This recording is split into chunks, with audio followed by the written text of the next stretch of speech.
Chapter 5, A Series of Tense Conversations, Part 1. The Hogshead Inn, Hogsmeade. Just before noon. The Hogshead Inn had the dubious distinction of being the most disreputable inn in Hogsmeade. This distinction was questionable for two reasons. First, there were only two inns in Hogsmeade. Second, it was the only business in the area that could be considered disreputable, as the rest of the town presented itself as a bright and friendly tourist trap, primarily designed to extract galleons from Hogwarts students through overpriced chocolates and custom-made quills, for those few students who took pride in the quality of their writing instruments. Few students ever visited the Hogshead. Even fewer returned a second time, as the staff and management were notoriously rude to all customers, particularly to those who were still students. Yet, astonishingly, the place remained open year after year, despite the sticky floors, dirty tables, and watered-down beer. Even the addition of Argus Filch to the staff didn't lead to its closure, as he made it a habit to insult and curse at every single customer without exception. It didn't help that most of the few who did enter had attended Hogwarts while Filch worked there. The irascible old squib seemed to have an uncanny memory for what particular wizards had been punished for 30 years earlier, along with what the consequences would have been had he been in charge. Behind the bar, Aberforth shook his head ruefully as Filch loomed over a cowering Mundungus Fletcher, lecturing him on how he'd told Dum, when he was a third year, that he would never amount to anything. Despite himself, Aberforth smirked. As if Argus Filch had any idea what Mundungus Fletcher actually did for a living. His thoughts were interrupted, however, by the soft whoosh sound from his back office. He sighed in annoyance. Argus, the large man bellowed. Take over for me. I need a break. Without looking back, Aberforth passed through the office door, closing and locking it behind him. His guest was already inside, sitting in his favorite chair. The preening phoenix that had delivered him to this room perched on the back of the chair, likely getting ash all over it. You know, Aberforth said contemptuously, it's considered rude to apparate into someone's private rooms without permission. Doubly so, I reckon, if you're burning your way in with a flaming chicken. So nice to see you as well, brother, replied Albus Dumbledore. But I thought you would prefer that I not enter through the front door. You did tell me once that I was bad for business. Aberforth snorted. More importantly, it was you who sent word that you wished to see me about a sensitive matter. I assumed from the tone of your message that you would appreciate my discretion rather than take offense. Albus sighed loudly and dropped into the chair opposite. I want you to rehire Argus Filch as your caretaker, Aberforth said without preamble. Albus raised an eyebrow in surprise. Is his work not up to your standards? He asked with twinkling eyes. Aberforth fought the instinct to growl at his older brother. One would think that a man who spent decades cleaning a whole castle could at least mop a floor, but apparently not. The bar is actually dirtier than when I hired him. But more than that. He trailed off. I don't think working here is good for his health, he finally said. I'm pretty sure he's sneaking liquor when I'm not watching.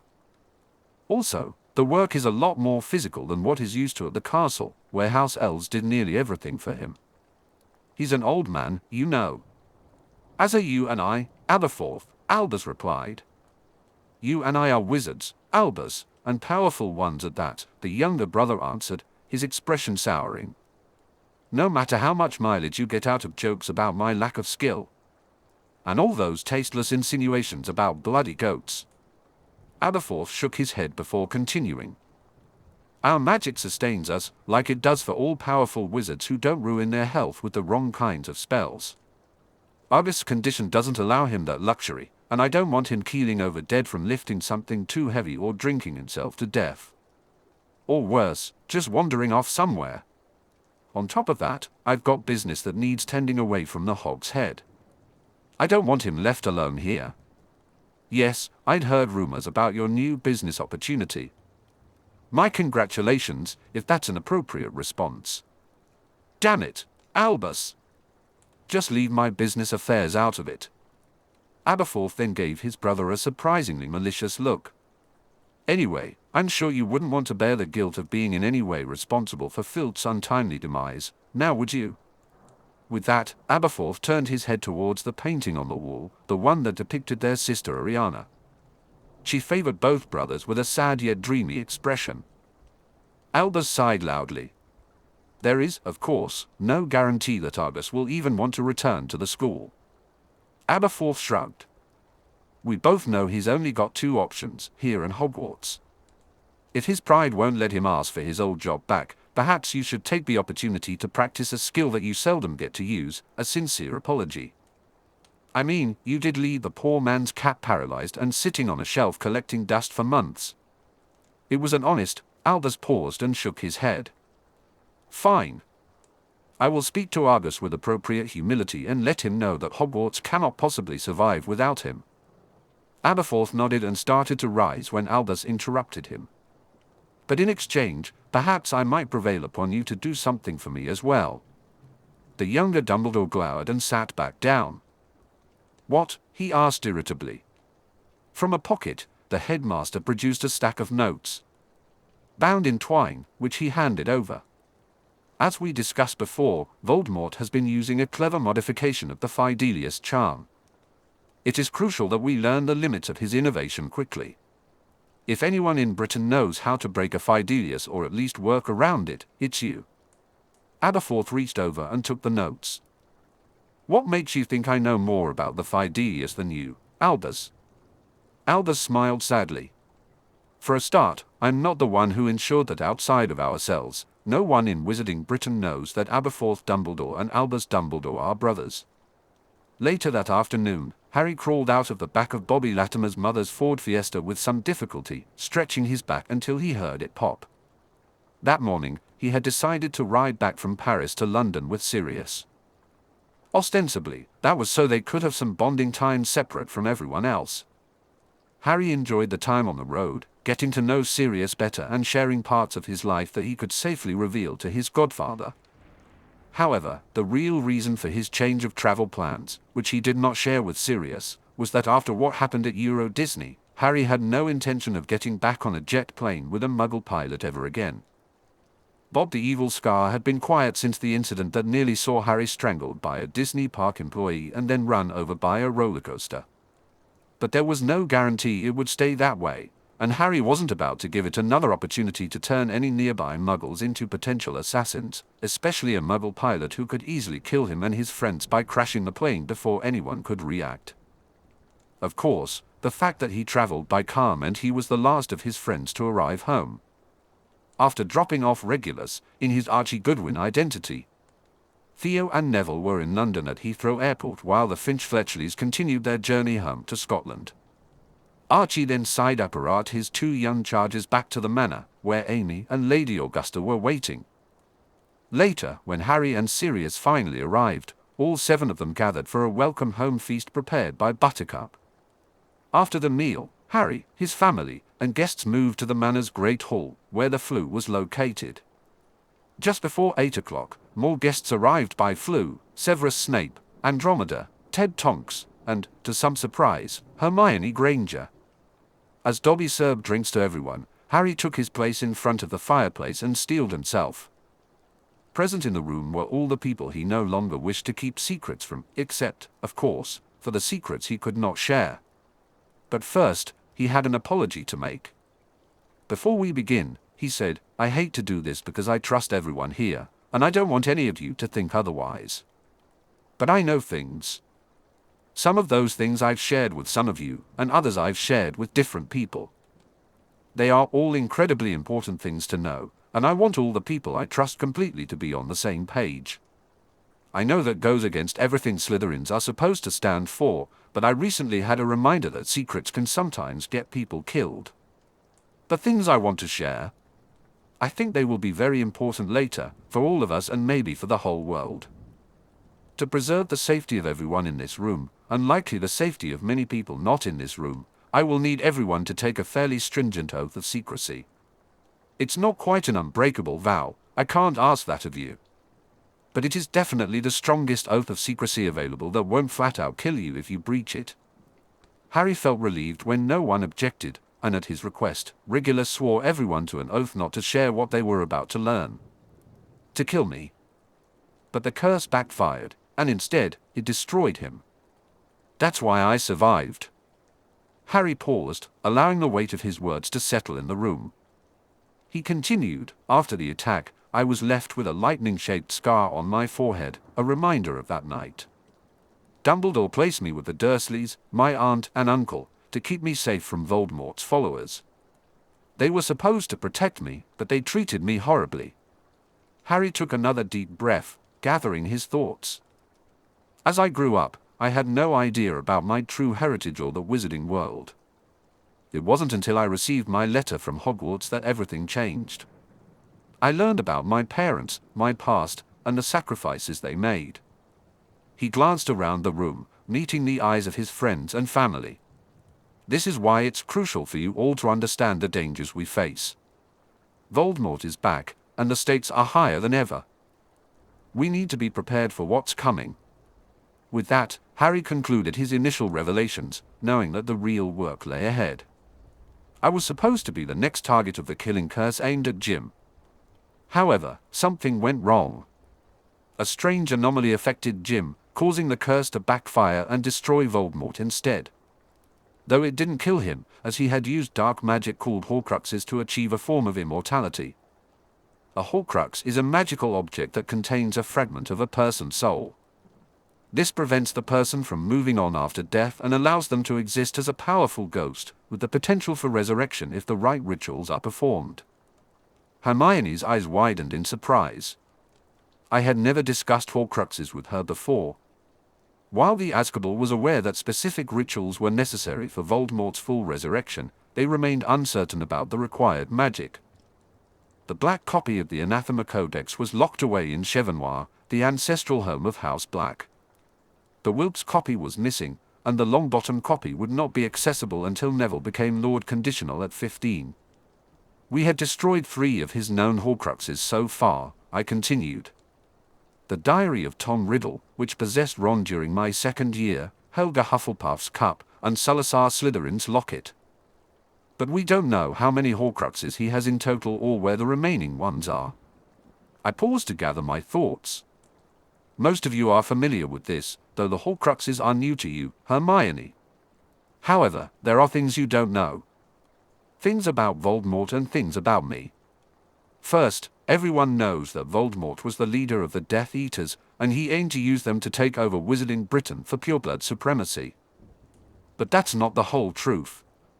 Most of those listening were surprised by my statement, except for Amy and Theo, who were present when I first revealed Voldemort's connection to Rianne. O'Grady said, Lord Voldemort was born Tom Marvolo Riddle, the last known descendant of the ancient and noble House of Gaunt.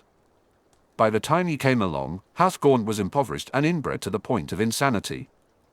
Riddle was the son of Merope Gaunt, the squib daughter of the last Lord Gaunt, and an unidentified muggle with the last name Riddle. This makes him either a half-blood or a muggleborn, depending on how you look at it. Lucius Malfoy is researching to find out who Tom Riddle's father was, but he hasn't succeeded yet. Where is Lucius, by the way?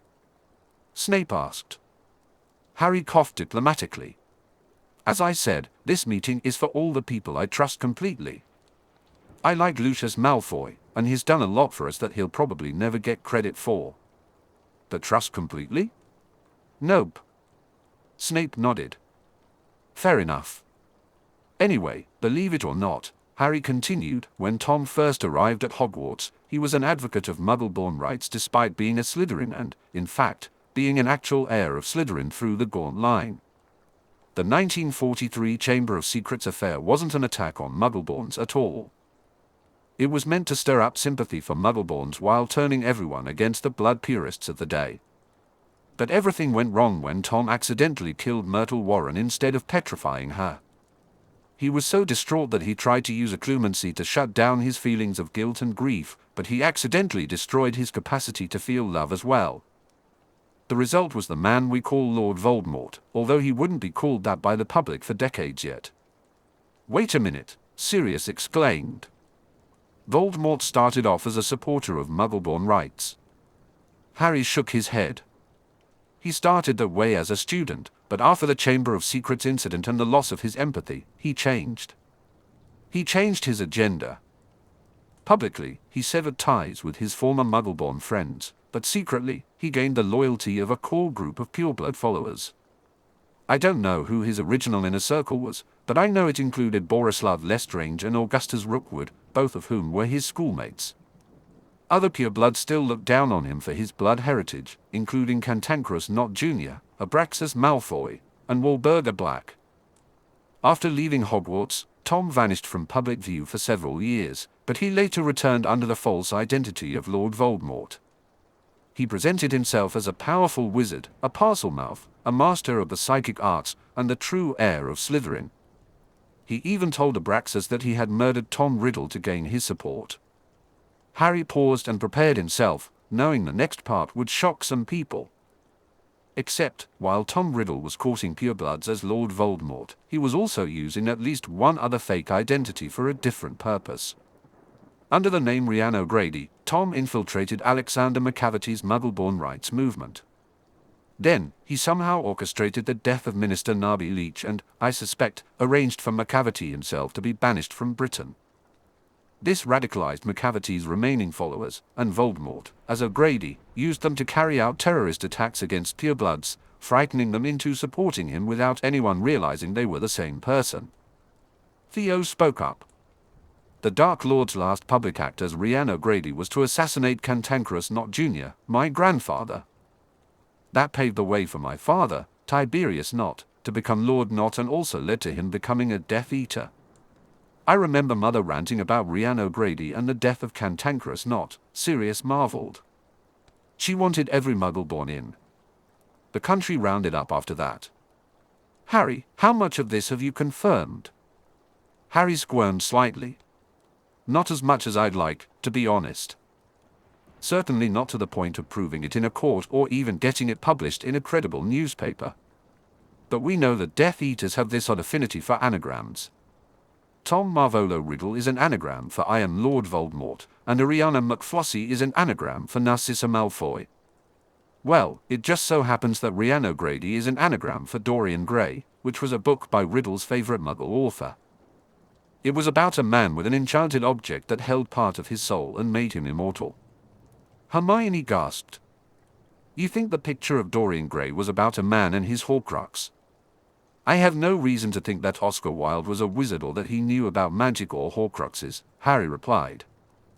I just know about the anagram and the fact that there's no record of Rhiannon O'Grady before he showed up in the 1960s and no sign of him after he assassinated Theo's grandfather. Actually, Oscar Wilde might very well have heard stories of such things, Lady Augusta said. As I recall from the family prattle passed around during my school days, Mr. Wilde was briefly the suitor of one Florence Balcom, whose mother was Mina Balcom, née Crouch. Mina was my great-aunt and also a squib. Her daughter Florence, who was also without magic, was courted by Oscar Wilde in her youth, but she eventually married a different Muggle by the name of Bram Stoker, who I imagine Miss Granger has at least heard of. Apparently, Florence foolishly shared some wizarding tales with her husband that she definitely shouldn't have. One of those tales led to the publication of a novel of some note entitled Dracula. That caused all kinds of problems between the International Confederation of Wizards, the British and Transylvanian Ministries of Magic, and House Crouch. So truthfully, I wouldn't be the least bit surprised. Augusta shook her head disapprovingly and clucked her tongue. Gossip. Such a vulgar habit. I'm proud to say I've never felt the need to indulge in it. Neville's eyes widened comically, but he remained silent. Wait a minute. Hermione exclaimed. Count Dracula is real. No, no, no. Harry snapped. We are not getting sidetracked into a discussion about vampires. They're not even in the top 20 things we need to worry about right now.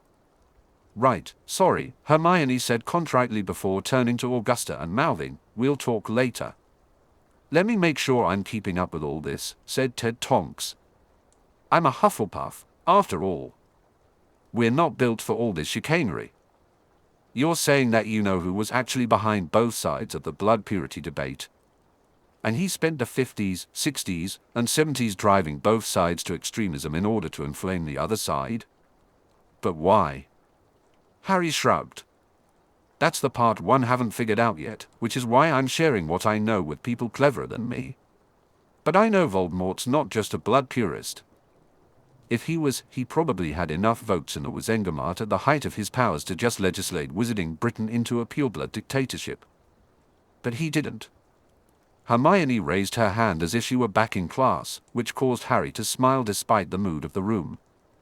But Harry, even if Tom Riddle or whoever we're going to call him was playing both sides against each other, there hasn't really been a pro-Muggleborn side to speak of since I've been alive. Did his plan, whatever it was, change? Oh, it changed all right, Archie said. Either bastard dying. After Jim Potter defeated him in 1981, it should have led to the exposure of his Death Eaters. Imprisonment of a significant portion of the Wizengamot. The Death Eaters managed to escape punishment by framing Sirius for using the Imperious Curse against them. This allowed them to return to government roles and, as Harry described, advance the pureblood agenda through legitimate means. Ironically, they achieved many of their political goals after the Dark Lord's fall. I think we're getting off track, Harry said. Let's return to 1981. As we know, Jim somehow destroyed Voldemort's physical form. But what nobody realized at the time was that I was also affected. Silence filled the room. Harry paused, waiting to see if any strange horror from beyond reality would emerge to express disapproval of his discussion. When nothing happened, he took a deep breath and continued. Ted, Andy, Professor Snape, my Muggle problem started that night, and it's connected with this. He pushed his hair back and pointed at his scar. I thought that scar was from falling masonry or something, Ted said in confusion. Muggle problem? Amy interrupted, puzzled. What Muggle problem? I'm getting there. Harry snapped, then quickly reined in his emotions. Sorry, Amy. It's a sore subject. He took another breath and continued his story. After Jim destroyed Voldemort's physical body, we were both taken to St. Mungo's. The healers came to the strong but incorrect conclusion that I was a squib. They speculated that I might have been turned into a squib because of whatever Jim did, and that it might not be safe for me to stay around him. Based on those recommendations, James and Lily sent me to live with her in-laws, Petunia and Vernon Dursley. At that moment, Sirius leaned forward to interrupt, but Harry raised his hand to silence him. By that time, Lily had reconciled with Petunia. According to everything Lily knew, the Dursleys would take care of me but also let the Potters know if I showed any magic. Instead, they... Harry's voice cracked, and he paused to reinforce his acclumancy. They mistreated me. Horribly. But that's not important right now. Not important? Sirius exclaimed, jumping up from his chair. No, Sirius. It's not important. What is important is the reason for it. Professor Snape knows, and so do the Tonkses. It wasn't just a matter of the Dursleys being cruel monsters. There's something about me specifically. Some supernatural aura that affects Muggles. It makes them distrust me. It makes them inclined to get angry at me. And after long-term exposure, it makes them dangerous to me. He took a deep breath. Or at least, that's how we all thought it worked. Andromeda narrowed her eyes. Explain, Harry. Harry paused to collect his thoughts. There was an incident at Hogwarts a few months back. I can't give you any details, but I could feel it.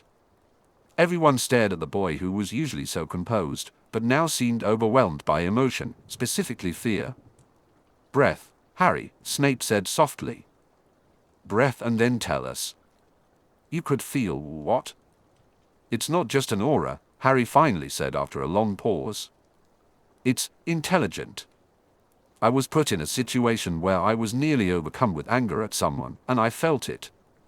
A force inside me that had some level of intelligence and wanted to take control of me. That, or see me dead. I was barely able to beat it back. He barked out a laugh. Since then, I've taken to calling it Bob. My way of thinking about it without panicking, I suppose. Anyway, after the incident I mentioned, it seemed to go dormant. I was even able to interact with Muggles freely. I spent several days with Justin Finch Fletchley's parents, and we all got along fine. His father even apologized for how he was rude to me in the past. I spent all of yesterday morning in an amusement park full of muggles without any issues until... Harry glanced at Sirius, anxiety on his face. Sirius, please don't be mad at me for not telling you right away. I wanted to make sure you were back here first with the Tonks around in case hearing about what happened upset you. What happened, Harry? Sirius asked, his voice low and intense. Harry looked around the room. Theo, Neville, and Archie gave him supportive glances, but the others were unaware of what he had experienced or how terrifying it was. If he hadn't already been an occlumens of remarkable skill, he was sure he would still be traumatized. At one point, while we were at the park, all the underage wizards and I got separated from Archie and Gunther. We were on the same roller coaster but in different carts. They were only a minute or so behind us, but that was all it took. We were just kids, on our own, without wands. As soon as the ride started, my scar began to hurt terribly. Not your head, Harry? Ted asked. Your scar itself? Neville added. It wasn't just hurting him, healer Tonks, Neville explained. His scar just started bleeding. The pain got worse until the ride came to a stop.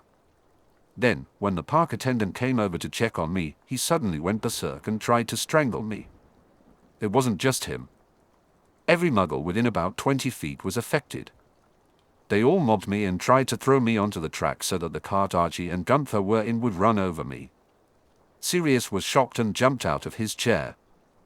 Why didn't you tell me? He shouted at Archie in anger before breaking into a fit of coughing. Most likely because he didn't want you to react this way, Andy said, shoving him back into his chair and handing him a glass of water. A potion she had taken from her bag. Now sit down and let the medicine work. So, it was the same effect that made Vernon Dursley attack you in the summer of 1992? Snape asked, glancing at Sirius. Yes, Professor, but much stronger. Tell them about the eyes, Harry, Theo urged. Harry explained how the eyes of every affected muggle turned blood red. A classic sign of possession, Ted murmured. Though I've never heard of mass possession before. I didn't even think that was possible.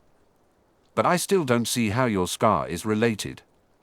Harry pinched his brow with his fingers. Everyone, just look at my scar for a second. Does it resemble anything? The room murmured in response to his question. Frustrated, Harry grabbed a sheet of parchment and a quill, sketching a familiar lightning bolt pattern before holding it up. Anyone who's had ancient runes, do you know what this is? So Willow, several people replied almost in unison. Harry held the parchment next to his scar. Right. So does anyone think the scar looks familiar now? The room fell silent as everyone furrowed their brows in concentration. Your scar appears to resemble the Sir Willow rune, Snape said with evident difficulty. Harry rolled his eyes. Wonderful, he muttered angrily to himself. The Master Occlumens can sort of see it. It doesn't resemble the Sir Willow, Professor, it is Sir Willow. And either it was carved into my head from the backlash of whatever Jim did, or I reckon it must be something Voldemort did to me before he tried to kill Jim. Neville raised his hand. For those of us who didn't take ancient runes, what is Sir Willow? It's the rune of raw and ultimate power, Neville, Hermione said gravely. Any enchanted item meant to power itself must incorporate Sir Willow, often multiple times. Harry nodded. And perhaps, more importantly, the Sir Willow rune is also the wand movement for the killing curse. The room fell silent once more. Snape focused intently on Harry's scar, as if trying to memorize it. Extraordinary, he finally said. It must be some form of magical occlusion. I can see that the scar takes the shape of Sir Willow, but only if I concentrate fully and occlude as hard as I can. It is very likely that everyone else in this room will forget about the occult significance of your scar as soon as we leave tonight. That presents a bit of a problem when it comes to medical treatment, I should think, Ted added with a rueful expression. Yeah, Harry replied irritably. Professor Snape, I assume you can use the hidden mind technique to conceal this information in a secondary thought stream. You should probably do that. He paused and frowned. Because judging from all the looks I'm seeing around the room, you're the only person besides me who has ever even heard of it. Sure enough, when the group shifted the conversation from Harry's scar to further discuss Voldemort's Horcruxes, he could almost sense the moment each of them stopped considering the significance of the rune of power etched into his skin. He and Snape briefly made eye contact, and the older wizard offered a psychic reassurance that he still remembered the information, even if not fully consciously. After about 20 minutes of discussing what the group had covered so far, Hermione spoke up. Perhaps we should move on. We've talked about you-know-who's secret identities and hidden soul anchors, as well as Harry's muggle problem. Is there anything else I should know? Almost absent-mindedly, Neville chimed in. Archie Goodwin is actually Sirius's brother, Regulus, who is a metamorphogus that faked his own death before any of us were born. He pretended to be Professor Lockhart when we were in our second year. Oh, and nearly everyone in this room was somehow involved in the Azkaban breakout, and Bellatrix Black is still alive and is surprisingly nice. Neville, several voices exclaimed at once. What? He replied, surprised. Everyone else in the room already knew all that, and she's under a vow anyway. Harry said he wanted us all on the same page, right? It's okay, Harry said. He's right. Show her, Reg. Archie let out a loud huff and then shook his head vigorously, returning to his true form. To his surprise, Hermione shot him an intimidating glare. And you were also Professor Lockhart? She asked frostily. Yes? Is that a problem? She folded her arms. As I recall, you left Hogwarts weeks before final exams. We all got a pass-fail grade in Dada for the year, regardless of how much effort we put in. Harry smirked. I'm sorry, Reg. I should have realized that telling Hermione the truth about how you negatively affected her class placement would have made her your mortal enemy. Hermione glowered at him. Fine. I'll let go of that crime against education for now. Is there anything else you want to tell everyone, Harry? Her pointed look suggested she believed there was. He sighed. Yes, I suppose so. I told you all that there was a true prophecy concerning Voldemort and Jim Potter, though I can't reveal its contents. I can share the other two prophecies in play at the moment. Theo, Hermione, if you would. While the rest of the group sat in shock, Theo shared the entire 1790 Potter prophecy.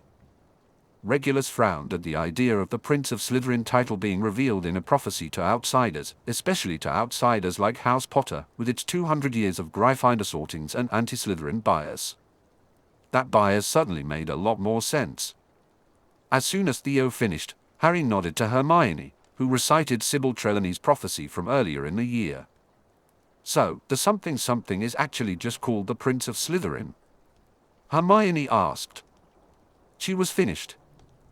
Yes, Harry replied, noticing her expression. Is there a problem with that? No. To be honest, I was just expecting something more arcane. Or maybe just fancier. Harry rolled his eyes and then noticed that Snape was fuming. I was a Slytherin for 7 years, Snape said angrily, and then Slytherin head of house for 13. Why have I never heard of any Prince of Slytherin? Because when you were sorted, Lucius Malfoy was a 7th-year prince, and he didn't allow first eyes into his inner circle, Regulus answered blandly. And when I became prince during my 6th year, I aggressively disliked you. He shrugged. Sorry. Snape glared at Regulus but said nothing. Right then, Harry said, arms outstretched. That's where we are. I am the Prince of Slytherin as of this past March. I am also under the effects of an oath of enmity against my twin brother, and he is under a different magical compulsion to hate me. So that's pretty much the two who should be one set against each other in reckless hate.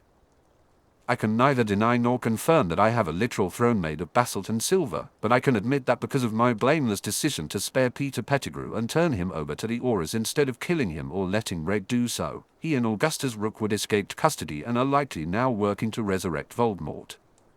His plans, I assume, include becoming a dark god and destroying the world. Everyone in the room stared at him. So, he continued, if anyone has any ideas on what to do about that, it would be swell. Later, the Azkaban continued its discussion of the two prophecies for another hour before calling it a night.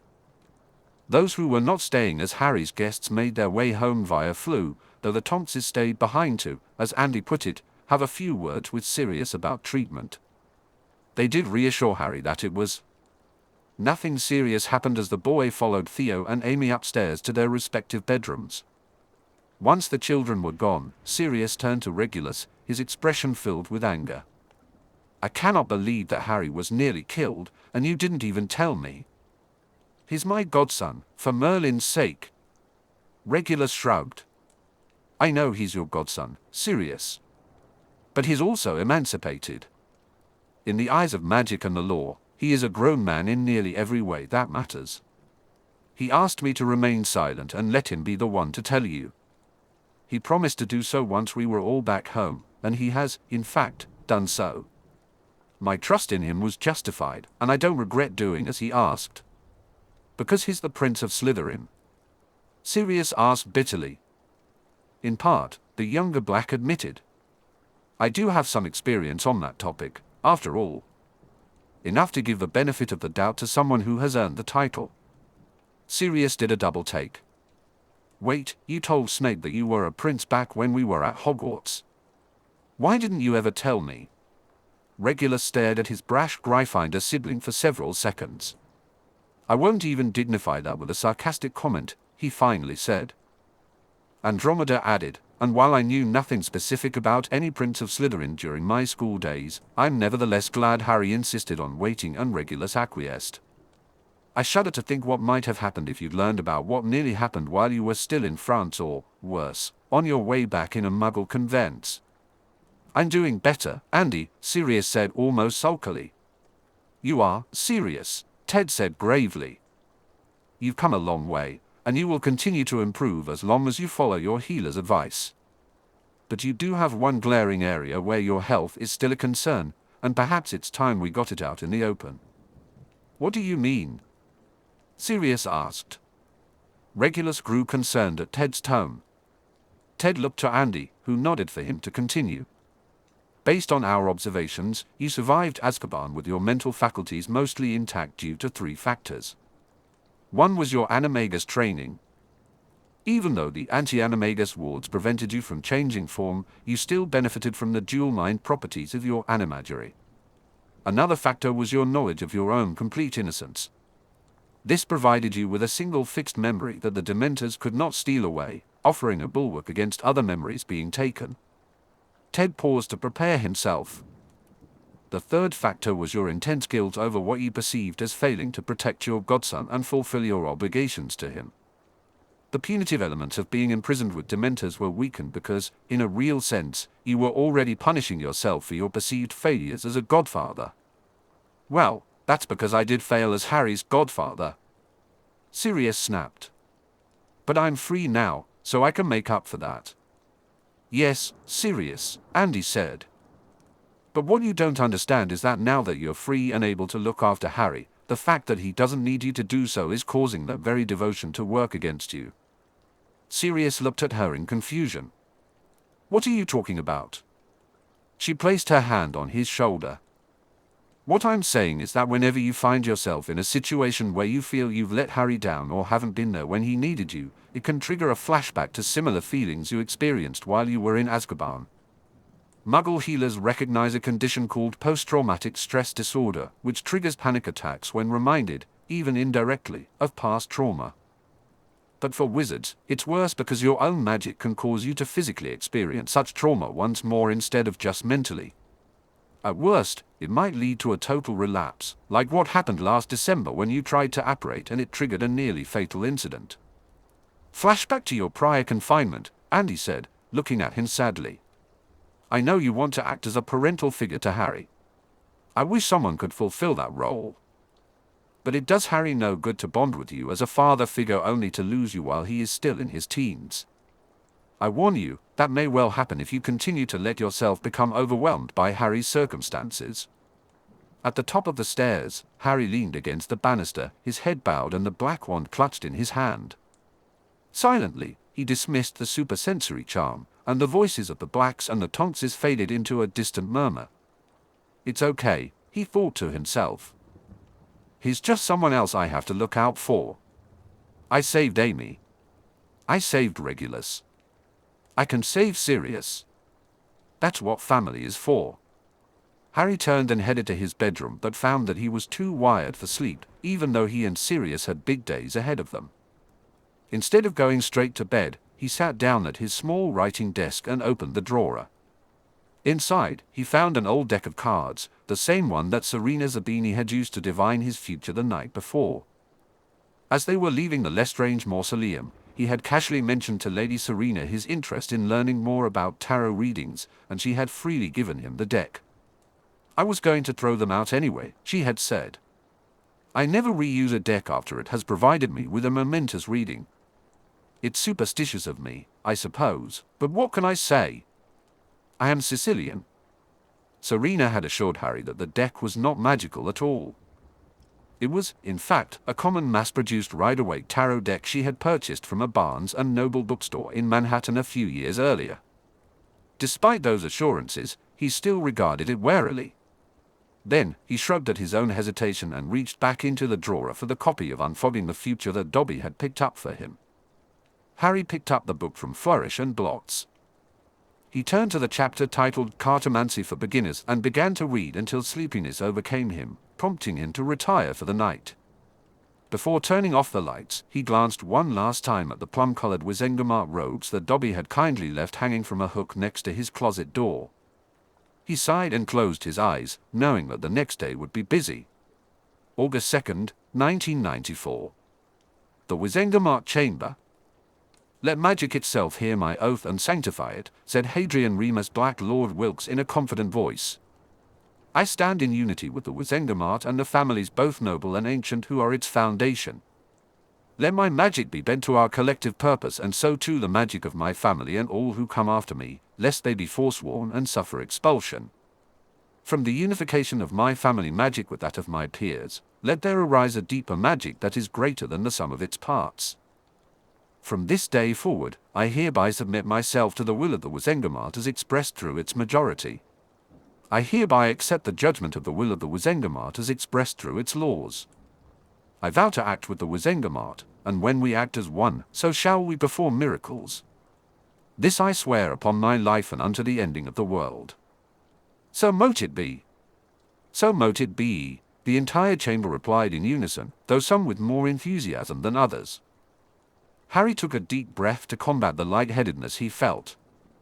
When his godfather swore his oath as Lord Black moments earlier, Harry had experienced a stifling wave of magic, reminiscent of what he felt months ago when Justin Finch Fletchley swore his own oath as the Prince Heir. It was the result of many powerful wizards and witches from numerous esteemed families reaffirming their unity. But it paled in comparison to what Harry felt when he swore his own oath as Lord of an ancient and noble house. For a moment, Harry felt dizzy from the sensation of being part of such incredible magical power.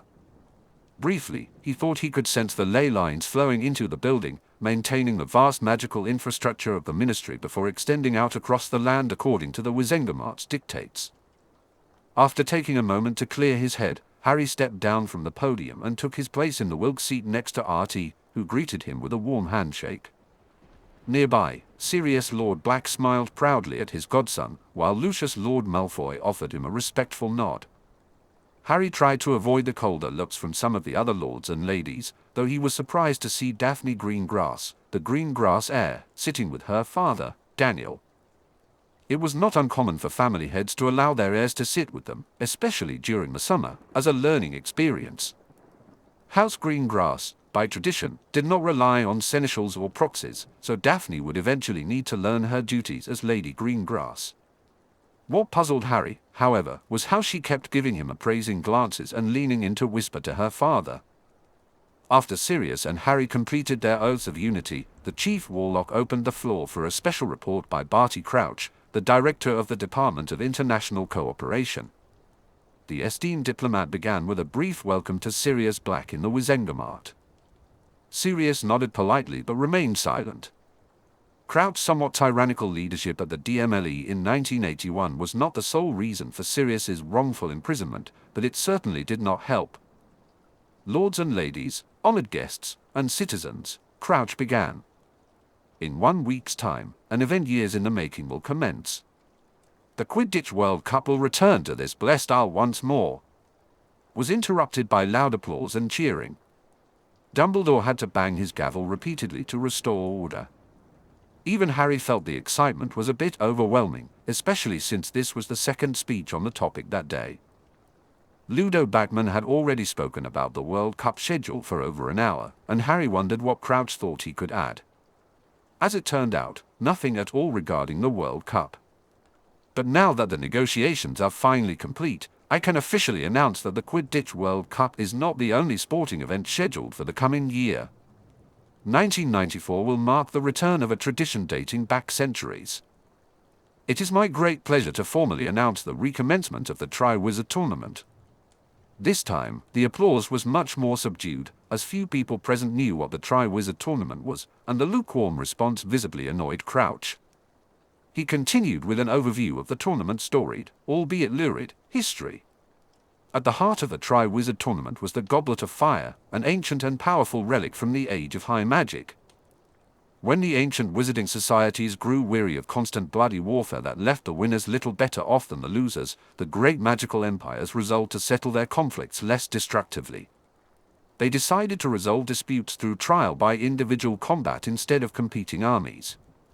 To ensure fairness, wizards in the time of legends, long before the era of the Hogwarts founders or even Merlin himself, fashioned the Goblet of Fire. Instead of allowing conflicts to lead to ruinous war, the opposing leaders would each submit the names of their greatest warriors to fight on behalf of their entire empires. Once activated, Crouch explained, the goblet would select champions from each side, and those champions would then take part in competitions devised by the goblet.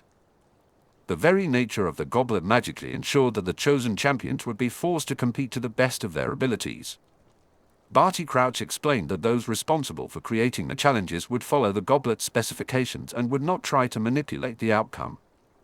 He stated that the judges would act fairly, and the leaders who called upon the goblet's power would accept the trial's results without attempting to cheat.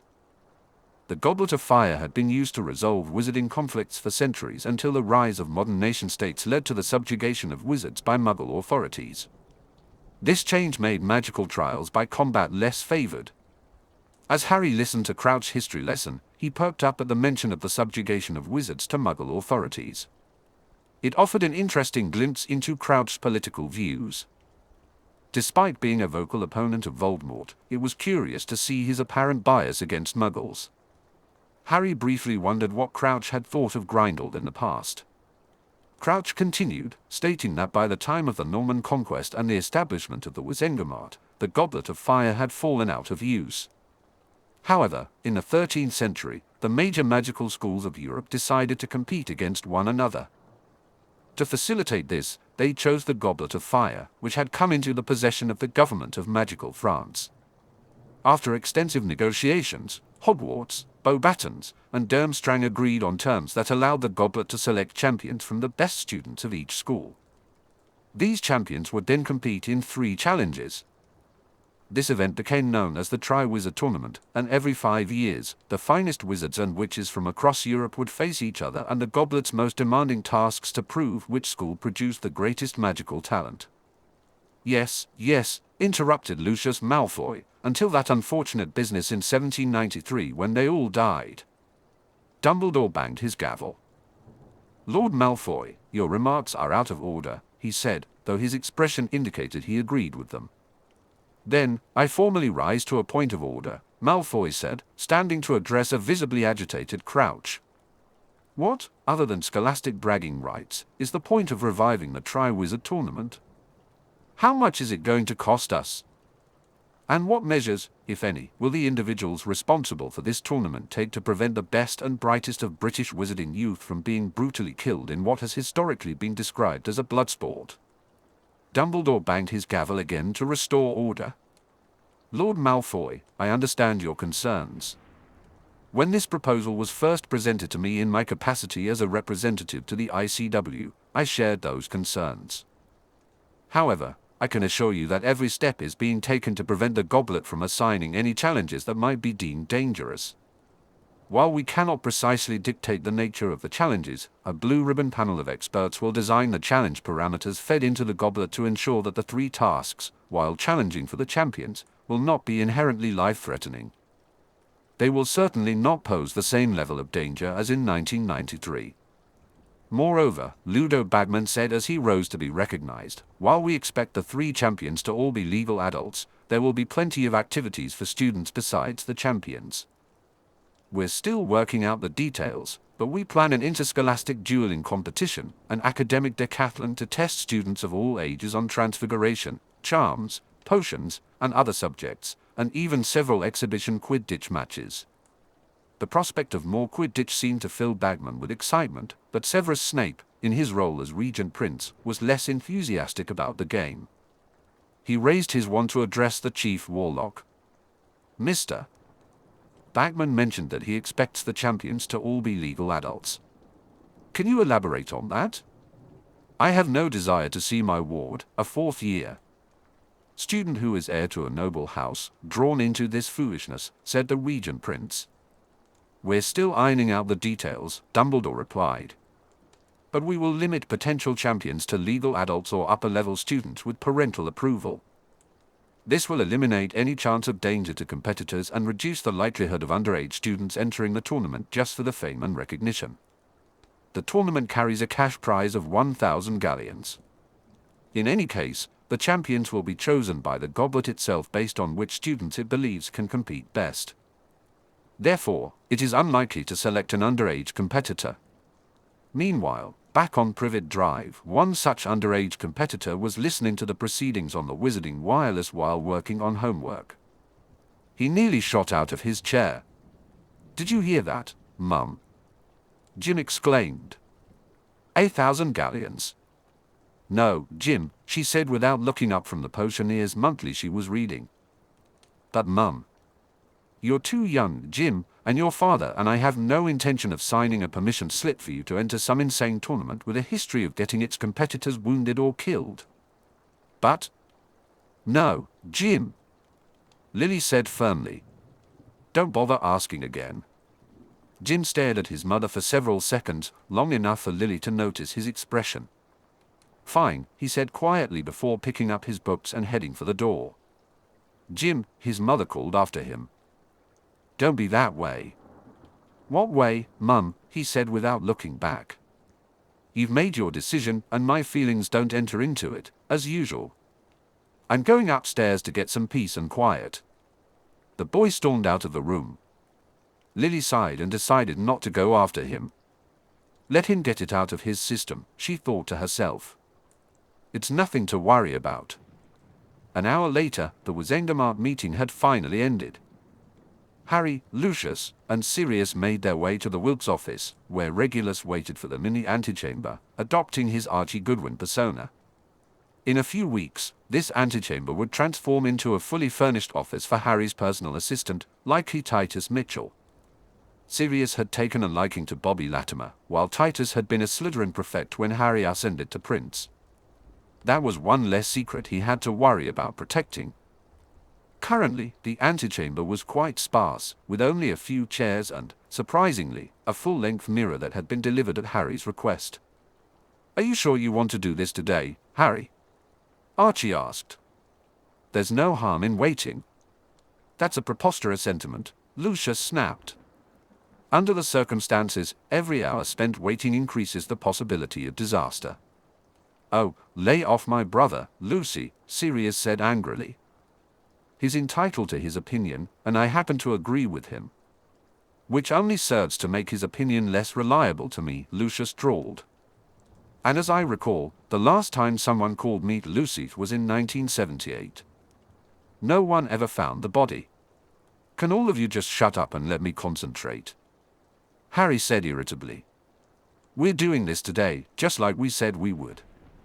We need information, and this is the only lead we've got left. So I'm doing it. At least let us come with you," Harry," Sirius implored. Harry simply shook his head, focusing entirely on his reflection. After a few seconds, his entire body shuddered. Then, his raven-colored hair lightened to a stringy brown mop, and his brilliant green eyes turned dark gray. He concentrated even harder, his brow furrowing from the effort until finally, Harry's distinctive lightning bolt scar began to change.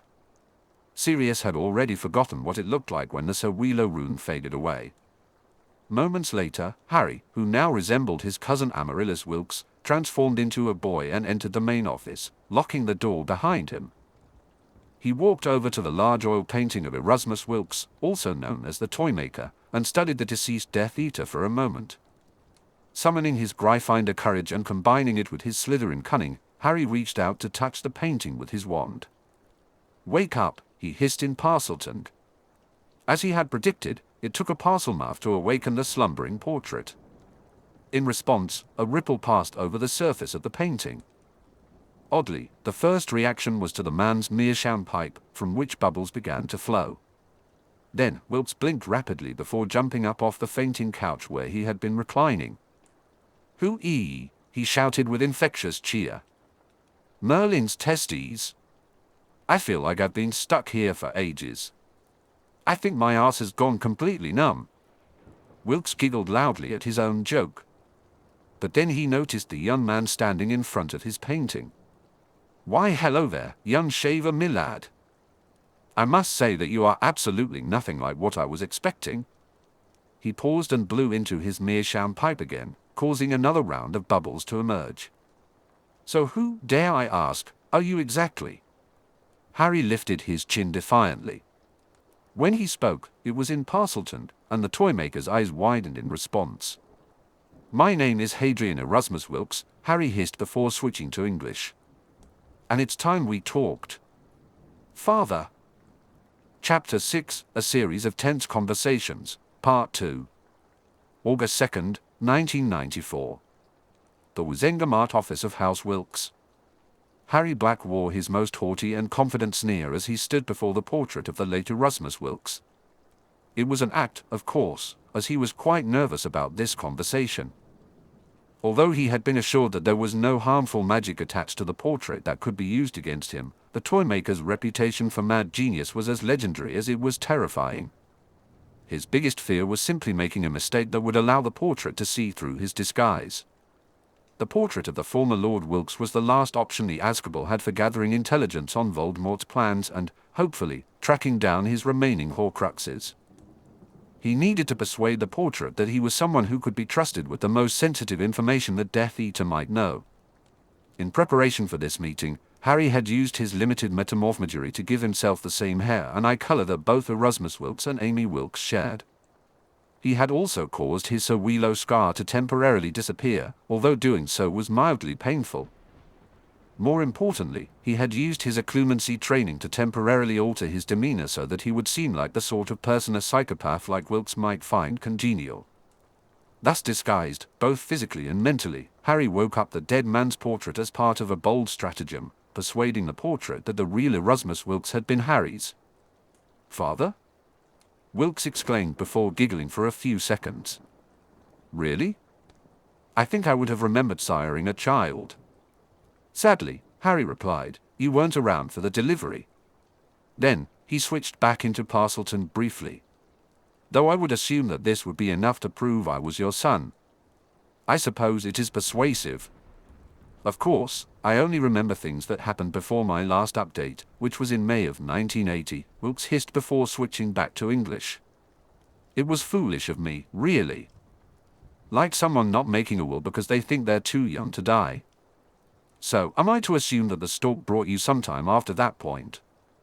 "You died in December of 1980, Harry said flatly. "Mother was 2 months pregnant at the time. She gave birth to me in a DMLE holding cell on June 23, 1981. Then, she handed me off to Lord and Lady Goyle and went off to Azkaban, where she died within a year. Today is August 2nd, 1994. Wilkes sighed loudly. "Such a shame," he said wistfully. "We had some good times together, Linnea and I." She wasn't as clever as me, bless her, but she had a wonderful mean streak once I taught her how to let it out. Then, Wilkes turned his full attention back to Harry. And since my orphan child is here to wake me up instead of, oh, a senior Death Eater or something, can I assume something unfortunate happened to the Dark Lord and his delightfully violent agenda? Harry nodded with a rueful expression. The details are murky, but on October 31st, 1981, the Dark Lord set out personally to murder the family of James Potter. But something went wrong when he tried to use the killing curse against their infant son, Jim Potter, and the magical backlash destroyed his body. Wilkes blinked. Well, that was clumsy of him. Then he shook his head and studied Harry more closely. Hang on a minute. Lord and Lady Goyle? Any child of mine should have gone to the Malfoys. Harry shrugged. I don't know what happened there, but the Malfoys fobbed me off onto House Goyle. They were adequate guardians, I suppose. Wilkes shook his head. Blimey. The Goyles? I'm amazed that you even learned to read. And it's been 13 years since our Lord fell? The man's eyes flashed with anger. Okay, first things first. Who killed me? And was I avenged? Or was I just an idiot who blew myself up while messing around in my lab? Harry sniffed disdainfully. It was a blood traitor named Weasley, one of Dumbledore's minions, who tracked a bunch of dead muggles back to you. But it was Alastair Moody who struck the killing blow during an aura raid. Wilkes' manor was burned to the ground in the process. Then, a cruel smile spread across Harry's lips. As I understand it, the Dark Lord paid him a personal visit in response. You'll be pleased to know that he tortured and murdered everyone Moody ever cared about in front of him, and then took a leg and one of his eyes for good measure. Moody's a broken shell of a man, though killing him is certainly on my long-term to-do list. I'm glad to hear it. Hadrian, was it? Seriously? Hadrian? How did you end up with such a ridiculous name? No idea. I assumed that Mother named me before passing me over, but I've never known for sure. To be honest, I usually go by Harry at school. Stupid people find that more likable. Is it important in terms of inheritance or for some other reason? No. Our charter has no naming requirements. You have Wilkes' blood in you, and that's all that matters. He looked the boy up and down. And Harry's a good fit for you. Harry Wilkes. That's good. An action name. So, how old are you, Harry? 13, Harry lied. Heh. Big for your age, aren't you? The boy snorted. Call it the benefits of clean living. Wilkes giggled again, then shook his head and began pacing within the confines of the frame. At one point, he looked at the side of the frame quizzically and rapped it with his knuckles. I appear to be trapped in this frame, he noted. Suppose my frame that was hanging in the attic at Funtime House went with the rest of the building, Wilkes said. Funtime House? Harry asked. Yes, Wilkes grumbled. Officially, it was Wilkes' Manor, but that was so boring. Of course it was. Funtime House it is then. And yes, I've been told it made an impressive bonfire. Do you have another frame hidden anywhere? One, Wilkes replied absent-mindedly. But that doesn't help. The magic that keeps me trapped here is on the painting itself. Hey! The cowardly kittens were so frightened of the big bad toy maker that they didn't even want me moving into other frames here in the Ministry of Magic. Pitiful. He then gave a sour expression as he looked past Harry at the rest of the office. And the perfidious bastards have cleaned out my office too, he spat. My yo-yo. My rubber ducky collection. Even my pickled baby's breath. Harry blinked a few times. Baby's breath? Are we talking about the flower? The Death Eater snorted. No, of course not. I had a bottle in which I collected the dying breaths of various babies I'd killed over the years. I was saving them for a project I was working on. And now, who knows what happened to them? Harry took a moment to fortify his occlumency so he could stay in character. It was difficult. Out of morbid curiosity, just how many babies did you kill? You know, for their dying breaths. Wilkes waved his hand distractedly. Honestly, only about 4, I think, he said with a hint of petulant disappointment. It would have been 5, but one time, I couldn't get the cork out of the bottle fast enough. Damn nuisance. 4, almost 5. Yes, but that's only the babies, the toymaker said, raising his chin imperiously.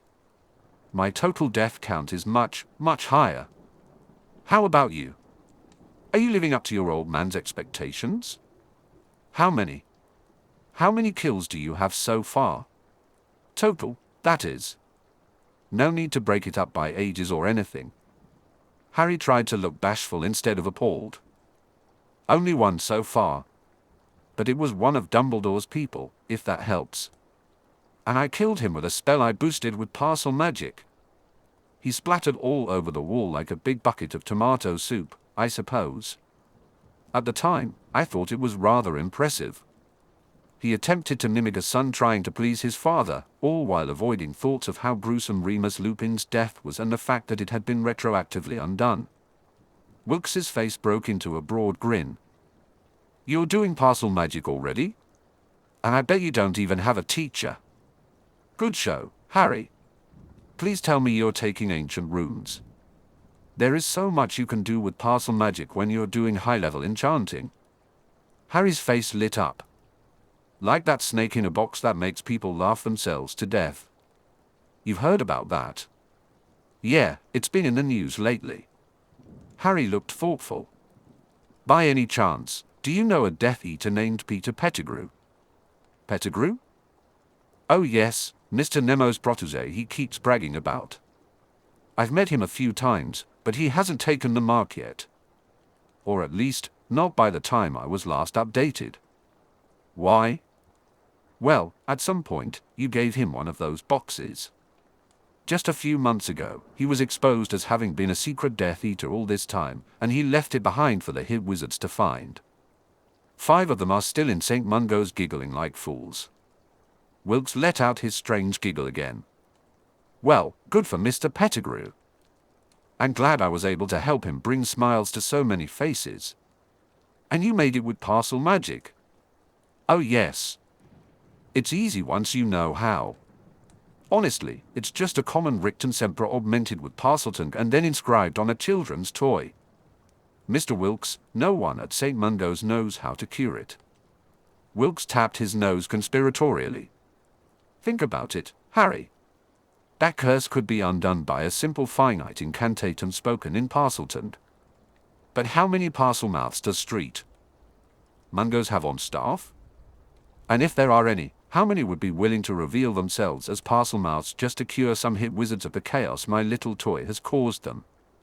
My father taught me by the age of 3 that I needed to hide my status as a speaker, and that was before our Lord turned Parseltongue into a weapon of mass destruction. Suddenly, he looked alarmed. Please tell me no one knows you're a parcel mouth. Harry shook his head. No, I've been careful.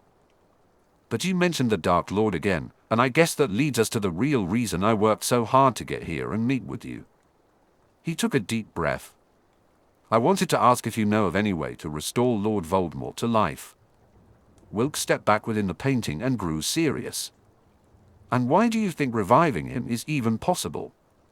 Because 2 years ago, someone smuggled a cursed diary into Hogwarts that belonged to a former student named Tom Marvolo Riddle. Do you know anything about him? Wilkes grinned again. Know him? Oh, sonny boy, I know all kinds of interesting things about Tom Marvolo Riddle. But alas, none I can share with you. So, Tom's diary was brought to Hogwarts? What happened next? Well, as I understand it, the diary contained a part of Voldemort's soul. It possessed a student and used him to unleash Slytherin's monster, a basilisk, by the way, if you didn't know, on the school. And the whole time, the diary was draining the life force from the student it was possessing to generate a spectral version of Lord Voldemort. Voldemort came close to coming fully back to life, Harry said. But obviously not quite all the way. A strange intensity appeared in Wilkes's eyes. What happened? What went wrong? Harry snorted contemptuously.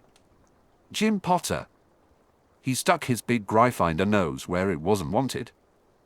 As incredible as it seems, he killed Slytherin's monster with a magic sword. Then he used that same sword to stab the diary itself, which destroyed it and, apparently, the soul fragment. For a moment, a look of terrifying rage crossed Wilkes's face, but it quickly faded, and he seemed as affable as ever. Yeah, I reckon basilisk venom would do it, he muttered to himself, though Harry still heard him. And you haven't killed this little shit yet? Harry shrugged. He's rather hard to get to and surprisingly good at staying alive. It helps, I suppose, that he spends a lot of time hiding behind old Dumbledore's skirts. Huh? Wilkes barked. Dumb as a door. I love that. Anyway, I suppose it's for the best. I imagine. He caught himself and grew frustrated for a moment at nearly misspeaking. I imagine Lord Voldemort will want to kill the brat personally. He might take offense if anyone does it for him. I'll remember that. But what I need to know now is, did our Lord leave any other items that could be used to resurrect him that I can get to and use? Wilkes suddenly grew very serious and stared at Harry appraisingly for a while. Harry, are you sure that you're committed to our Lord's return? No matter what the cost. Harry nodded somberly. The blood traitors and mudbloods took everything from us, Father. I am committed. The toymaker's face broke into a broad grin. Then step closer and listen carefully, my son. Because I've got a few things to share with you. 5 minutes later, Harry stepped back out into the Regulus stood in the antechamber with a pensive expression. Well, he asked. How did it go? Harry looked up at him. I've got good news and bad news. The good news is that I know where the fourth Horcrux, the Gaunt Lord's ring, is hidden, as well as some idea of the protections around it. And the bad news? Lucius asked, his tone indicating he expected the worst. The bad news is that I can't tell either of you about it. Nor anyone else. Because I'm not the secret keeper. August 3rd, 1994. Potter Manor. 11 in the morning. The day after Harry's swearing-in and his brief but informative encounter with Erasmus Wilkes, his study group resumed for one last week prior to the start of the Quidditch World Cup. Feelings about the cup were mixed, largely but not entirely along gender lines. Ginny Weasley joined most of the boys in being excited about the event, while Anthony Goldstein shared the indifference of most of the girls. However, one aspect of the cup held everyone's attention: Harry's scheme to make money from it. All summer, Harry's brain trust, as Sue Lee liked to call it, had worked hard on perfecting their I Spy Magitech and had successfully created a half-dozen prototypes. George Weasley had been particularly helpful with his nearly savant-like skill at rune-working. When he wasn't focused on the magical side, Harry coordinated the business side with his financial partners, Lucius Malfoy, Malcolm Finch-Fletchley, and Sirius Black. All three had agreed to invest financially in the I Spy project along with House Wilkes. Unbeknownst to them, however, there was a secret outside investor. Harry chose not to share with his partners that a front company for the Unspeakables had a 12% stake in what was tentatively called I Spy Productions. The various partners contributed by providing raw materials to make the flying cameras. The Department of Mysteries, not shutting them down and obliviating everyone involved, was to pay for the I Spy's first field test. They had arranged for the 4 national teams of the British Isles to appear on August 6th at a pair of exhibition games held at the Hogwarts Quidditch Field. The exhibition games featured England versus Wales and Scotland versus Ireland. These matches would be free for all current Hogwarts students and staff, while others could purchase a ticket with a small donation to the Hogwarts General Fund. More importantly, during each match, the stadium would be surrounded by I Spies, 7 in total. One I Spy would track the quaffle and each of the 2 bludgers at all times, one would observe each of the seekers, and one would focus on each of the keepers. After the matches, the information crystals from all 7 I Spies would be edited into one master recording, complete with audio commentary provided by Ludo Bagman and Gwenob Jones, who had both been hired for this purpose by Lucius. Then the team could consider how best to market their recording to the general public. The most promising medium so far was enchanted mirrors, which were well established for various audio-visual magical effects. Additionally, one of the businesses owned by the Finch-Fletchleys was a small mirror factory in Birmingham, allowing the group access to as many mirrors as they needed for experimentation at no cost. In fact, Hermione was holding one such mirror at that moment, while Anthony maneuvered an I Spy around the room with his wand. The orb was bulky, about 2 feet in diameter, but it could levitate itself with ease when directed. When it reached a position about 5 feet away from George Weasley, Anthony gave a command and lowered his wand. The I Spy hung in the air. George waved cheekily at the orb and then moved around the room, slowly at first but then faster and more erratically, singing the Hogwarts school song as he went. The I Spy tracked his movements easily. "Okay, tracking seems to work," George said. "Let's check the audio and video quality first," Anthony suggested. "Then we can take it outside and see if it can track someone on a broom." With a flick of his wand, the orb floated over to a nearby table and landed. Sully approached and removed a small crystal rod, handing it to Hermione. She placed the rod into a small depression at the bottom of the mirror she was holding. The mirror had been specially made by Sir Malcolm's factory to their specifications, and George had painstakingly etched the proper runes into the frame upon its arrival. Once the crystal rod was in place, Hermione touched one of the runes with her wand. Instantly, her reflection disappeared, replaced by an image of George waving. Everyone crowded around her excitedly to watch the playback. "I wonder if this is what Thomas Edison felt like when he saw the first film recording played back," Anthony mused. "Phut!" Sue scoffed. "You would make this all about Edison." "Oh, don't you start!" Goldstein snapped ruefully. "Edison's greater historical importance compared to Nikola Tesla is unquestioned." "Hush, both of you!" Hermione interrupted. "You always end up in a shouting match over the Edison-Tesla rivalry, wasting hours." Harry and George exchanged glances. "I have no context for this, do you?" Harry asked. George shrugged. Then Harry suddenly looked alarmed. "By the way, where is Fred?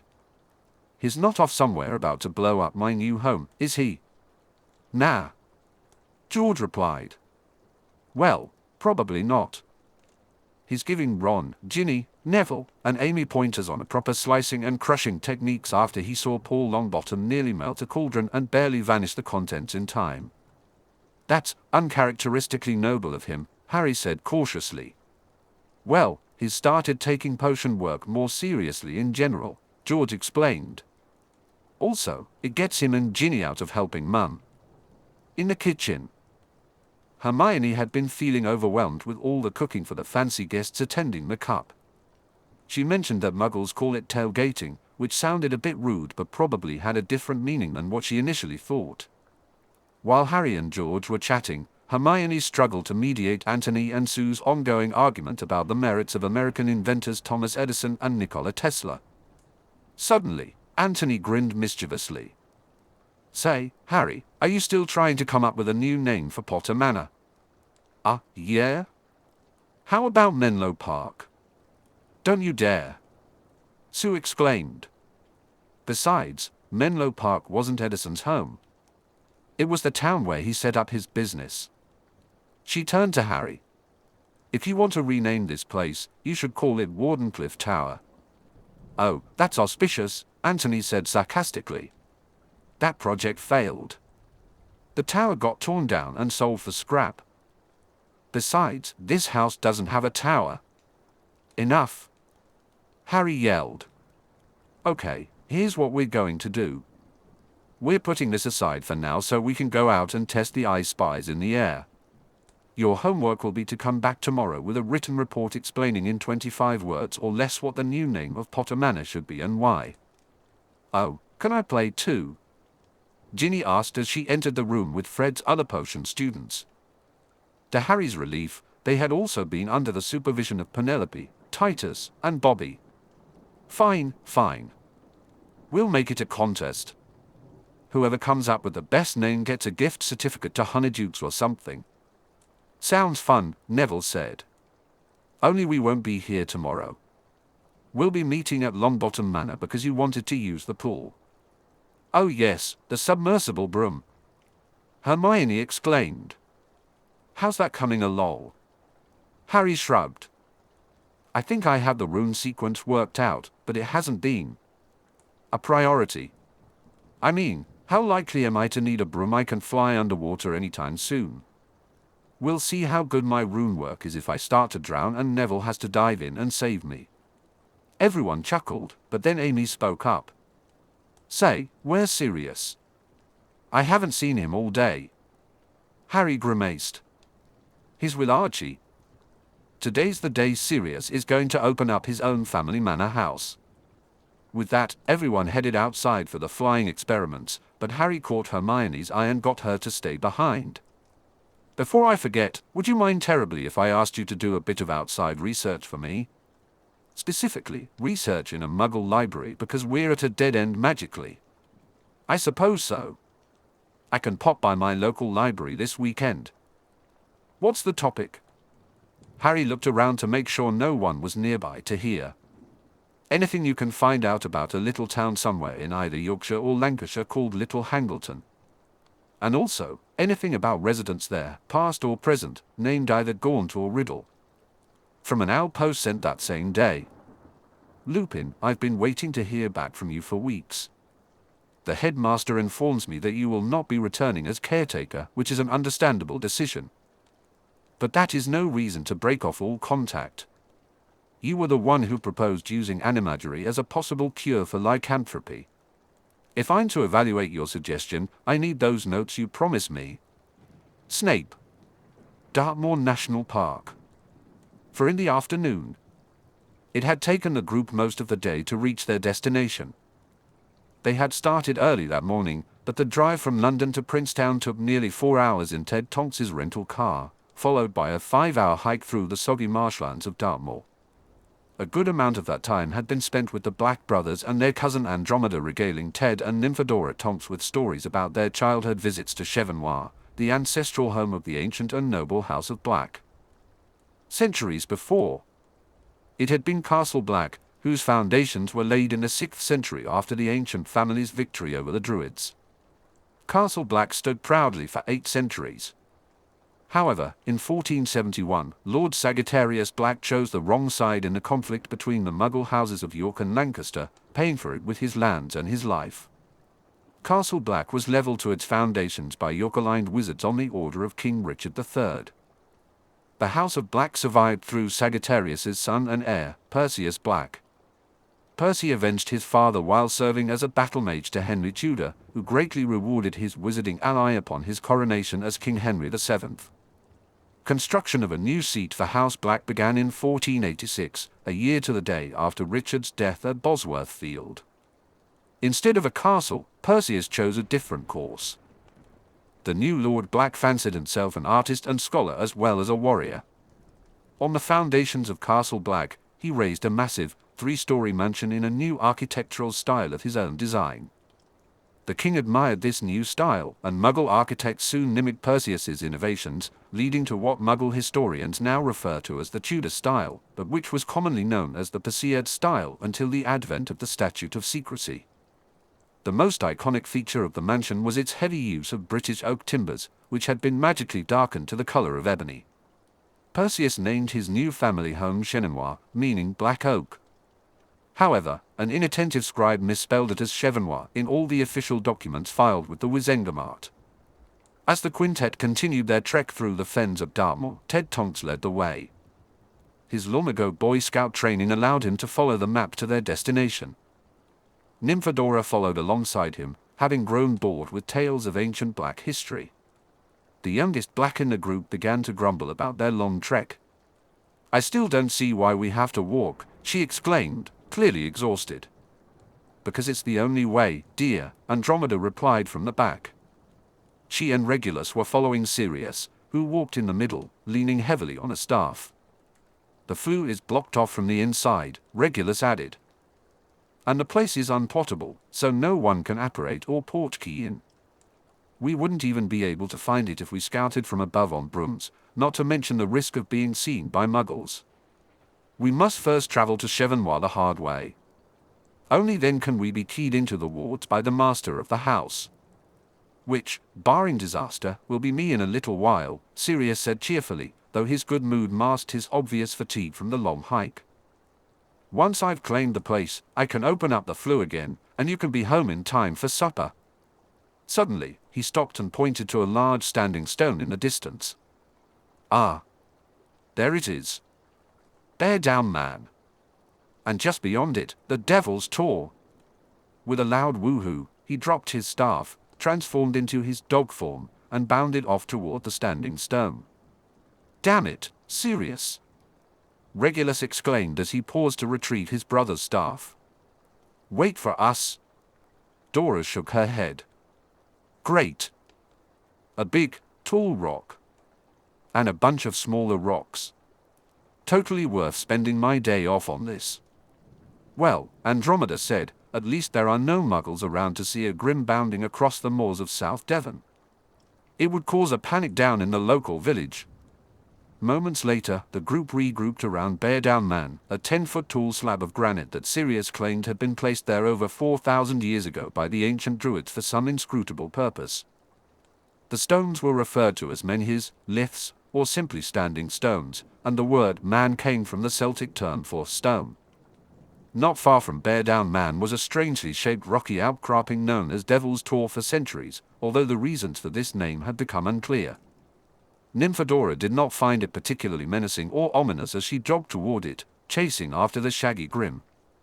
Okay, she said, breathing heavily. What now? Sirius grinned. What now? Now, you and Ted get to be amazed by Chevennois in all its glory. He touched the gem on his lord's ring to the surface of Bear Down Man and declared, I, Sirius Orion Black, lord of the ancient and noble house of Black, do claim that which was promised. By my blood and the blood of Archers Black and the blood of all the lords Black who have come before, I do claim full rights to Chevennois. Tuges per. Instantly, a shiver coursed through Sirius's body as he bonded with the wards of Chevennois and the four ley lines that fed them. Nearby, there was a sensation that felt like sound, as if a gigantic rusted door was slowly swinging open, even though there was no door in sight.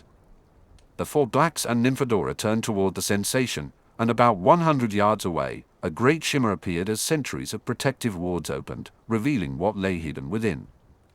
All five of them stared in shock until Nymphadora finally spoke. Yeah, she muttered sarcastically, and completely amazed at the glory of Chevennois. Before them lay the remnants of Chevennois, now marked only by fragments of its foundation, hinting at its former size and grandeur. The black stone chimney that once soared more than 3 stories tall now stood barely 2, and what remained was clearly visible, as there were no walls left. Shattered stone and burnt timber lay scattered around the remaining foundations, which had mostly collapsed into the mansion cellar. No, impossible, Regulus gasped. Chevennois, gone. Andromeda sobbed, covering her mouth as Ted approached and wrapped an arm around her. Sirius shook his head and snarled, No, no. It's a trick of some kind. An illusion. He then sprinted toward the ruins, dropping to all fours and shifting into padfoot mid-stride. Damn it, Sirius. Come back. Regulus cursed as he tore after his brother, with the others following close behind. Nymphadora lagged at the back, but as she neared the wreckage, something else caught her attention, a small mound of rocks about 100 feet away from the ruins, appearing to be man-made. After glancing at her parents and cousins, she headed in that direction instead. At the edge of the ruins, Padfoot stopped and transformed back into Sirius, who dropped to his knees. What could have happened here? He asked, dazed. This place was built to last for centuries, to withstand wars. Who could have done this? Regulus approached him and cast several investigatory spells he had learned as an aura. This fire burned itself out roughly 3 years ago. I can't tell more precisely than that, but Sirius, I think Chevennois must have burned down around grandfather's death. Sirius looked up in shock. Do you think there's a connection? For that matter, do we even know for sure how he died? He rose unsteadily to his feet.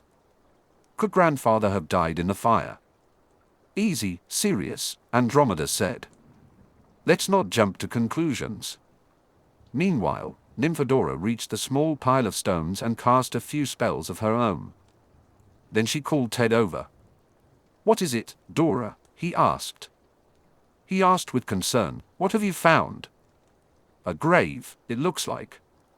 There's one body buried under these rocks. Human, male, and under preservation charms, I think. There are also two much smaller and fresher graves beside it. From the size, I'd hope they were house elves, because the alternative would be infants or small children. Do you know any more specialized charms to use on dead and interred bodies?" Ted nodded and began to cast as the other three moved to join them. "What have you found?" Andromeda asked cautiously. "One male, wizard, deceased. Around 90 years old at the time of death, which was about 3 years ago. Significant lung damage, though that wasn't the cause of death. Arcturus would have been about that age when he was reported dead," Regulus said woodenly. "And he had long-term lung damage due to a curse he took during the Grindel War." "What was the cause of death, Ted?" Sirius asked in a shaky voice. "I can't tell precisely without disinterring the body and doing a full examination in a medical facility," the healer replied. "But I can say this. The body is under preservation charms, and there is very little tissue degradation. It is also fully intact with no signs of physical trauma or burns.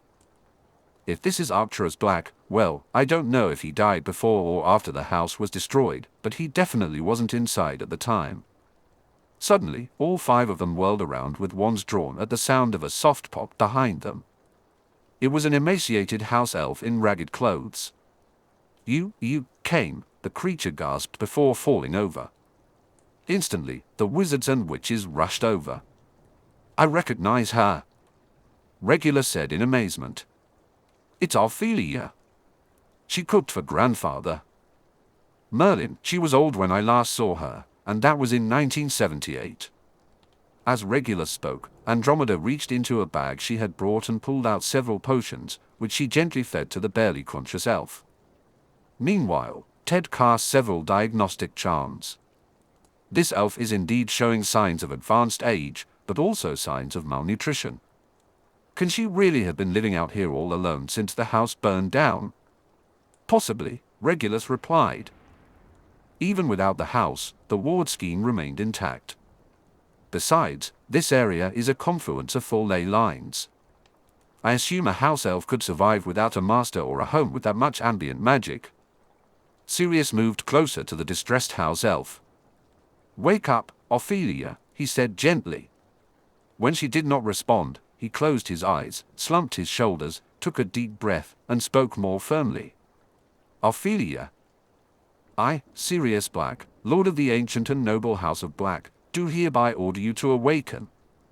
Instantly, Ophelia's eyes shot open and she gasped painfully. Andromeda shot Sirius an angry look, but he ignored it. "Master Sirius," the elf croaked.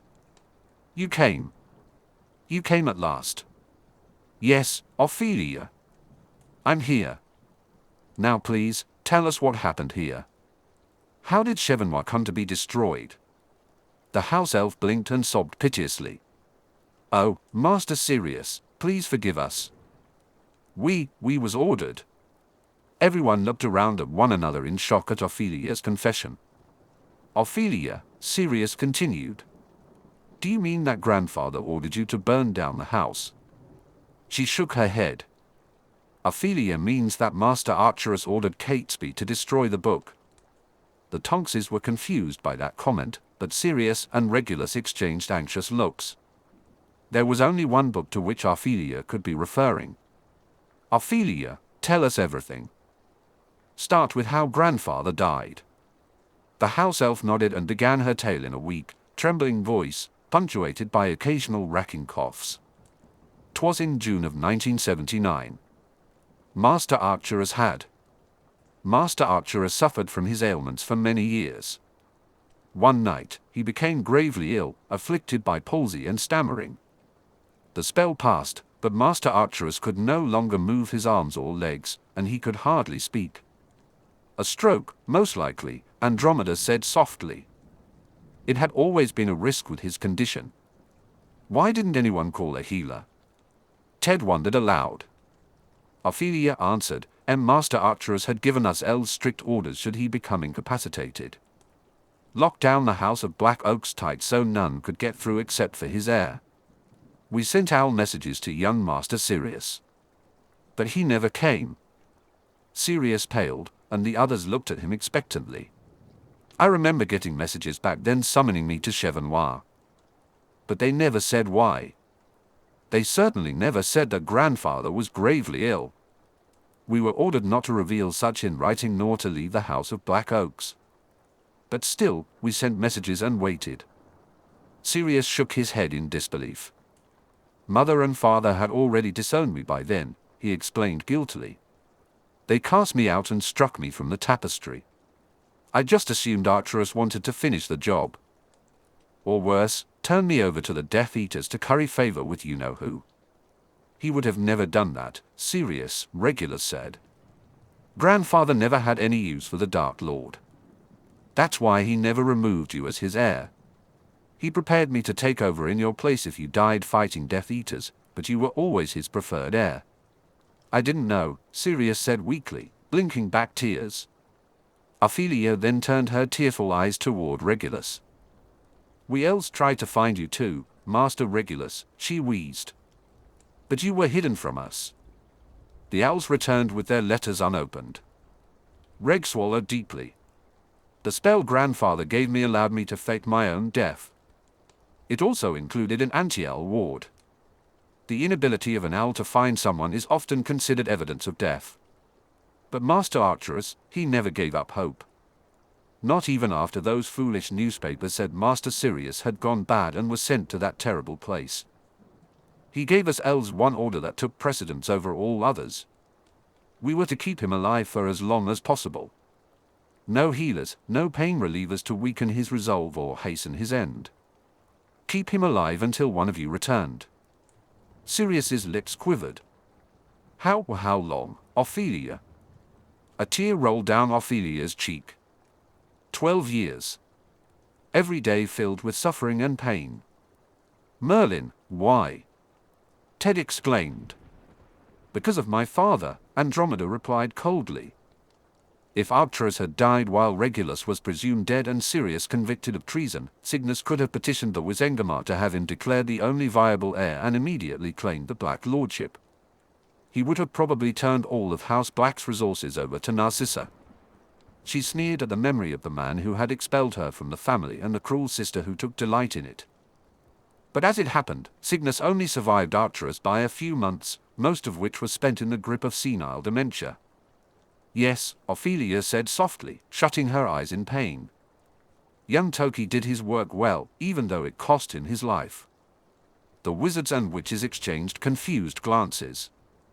If I remember correctly, Regulus said slowly, Toki was grandfather's youngest house elf. Ophelia, what do you mean by that? The frail elf took several deep breaths, as if preparing herself for the end. Forgive us our sins, Master Regulus, Master Sirius. We were ordered. In December 1991, just days before Christmas, Lord Arcturus Black finally passed from this world. Not all of Ophelia's, Catesby's, Reba's, and Toki's magic could preserve the Master's life for even one more second.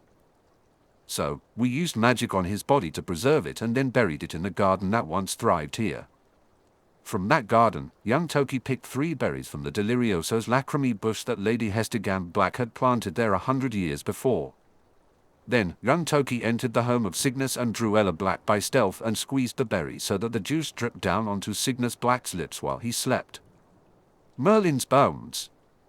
Andromeda whispered in horror.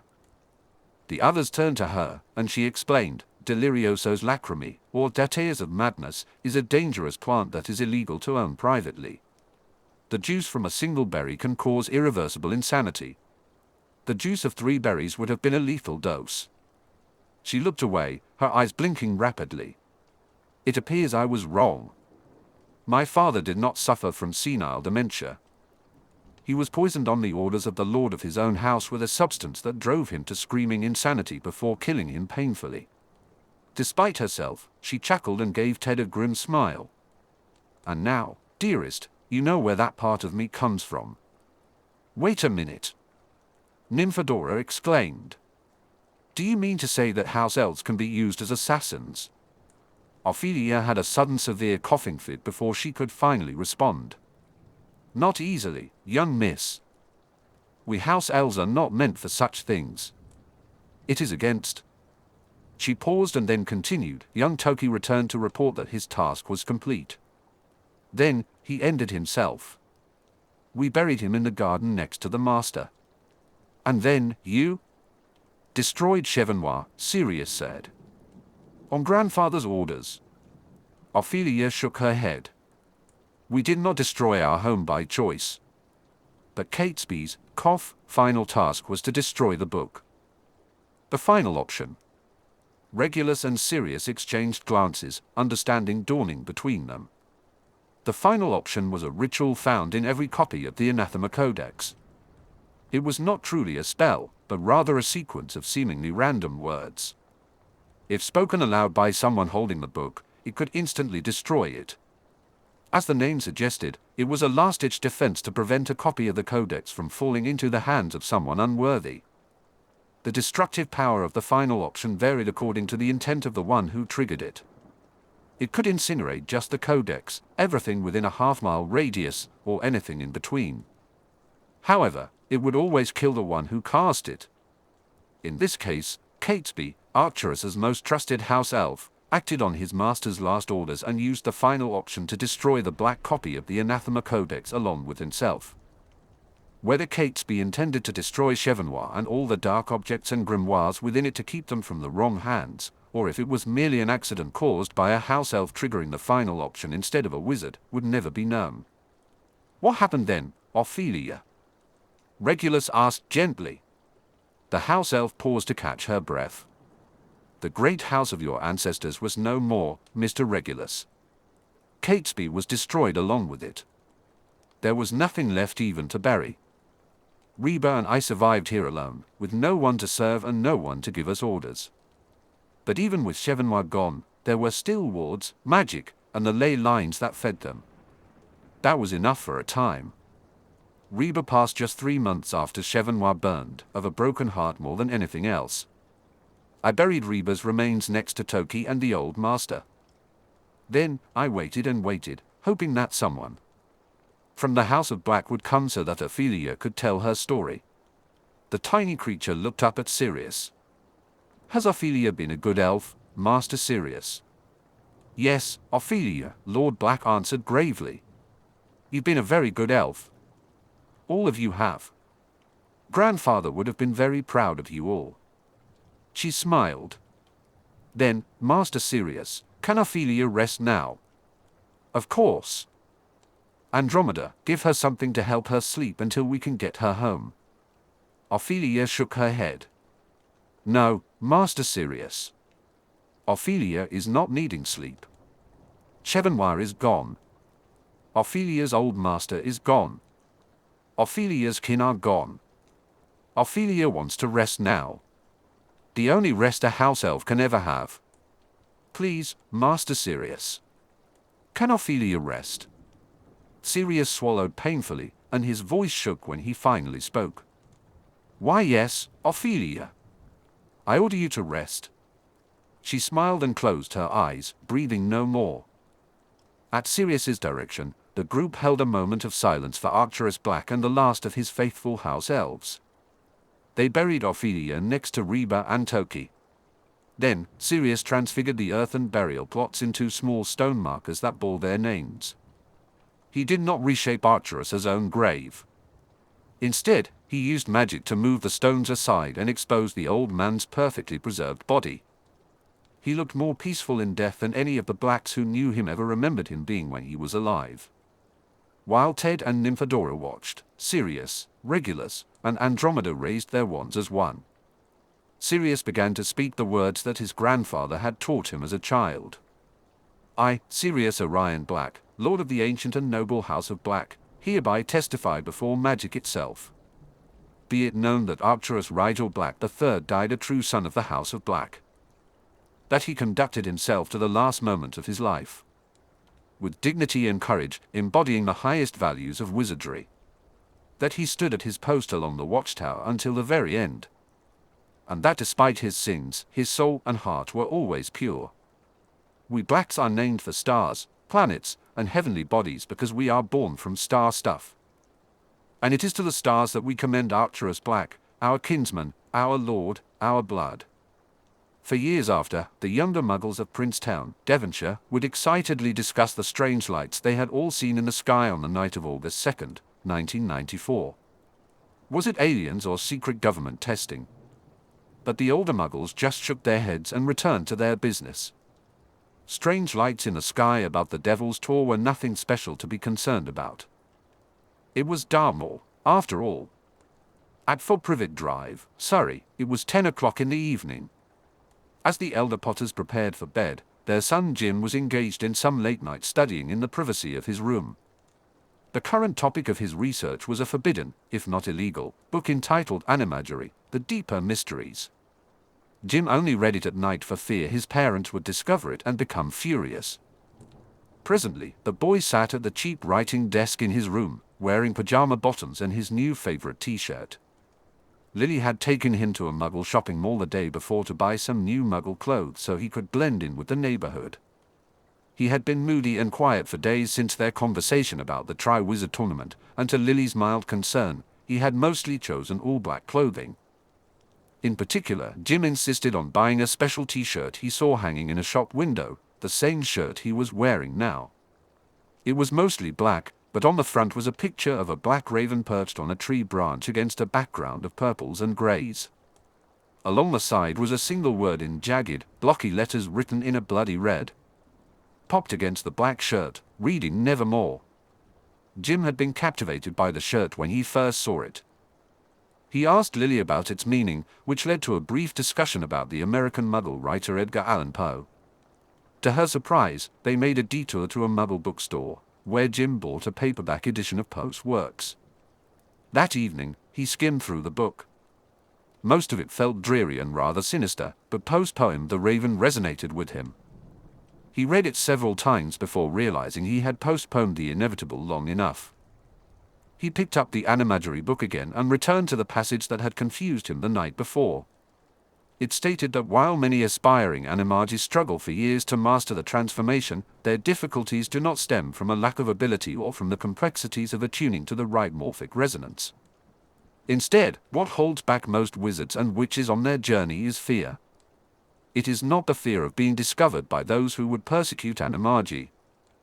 It is not even the fear of a transformation gone wrong, resulting in injury, death, or the worst fate of all, being trapped in an animal form. No, the greatest fear transcends those trivial concerns. It is the fear of embracing magic's true potential. It is the fear of what small-minded individuals dare not contemplate in all its terrible majesty, which they label as the wild. The true animagus does not simply turn into an animal. Rather, he fully embodies the essence of what his animal is, what it symbolizes, and what it truly means. The first humans revered the spirits of the animals around them as gods, as the totemic rulers of higher realms. Later, Muggles rebelled against a spiritual hierarchy that demanded they acknowledge the superiority of these totem animals, the ineffable essence of what every breed of earthly animal represents in mortal minds. New gods were created, shaped in human form with human flaws. The totem animals withdrew from us, for they were beings of magic. Deprived of worship, they could not endure this fallen world of reality with its mundane constraints on what is and is not possible. The totems are wild animals, living and hunting in the wild, bloody in tooth and claw, waiting for us to remember them and call their names once more. If you, reader, wish to be one with the animal inside you and have completed the preliminary trials, the next step is to open your mind. You must not only become an animal but embody the very idea of an animal. See as your animal sees, hear as it hears, smell as it smells, and taste as it tastes. Do not limit your senses to the material world. Strive to perceive as the animal does in the wild, where the idea of a thing is as real as the thing itself, more real. You must understand how your animal perceives the realm of thought and symbol. Ask yourself, Through which symbols does your animal see the world? Sun, moon, love, rage, fear, youth, age, wisdom, trickery, air, water, fire, earth, fertility, death. These are some of the most common symbols that may connect to your spirit animal, but there are many others, as numerous as there are animals and dreams about them. When you dream about your spirit animal, what do you see? What does it see? What do you envision through its eyes? Focus on the eyes first, young animagus. As it was said long ago, the eyes are the windows to the soul. Jim set the book down and rubbed his eyes. He looked up into the mirror attached to the back of his desk and stared wearily at his own reflection. He gazed more deeply into the reflection of his green eyes, the eyes he had inherited from his mother. He and Harry both possessed Lily Potter's green eyes, but Harry's were more vivid, the color of the killing curse some had feared. Jim had mercifully never seen that spell cast, except for one time when he was a baby. He didn't remember much about it and preferred not to think about the little he did recall. Shaking his head, he set those thoughts aside. The eyes are the windows to the soul, he murmured. Then Jim Potter closed his eyes and breathed slowly and deeply. Quoth the raven, nevermore, he whispered, imagining what it would be like to see the world through a raven's eyes. When he opened his eyes, he gasped for 3 reasons, all equally compelling. First, his eyes were now solid black from pupil to iris to sclera, looking exactly like a raven's. Second, the room around him became brighter, thanks to the raven's superior night vision. He was dazzled by his ability to see in the ultraviolet spectrum. The room was awash in colors he could never describe to anyone else, there were simply no words for it. Third, and perhaps most importantly, Jim was startled to see an obese translucent man with a thick moustache standing behind him, staring down with pure malevolence. "Whoa!" Jim yelled, jumping out of his chair and knocking it over as he turned to face the intruder. "Freak," growled Vernon Dursley, his voice like nails on a chalkboard. "Dude! It's just a ghost," hissed Steve, who lifted his head in his terrarium to watch the confrontation. "Jim," shouted James Potter, bursting into the room in response to his son's terrified yell. "What is it?" Startled, Jim squeezed his eyes shut reflexively. When he opened them again, his vision had returned to normal, and the ghost had vanished. He shook his head and turned to face his father. "It was nothing, Dad. I just fell asleep at my desk. Must have had a nightmare that woke me up. I'm sorry for yelling. I didn't mean to worry you." James studied his son for a moment, then his expression softened. "Don't worry about it, son. You've been through so much recently. I don't blame you for nightmares. Do you want a potion of dreamless sleep?" "No, that's okay, Dad. I'll just get into bed. I'm sure I'll be fine." James nodded and wished his son good night before exiting the room and closing the door behind him. Jim exhaled slowly and looked around the room for a moment. Then, he closed his eyes again and concentrated. When he opened them, his strange new raven vision had returned, along with the angry ghost that Jim now thought he recognized from old pictures.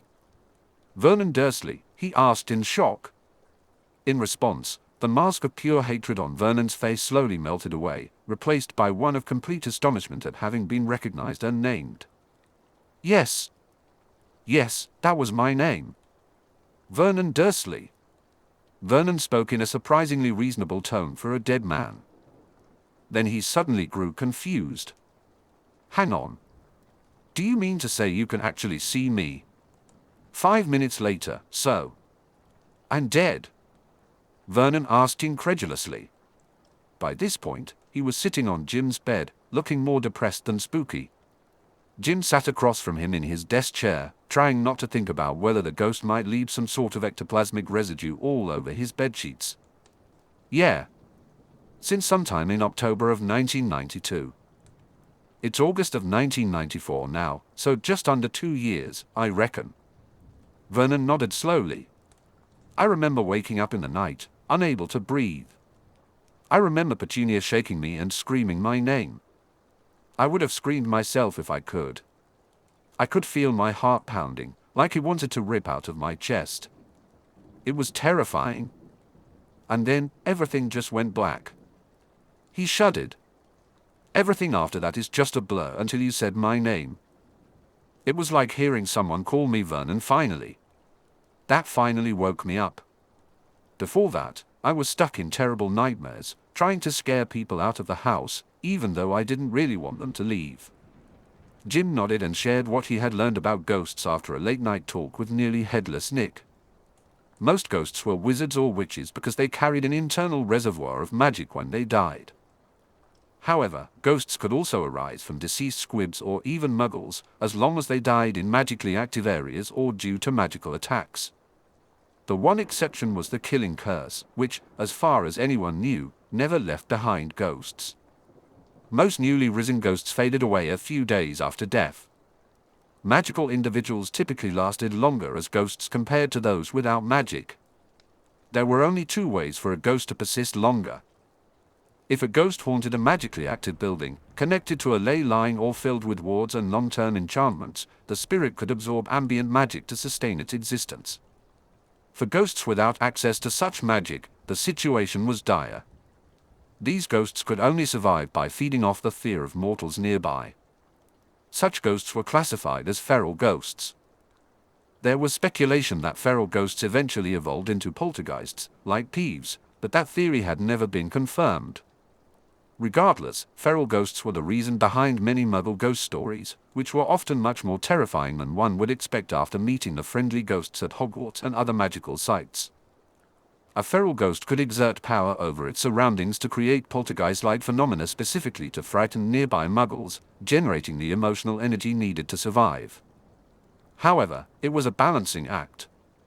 If they scared the Muggles too much, those Muggles would flee, depriving the ghost of sustenance. Moreover, ghosts that relied on human fear would not truly wake up. They remembered their previous lives. They acted more like intelligent predators, focused solely on provoking the fear they needed to exist. The reason there were so many ghosts at Hogwarts was the Ministry's policy to send ghosts who might otherwise become feral predators to Hogwarts or other magic-rich locations. These places could support a large population of intelligent ghosts. In fact, the Hogwarts Charter specifically established that the school should be a sanctuary for the restless dead. While techniques existed to exorcise a ghost permanently, they could also be bound for a time. The most humane solution for most feral ghosts was to send them to Hogwarts, where they could fully awaken. The alternative was to keep the haunted area free of Muggles until the feral ghost dissipated for good. However, this was often seen as ethically equivalent to killing a ghost a second time and was generally a last resort. All the ghosts of Hogwarts were wizards and witches, at least as far as Jim knew.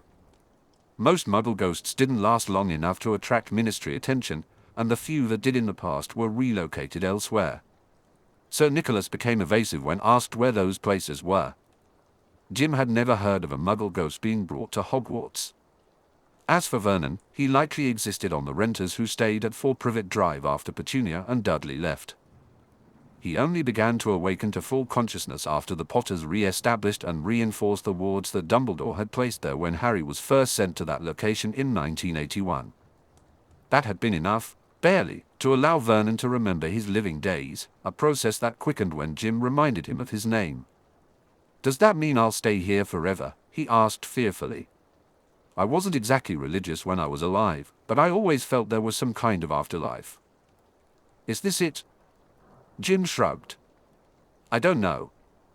Professor Dumbledore says that after death comes the next great adventure, but I'm not sure if that's just wishful thinking. Maybe a ghost is someone who's afraid to move on. Or maybe a ghost is someone determined not to fade away to nothing." The boy's face brightened. "My history of magic teacher is a ghost. I can ask him." Then, his expression fell. Though he's hard to get useful information out of. "I'm not entirely sure he realizes he's dead."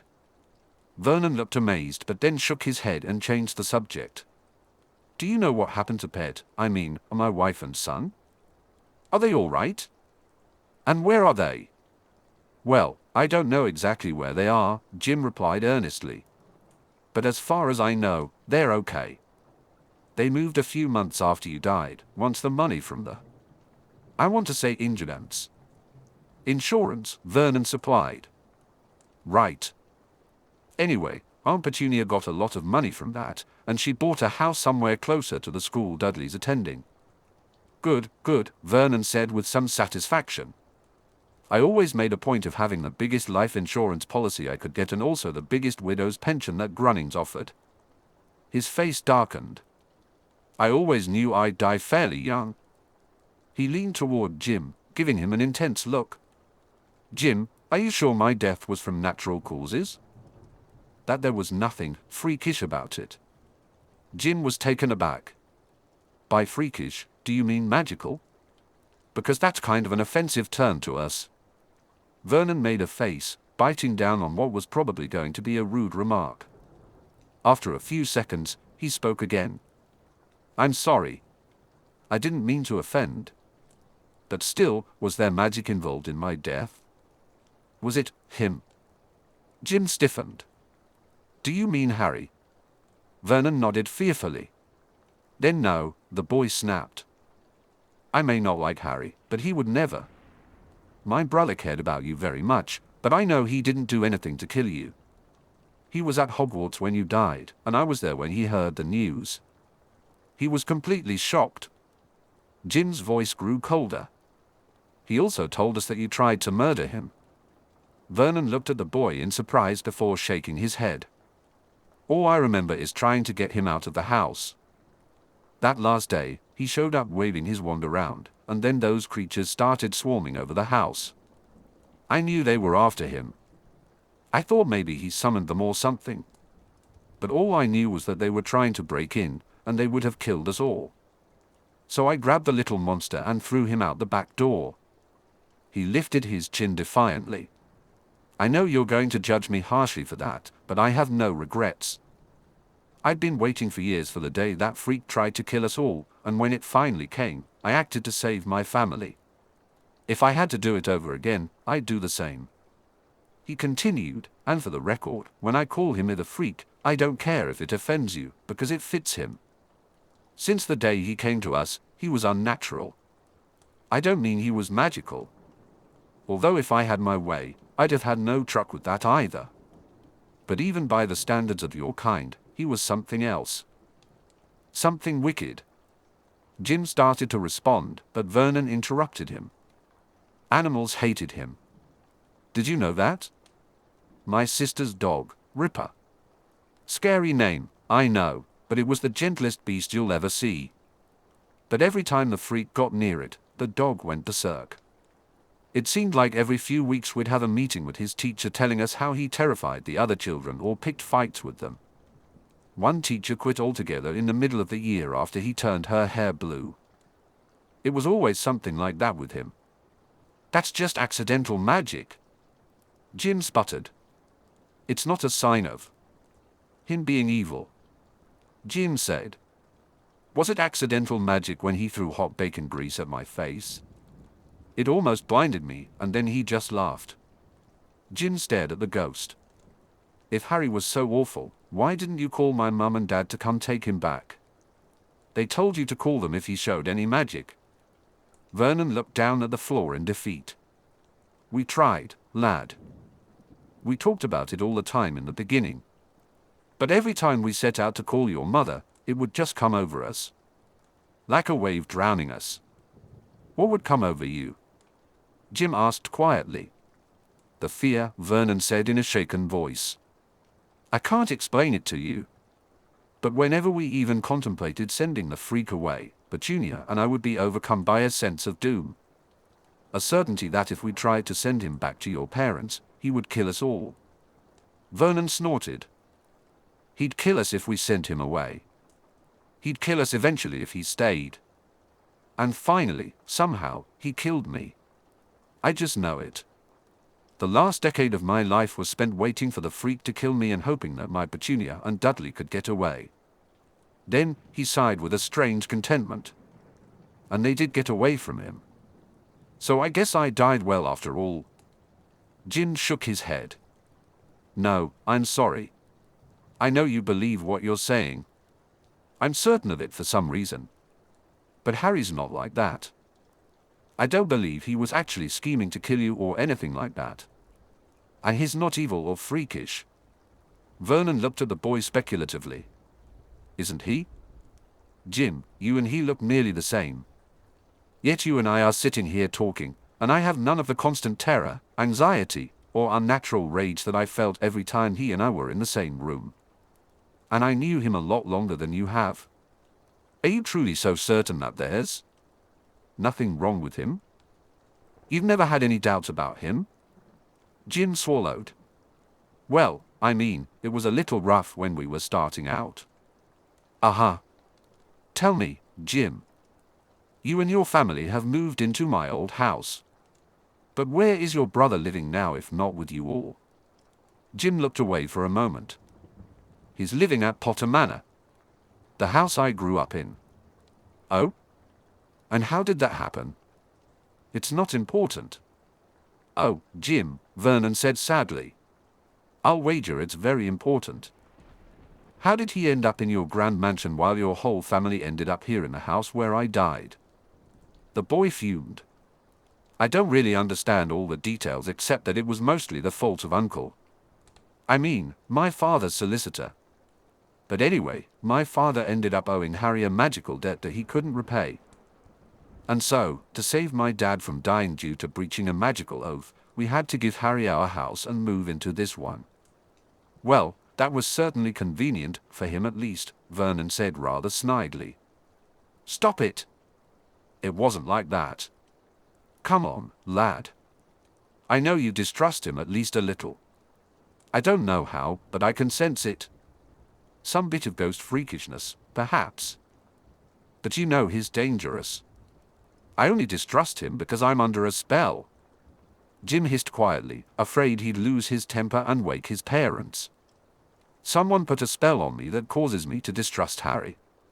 Vernon chuckled. Just because you're under a spell doesn't mean that distrusting him isn't the wise thing to do, lad. Just promise me that when you go back to Pigfarts or whatever that place is, you'll be careful around him. Or I promise, you'll regret it. He'll make certain of it. Jim was silent. I'd like to get some sleep now, he said after a long pause. Vernon nodded. Are you going to tell your mum and dad about me? He asked. I don't know. I'll have to think about it, Jim said anxiously. The ghost suddenly looked worried. If you do tell them, do you know what they'll do with me? I assume you lot have ways of getting rid of problems like me. Despite himself, Jim felt a wave of sympathy for the dead man whose house they had claimed. He wasn't sure he believed anything the man had said about Harry, but he also wondered what would happen to him if the elder Potters decided to have him exorcised. He recalled the look on Sir Nicholas's face when he told Jim what happened to the ghosts of Muggles. More accurately, he remembered what Sir Nicholas pointedly did not say on the topic. I won't tell them anything right now, Jim finally said, provided you don't do anything to make me think you're a danger to me and my folks. Vernon smiled and then slowly faded from view. August 4th, 1994. No. 12 Butterfield Lane, Oxford. A beetle flew into the townhouse through a cracked window in the boys' room just before dawn. It quickly found a perch on top of a door frame where it could observe without being seen. After watching the house for a few days, it had figured out the Muggles' routine. Every morning around 9, the woman drove her son to a nearby sports center, which was probably for the best given the boy's size. Fair's fair, though, the beetle thought to itself. He's still overweight, but he seems to have lost a few stones since his father died, if those pictures on the mantel from his childhood are any guide. The exercise must have done him good. After dropping off the boy, the woman would return to the townhouse, pour herself a cup of tea, milk, no lemon, and watch the Muggle televisual thing all day until it was time to pick the boy up around 5. To the beetle, it seemed a drab, pointless existence, but it supposed that everyone dealt with grief in their own way. At 9:05, moments after the Muggle's departure, the beetle flew down from her perch and transformed into a witch as she landed in front of the refrigerator in the kitchen. Inside, there was a large jug of milk and a smaller metal jug that the Muggle woman used for her tea service. The witch took out a vial from one of her pockets and carefully added 3 drops into the milk, swirling it around. After returning the small jug to the refrigerator, she placed a spell on it to alert her the next time it was removed. The witch closed the refrigerator, transformed back into a beetle, and flew out of the townhouse. 40 minutes later, the witch sat on a nearby park bench, reviewing her notes for an upcoming interview. She heard the soft ringing of a bell that no muggle could detect. Glancing at her watch, she waited another 15 minutes before packing her papers into a satchel and confidently walking down the sidewalk toward number 12. When she arrived at the door, she pressed the bell and waited. A few minutes later, the door opened to reveal Petunia Dursley. Though annoyed at the interruption of her routine, Petunia's eyes were already slightly glassy, showing the telltale symptoms of the potion slipped into her tea. It was not Veritaserum, which was illegal to use on muggles. Instead, it was the witch's personal blend of the babbling beverage, the confusing concoction, and Gregory's unctuous unction. When consumed, this potion would make the drinker very talkative, eager to share secrets, and see the next person they encountered as incredibly trustworthy. Best of all, once the effects wore off, the drinker would have no memory of revealing any secrets. After a week, it became completely non-detectable. Even if discovered, it was only considered Class 1 muggle baiting, with a maximum fine of 30 galleons, which the daily profit would cover. Yes? Snapped Petunia Dursley. Good morning. My name is Marguerite Scaraby, and I'm a reporter. Could I come in and speak with you for a few minutes? Petunia blinked a few times and reluctantly welcomed her guest inside, neither woman knowing nor caring that the other was a witch. An hour later, Marguerite was frustrated. Petunia Dursley had not been the source of gossip about the Potters that she had hoped for.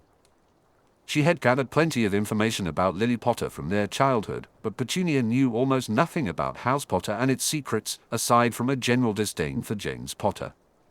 She had absolutely no information about the boy who lived.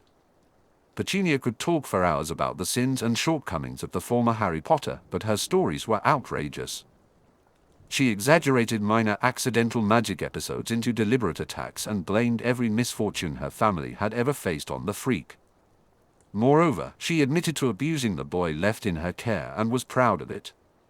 Before giving up on the interview, Marguerite decided to try one last approach. Mrs. Dursley, she said, pulling a small glass object from her purse. Would you do me the kindness of holding this item for a moment? Petunia narrowed her eyes suspiciously, but she remained under the potion's influence. She reached out and took the remembrall from Marguerite's hand. It immediately turned a violent red. What? Petunia exclaimed fearfully, finally realizing that her houseguest was a witch. What is this thing? Marguerite didn't answer. She simply grinned from ear to ear. Chapter 7, Little Hangleton. August 6, 1994. Blackstone Manor. 7 in the evening. At long last, Harry and his friend's summer lessons had ended, but the brain trust wasn't quite done yet. On Saturday, August 6th, the 2 exhibition matches held at Hogwarts took place before sizable audiences. Harry took great pride in informing Dumbledore about how much money had been raised for the Hogwarts General Fund. Hermione did not attend the matches, which was not terribly surprising. House pride was barely enough to entice her to come to the Gryffindor matches, after all. Instead, she spent part of the day at a Muggle library, but she did join Harry and their other friends for a final dinner party. Apparently, Harry had taught Buttercup how to make pizza and tacos, which confused and then delighted the purebloods in attendance. If any of Hermione's friends noticed the file folder she brought with her and handed off to Harry upon arrival, no one commented on it. During dinner, Harry officially announced that Blackstone would be the new name of the former Potter Manor. Ginny Weasley had proposed it, as Black was Harry's surname now, and he was heavily integrated into House Black. The suggestion earned her a hefty gift certificate to Honeydukes, which she looked forward to using, as she was a rising third year and would finally get to visit Hogsmeade. Well, legally, anyway, she admitted with a smirk. I am a Weasley, after all, and the twins told me where a few secret passages are. I'm pretty sure Ron and Percy are the only ones who have never snuck over to Hogsmeade without permission. Ron was not present to respond to the dig, as he had declined to come to the party, claiming a prior engagement. However, he did send a very nice thank you note to Harry for allowing him to join Harry's study group over the summer. Harry hoped to maintain at least a cordial relationship with Jim's best friend, despite the oath of enmity. Morven the Manor's name had changed that evening. Going with Ginny's suggestion, Harry arranged to have the sandstone walls of the former Potter Manor transformed into a jet black. He also helped Regulus take stones recovered from Chevenoir's fireplace, the only part of the original structure to survive its destruction, and used them to create a small black rock garden behind the house as a memorial to Arcturus Black. Sirius was deeply moved when he saw it. After dinner, the group retired to the Great Hall, which had been set up as the nerve center for I Spy Productions. The room was filled with an assortment of mirrors of different sizes, each prepared to replay the day's Quidditch matches from various angles. The Brain Trust planned to review the playback on each screen and discuss their editing plans. Harry made some comments but mentioned that he wouldn't be available the next day to help with the editing because he had a meeting with Lucius Malfoy about financing. "That's okay, Harry," Sue said amiably. "Keeping our backers happy is probably as important as what we'll be doing." Harry laughed, and so did everyone else, except for Hermione, who merely smiled and nodded when their eyes met. Everyone headed home around 9 in the evening. Hermione was the last to leave and paused at the flue. "Good luck," she said quietly before departing. Harry quickly went up to his room and opened the folder containing Hermione's research. "Yeah," he muttered to himself. "We'll probably need it." Meanwhile, at 4 Privet Drive, Ron said politely, "The meal was delicious, Mrs. Potter." "What was it called again?" "Pasgetti." "Spaghetti," Lily replied with a smile. "Although, I think Jim called it Pasgetti for a while when he was about 4. "Newham," Jim wailed, embarrassed by his mother's teasing. Lily and James just laughed. After dinner, the 4 of them retired to the living room to watch some television, which always amazed Ron. They all laughed over the latest episode of Britain's Empire. Lily had to explain repeatedly that Muggle leisure center managers were not that foolish, that everyone on the show was an actor, and they were all acting silly on purpose because it was a comedy. She also had to clarify the concepts of leisure center and, to some extent, comedy. Not for the first time, Lily marveled at the odd nature of wizarding pop culture. The Statute of Secrecy came into existence at the dawn of the Restoration era, which meant that wizards largely missed out on the advent of Restoration comedy. In the decades prior to the statute's enactment, Britain was ruled by Oliver Cromwell and the humorless Puritans who supported him, leading to the outlawing of theatre. As a result, among wizards, comedy, at least on stage, had largely stagnated since the time of William Shakespeare. The only exceptions came from wizards and witches who actively embraced modern Muggle culture, and even they were mostly limited to Muggle books and stage plays. The Potters were literally the only wizarding family Lily knew that had access to a television set. Consequently, the idea of a situation comedy or any form of comedy more modern than vaudeville was largely unheard of. "I still say you should try to figure out how to make magical television," Jim said to his parents with a grin. "I bet you could make a fortune that way." Ron looked around the room in confusion. Didn't you know? I think Harry's already doing that." The 3 Potters all stared at him. "What?" Jim asked, a hint of anger in his voice. Ron swallowed, suddenly wishing he'd stayed silent. He and his friends from the summer study group figured out how to make flying caramels. The other 3 looked at him strangely. "Caramels?" James asked. "No, not caramels, I guess. Those things you use to record stuff like they show on the television." "Ah, cameras, I think you mean," Lily said. "Oh yeah, sorry. Cameras. They figured out how to make floating cameras that can record and save moving pictures, just like what they're showing here. They recorded the 2 Quidditch matches held today at Hogwarts and are going to try to sell the recordings somehow." Ron quailed a bit at the look Jim was giving him. "Harry's going to sell video recordings?" "He stole my idea." "That will do, Jim," Lily said firmly. "You're not the first person to come up with the idea of video recording." Harry was raised Muggle, so it's no surprise that he considered it. Although I'm impressed if he and his friends solved the technical issues with a magical video camera. Yeah, Jim said bitterly. I know how he was raised, Mum. I lived down the hall from his old room, remember? Jim. Jane said firmly. That's enough. Jim opened his mouth, then closed it again. He spent the next half hour sulking before finally announcing that he was tired and ready for bed.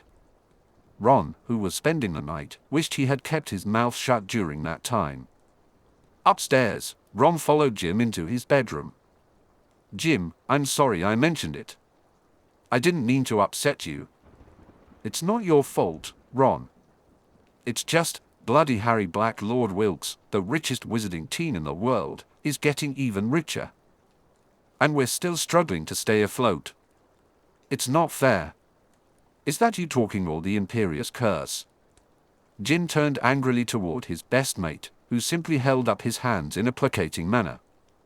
Meanwhile, Ghost Vernon, who stood leaning against the far wall, spoke up. Oh good Lord above. What has the freak done now? You stay out of this. Jim snapped, only to remember that he was the only human present who could see Vernon. Ron stared at him wide-eyed in response to his outburst. Ah, Jim? Jim sighed and turned to Vernon.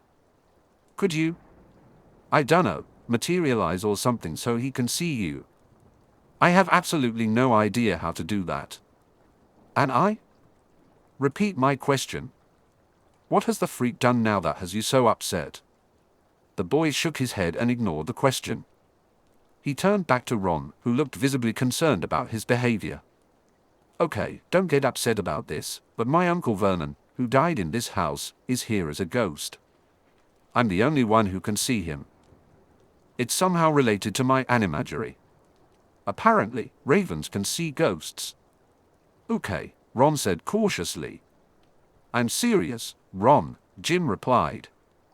Then, he closed his human eyes and opened his all-black raven eyes. Bloody hell! Ron exclaimed, instinctively falling back a step. Shush! My mum and dad don't know yet. Jim closed his eyes again, returning them to normal. So, can you do the whole transformation now? Ron asked. Jim exhaled angrily. No. Well, not intentionally, at least. I've turned completely into a raven about 3 times, but never on purpose. And it takes me forever to change back. And every time I do, I'm still naked. Indeed you are, muttered Vernon. It's as indecent as it is unnatural. Meanwhile, Ron fought down a snicker. It's not funny. Jim snapped. Oh come on. Ron replied. It totally is. If I were trying to become an animagus and ended up Starkers all the time, you'd be laughing your ass off at me. Jim gave Ron a foul look before finally bursting into laughter. Yeah, all right, maybe I would. But after a few weeks of it, it's getting old. At least I haven't come out of it naked and a mile away since that first night. I think I remember that, Vernon said thoughtfully. Yes, I'm pretty sure I slammed the window on your fingers. Jim glared at the ghost, who simply shrugged sheepishly. Sorry, he said. Look, Ron said. Your dad is an animagus. It was all over the papers. Why haven't you asked him how to transform without showing off your bits to everyone? I'm sure he had to deal with that too when he was just starting. Learning how, Jim shook his head. I'm an illegal animagus, Ron. I could get into a lot of trouble if I get caught. And Dad could face serious consequences if he's caught helping me. Ron nodded.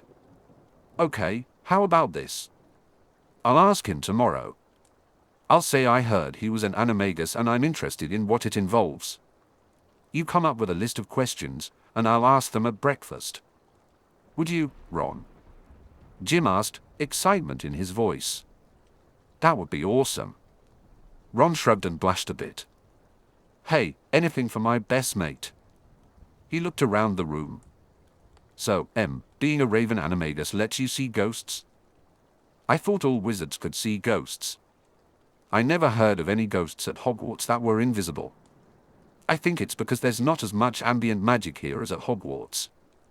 Uncle Vernon doesn't have enough magic in him to remain visible all the time. I can only see him because there's a connection between ravens and death. Ron raised an eyebrow. Oh, is there? Wonderful. Are you sure this is something you need to be mucking about with on your own? Well, I'm not entirely on my own. Remus Lupin sent me a book with notes on the transformation. It helped a lot. Well, not with the actual transformation itself, but with the theory and whatnot. He looked at Ron with curiosity. Say, are you sure you don't want to learn to be an animagus? Very. I'm already a parcel mouth, a beginner whooshy-doo martial artist, and an overworked delivery boy for my mum's magical catering business. There's only so many hours in the day, you know. Jim laughed. Fair enough. I hope your mum's paying you at least. She is, actually, Ron said proudly. It's the first time I've had my own spending money in my whole bloody life. Jim was surprised and looked at his best friend thoughtfully, but before he could say anything, the conversation continued. Ron looked around the room carefully and brought the conversation back to Ghost Vernon. So, anyway, you have an invisible ghost that only you can see. And your parents don't know about it because... Jim sighed. Because I'm not entirely sure what the Ministry does to the ghosts of Muggles. But I'm worried that it's something not good. Can you keep this a secret for now? Ron smiled. Of course. What's one more secret we're keeping? Then he furrowed his brow. Hey, your Uncle Vernon's not going to, I don't know, spy on me while I'm sleeping or taking a shower, is he? Certainly not. Vernon exclaimed, though Ron couldn't hear him.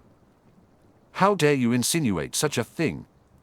Dude, said Steve, Jim's king snake, who had been resting quietly in his terrarium until now. You were totally creeping on Jimbo here every night until he finally noticed you were here. Vernon spluttered at that, while Jim turned to his pet snake. Yeah, Steve. And thank you so much for not sharing that with me. The king snake gave a trembling motion that both Jim and Ron recognized as the serpentine equivalent of a shrug. Jimbo, you and Big Red had ghosts all over the place back at Hogwarts. I figured you were used to it and just ignoring the walrus over there. Ron's eyes widened as Steve confirmed the ghost's existence while Vernon fumed silently at the snake's insults about his appearance. Jim looked back and forth between the two, slipping in and out of Parselton as necessary. Okay, Steve, how can you even see Uncle Vernon? And Uncle Vernon, how can you understand my pet snake? Most animals can see ghosts. It's just that most of the time they ignore us, so we return the favor. Live and let live. Steve turned his head from Jim toward Vernon. No. Offense, walrus, Vernon said, ignoring Steve's comments. And I have no idea how I'm able to understand that reptile. More freakishness, I suppose. I have asked you not to use that word, Jim spat through gritted teeth. Jim, Ron said tiredly, I'm going to bed now. This conversation is too weird for me, especially since I can only hear 2/3 of it. I'll see you in the morning. Okay, Ron. Good night. As Ron put his hand on the door, he spoke again. Hey, Ron? Thanks. For everything. Ron smiled wanly. What are best mates for? August 7th, 1994. Malfoy Manor. Brunch. Well, Harry, said Lucius Malfoy languidly, you called for this meeting and insisted I find a pretext to send Draco away. I assume you have some information to share with us about the fourth Horcrux. For people sat on Malfoy's veranda, Harry, Lucius, Regulus Black, and Severus Snape.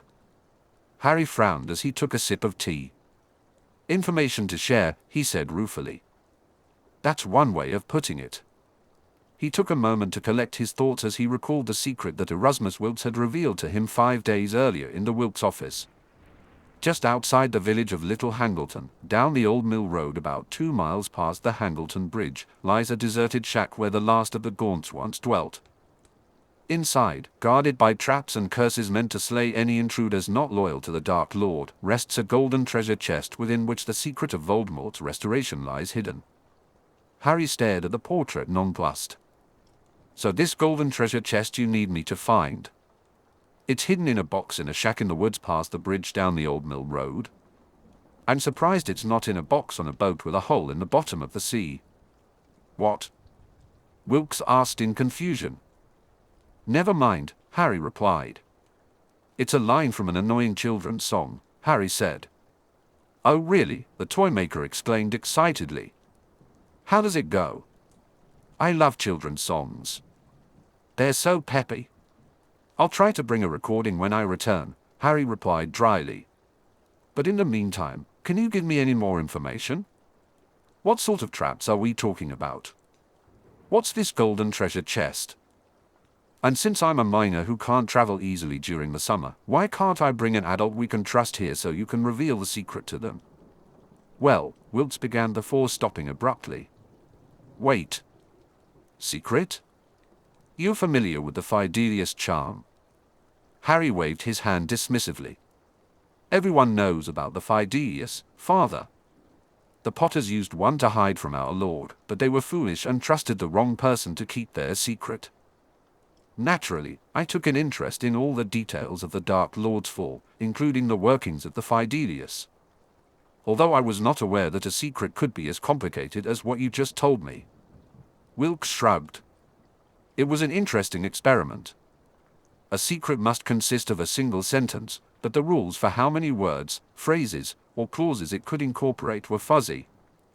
So for this secret, we decided to incorporate as many details as possible in hopes of providing the highest level of occlusion, on top of the most devilish traps and curses that Borislav, the Dark Lord, and I could devise. Right. So, my questions? Yes. Sorry. I'm afraid I'm all giddy and distracted now on account of finding out I'm dead and also a father. And most remarkably, in that order. But to answer your first question, you needn't worry about the traps because the defenses are all psychoreactive. So long as your loyalty to our Lord's cause is absolute, they will all remain inactive.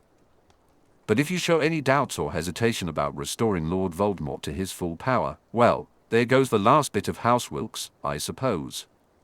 One would think, Harry said sharply, that my father's portrait would be more concerned about ensuring his son and heir doesn't die in a failed attempt to resurrect our Lord. Family's important, boy, the man replied cheerfully, but his expression quickly turned serious. But not as important as the goal. If you aren't committed to the goal, to be honest, I'd prefer you died horribly than live to deliver a portion of our Lord's soul to his enemies for destruction. Consider this an epic challenge of worthiness. A test of loyalty and devotion. Harry scoffed softly. Well, can you at least tell me what the goal is? All I know is what the Goyles had to say about the Dark Lord's agenda, and that was a bit simplistic. Am I right in thinking there's more to being a part of Lord Voldemort's inner circle than just Blarg? Kill the Mudbloods. Blarg. I mean, I hate Mudbloods as much as the next fellow, but there has to be more to it than that. Wilkes giggled excitedly for several seconds. Oh, you are clever. Yes, Harry, there was much more to the Inner Circle's goals than just genocide against our inferiors. Honestly, that was merely an enjoyable pastime for most of us. Lord Voldemort's true goal was visionary. Aha. Care to share that vision with me? When you brought me the box, Harry. When I know you're truly one of us. Then I'll tell you all about it. But not before. He raised his hand to stop Harry from asking any more about that topic. Now then, moving on to your second question, you can't take anyone with you, and we can't share the secret with anyone else because, honestly, I don't know who we can trust anymore. From what you told me, Borislav and the Lestrange woman are dead, while Gus has disappeared somewhere and is incommunicado. Mr. January might be a possibility, but I'm not sure. The last time I was updated, he wasn't. Finished cooking. That leaves the Selwyns, and I'm not sending my only son to meet with those nutters. I mean, I'm an enthusiastic serial killer with a body count in the hundreds, and even I think the Selwyns are creepy. But no, Harry. If getting past the traps is a test of loyalty and devotion, then consider this a test of cleverness. Let's see if you can figure out how to get some expendable patsy to take you to Little Hangleton. Get one of the Goyles to take you. They're both stupid. Or if that's too risky, you can always call it a test of patience instead. Just wait a few years until you're old enough to apparate. A few years? Wilkes grinned wickedly. What can I say, Harry? I'm a portrait now. Lacking the sense of urgency that mortality imposes, I can afford to take these things slow and easy. Besides, in the end, time is nothing but an illusion, just a lie we tell ourselves so that things don't all happen at once. Harry sighed in annoyance. Fine. So what can you tell me about this golden treasure chest? Wilkes blew on his pipe, and bubbles floated up from the end. Not much to tell. It's a golden box that can only be opened with the magic words. I'm quite certain you'll recognize it when you see it. It's distinctive. But the treasure you seek is inside. Well, there's actually more than one treasure inside.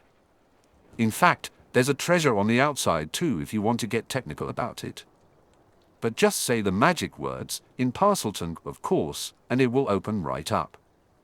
And what are the magic words? The toy maker snickered. I tell you what, son of mine. If you can't figure it out on your own, bring the box back here to me and I'll tell you. And then mock you for how poorly you were raised.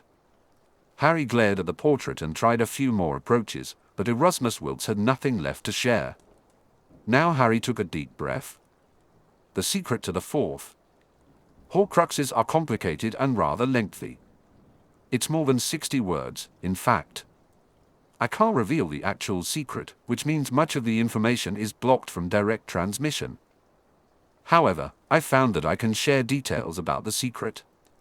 Peripheral information is acceptable as long as it doesn't interfere with the specific text of the secret itself.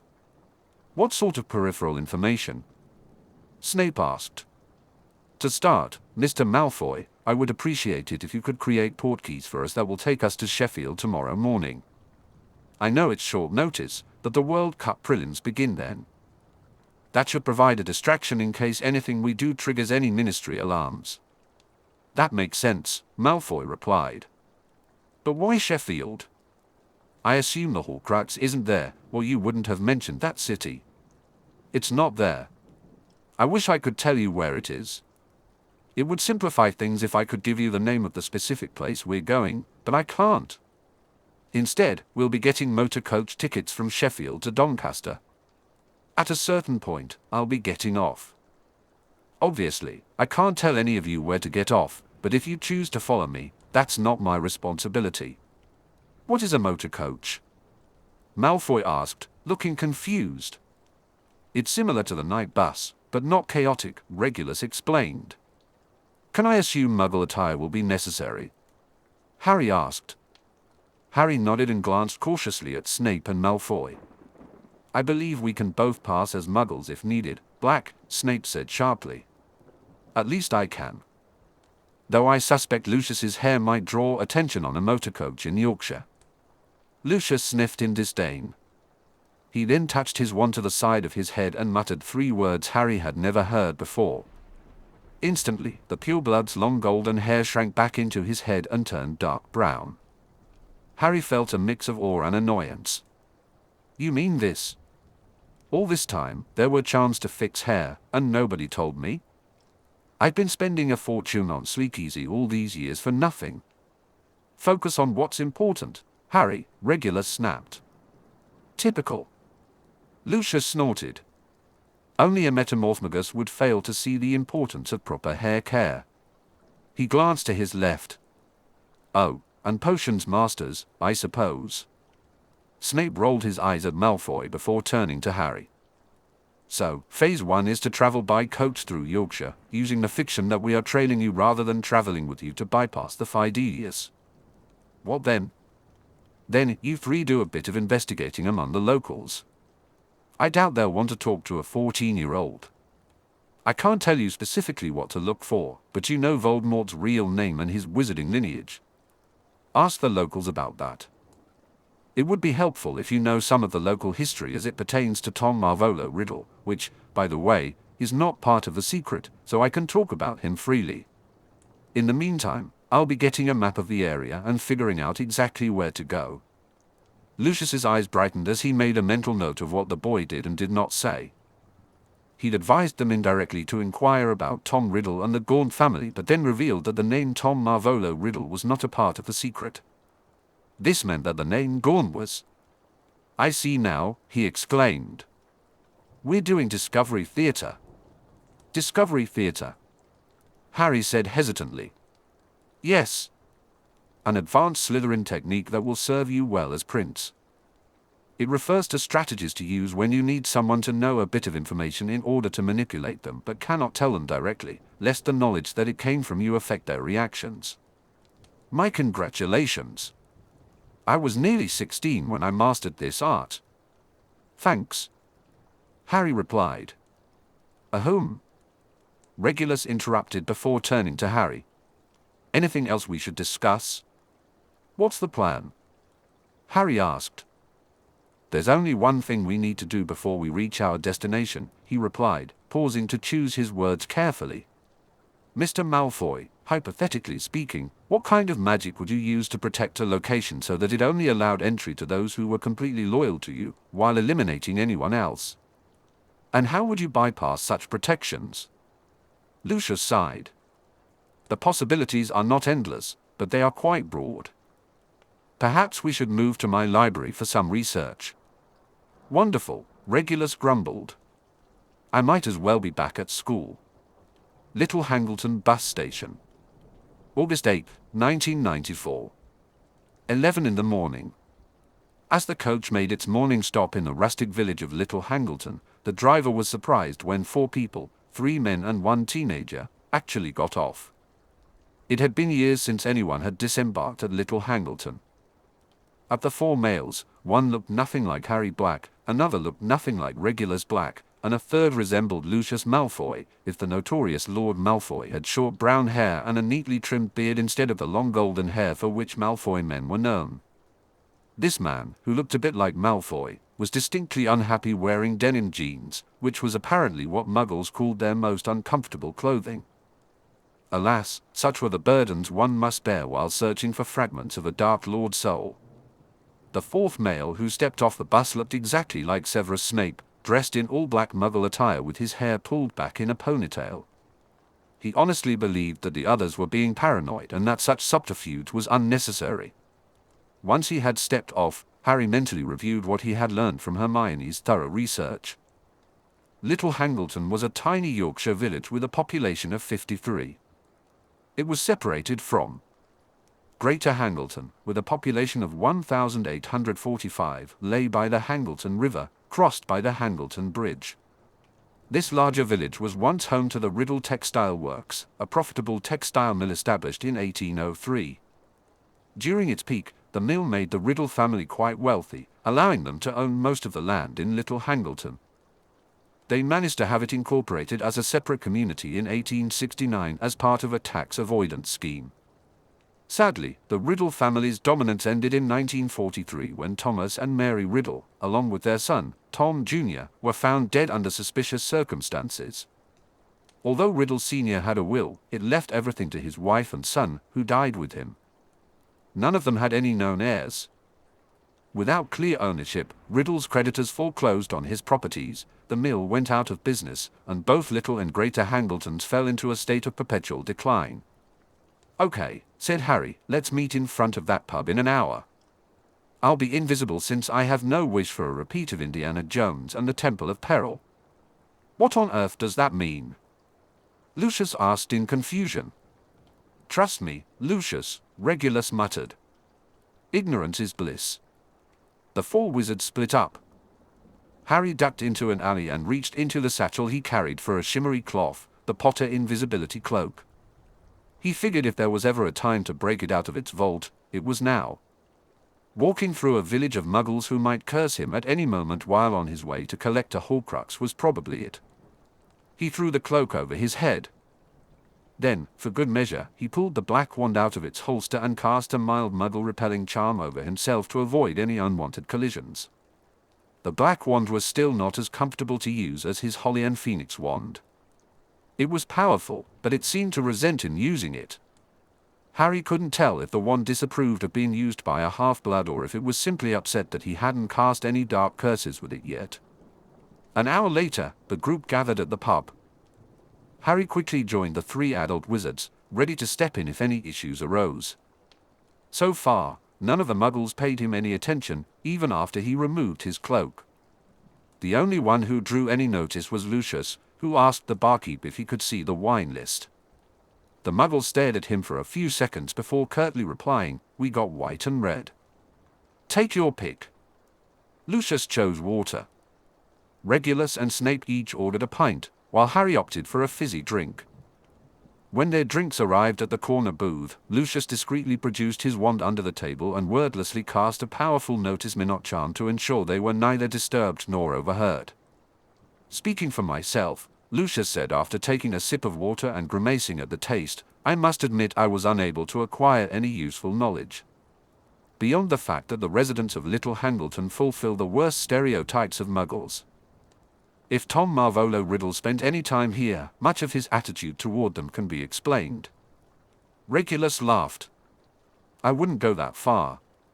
Of course, I was raised by Walburga Black, so the worst stereotype of muggles I've ever heard is that they are a different species from wizards entirely and essentially a breed of hairless baboons who somehow learned to dress themselves.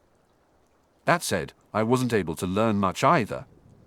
"Well then," Severus drawled, "it is fortunate that you 3 great princes brought me along, as I obtained a wealth of information through superior cunning and perhaps a more amiable personality."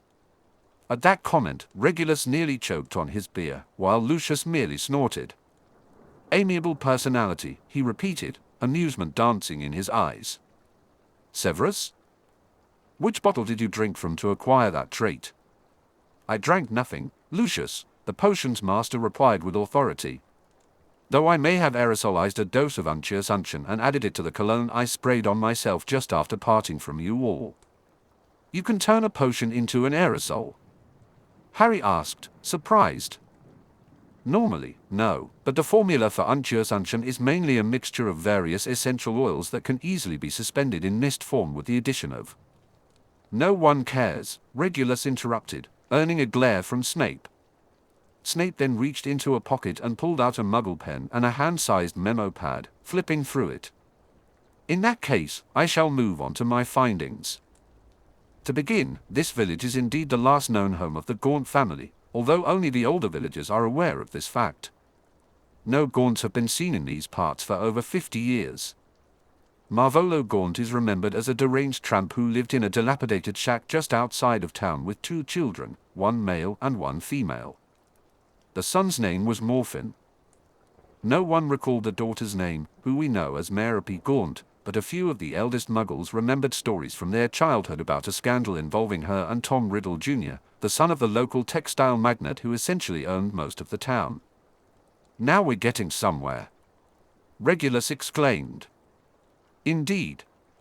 The details are vague, as the story began sometime in the mid-1920s. Only 2 of those I spoke to were old enough to remember back that far. Apparently, Morphin Gaunt, an adult young man with a speech impediment that left him speaking only in strange hissing sounds, attended a May Day festival and caused some kind of disturbance. Interestingly, neither of the witnesses I spoke to recalled the nature of the disturbance." "Injury," Snape explained. "In other words, the fool breached the statute of secrecy to the extent that obliviators were called in. I'll have my people at the ministry begin a search for the DMLE records from that era." He continued, "The scandal part of the story takes place a few weeks later, when Tom Riddle Jr., who was already engaged to a local girl, disappeared from Little Hangleton. He reappeared after many months, claiming that a woman, almost certainly Merope, had hoodwinked him into a marriage that was quickly annulled upon his return. Despite the annulment, Tom Riddle Jr. never remarried and seldom left the Riddle house for the remainder of his life. There was speculation that whatever had happened to him during his absence had driven him mad." "Yeah," Regulus said. If Merope was as bad as her father and brother, I imagine getting Charmed to marry her and run off together would have done it. Harry shook his head. Merope Gaunt was a squib, though. Or at least, she never got a Hogwarts letter. She couldn't have used a charm. I agree, Snape said. I think she most likely used Amortentia on Riddle. As an ancient and noble house, the Gaunts probably would have had a supply of it. It was commonplace among the great houses for facilitating arranged marriages, but it is a potion to which Muggles often react very poorly and which frequently damages mental health. He paused, suddenly wondering if his own father's propensity for violence might have been the result of a poor reaction to Amortentia. He quickly pushed the thought aside. In any event, the Riddles, both parents and the son, largely withdrew from society from then on until their mysterious deaths in the summer of 1943. By mysterious, Lucius said, I assume you mean magical. There were no wounds, no traumas, no signs of injury, Snape replied. Poison. All three died instantly without leaving a mark. Classic signs of the killing curse. Harry whistled. Tom Marvolo Riddle's homecoming. That would have been the summer after the Chamber of Secrets incident, which was also when he accidentally turned himself into a sociopath. But how did he kill 3 people with the killing curse at age 16 without setting off the trace? I have no idea. The Muggles I interviewed believed that the Riddles were actually murdered by a young man named Frank Bryce, who worked as a gardener and caretaker for the Riddles. There was no real reason for the suspicion of Bryce beyond the fact that the local police interviewed him. He lived, and still lives, in a small house at the edge of the Riddle property and would have had access to the home. Perhaps it might be worthwhile to speak with him and also pay a visit to the scene of the crime. The 3 adult Slytherins turned to look at Harry expectantly, as he alone knew the secret that had led them to this village. Somewhat daunted by their looks, he coughed in embarrassment. Yeah, couldn't hurt, I guess, he said somewhat evasively. 30 minutes later, the quartet entered the decrepit Riddle Manor. Watch your step, Harry, Regulus cautioned. You think there might be danger in here? The boy asked. After all these years? Danger takes many forms, the older Black said. Honestly, my biggest fear is the floor caving in or the roof falling down on our heads. Lucius ignored them, casting multiple Revelios before moving on to more obscure investigatory charms. Only one person, a Muggle, has been inside this house within the last 3 years, which is as far back as my revelatory spells can detect. Everyone. Snape called. The other 3 followed the potions master's voice into a parlor to find him standing in front of the cold fireplace. He was looking up at a portrait that was covered in dust and faded with age. 3 people were depicted in the painting. Harry gasped in surprise at the portrait. No, wait, it's not. But that kid looks almost exactly like Tom Riddle from the Horcrux diary. The hair's a little different, but the resemblance is otherwise spot on. Snape waved his wand, clearing away the dust. At the bottom of the painting was a worn brass placard that read, The Riddles, Thomas, Mary, and Tom Jr., September 1921. From what we know of Tom Marvolo Riddle, Regulus said, he wasn't born until 1926. So undoubtedly, the young man in this picture is his father as a youth. There are other pictures of him on the walls that show him older, Harry pointed out. Take a look at this. He indicated an old black and white photograph dated 1933. It showed the 3 Riddles seated on a couch. The older Riddles bore stern and somewhat weary expressions, but Harry's eyes were drawn to the younger man. Although Tom Riddle Jr. should still be under 30 in this photo, his hair was white, and his face wore a haunted, broken expression. He seemed closer to 50 than 30. Oh, yeah, Regulus said. Definitely not a happy marriage. Their discussion of the younger Muggle was interrupted by the sound of the front door opening. Oi! Who's in there mucking about? Bellowed someone in a raspy voice. Before anyone could react, Lucius whipped out his wand and cast a spell.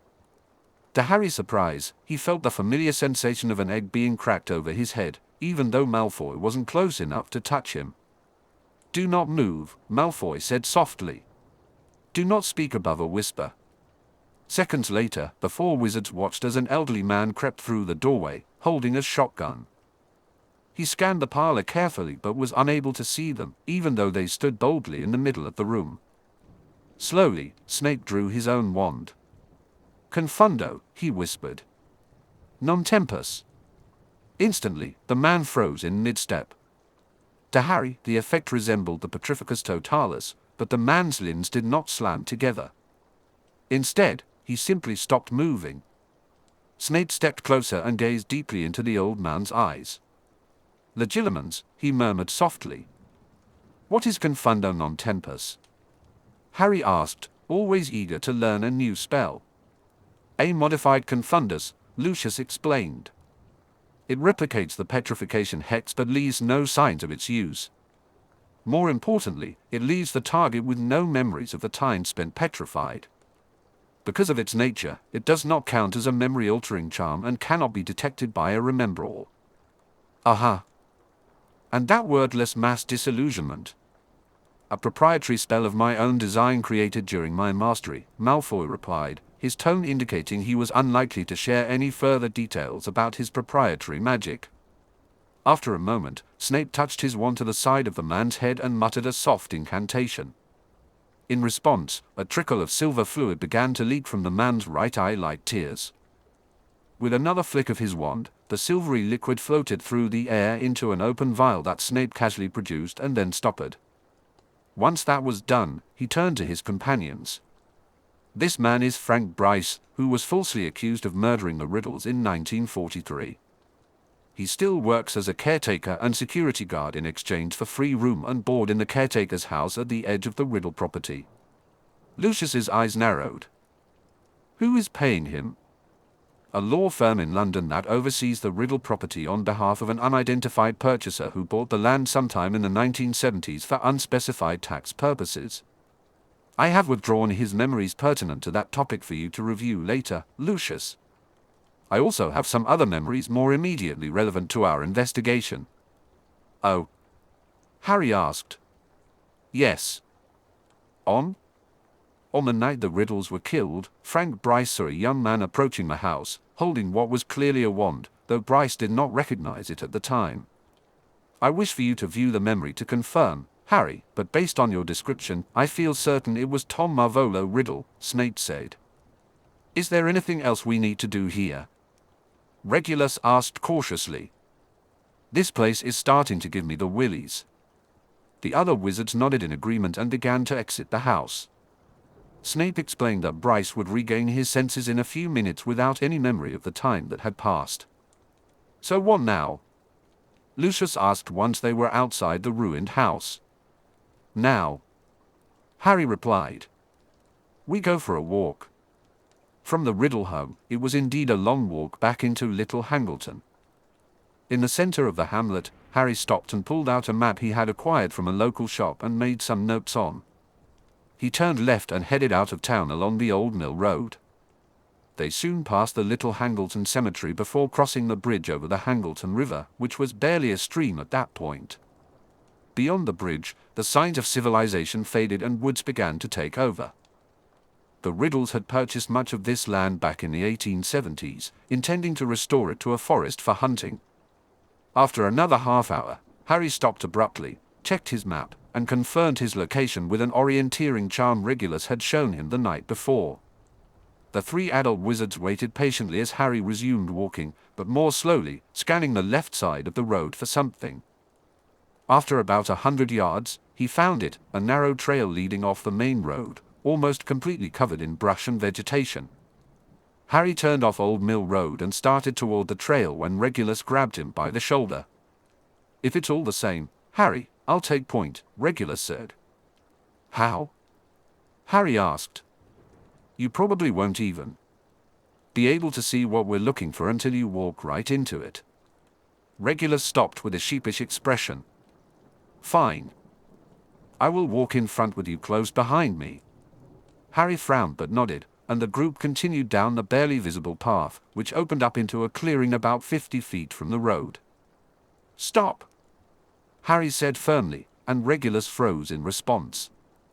Lucius took out his wand and cast several detection spells.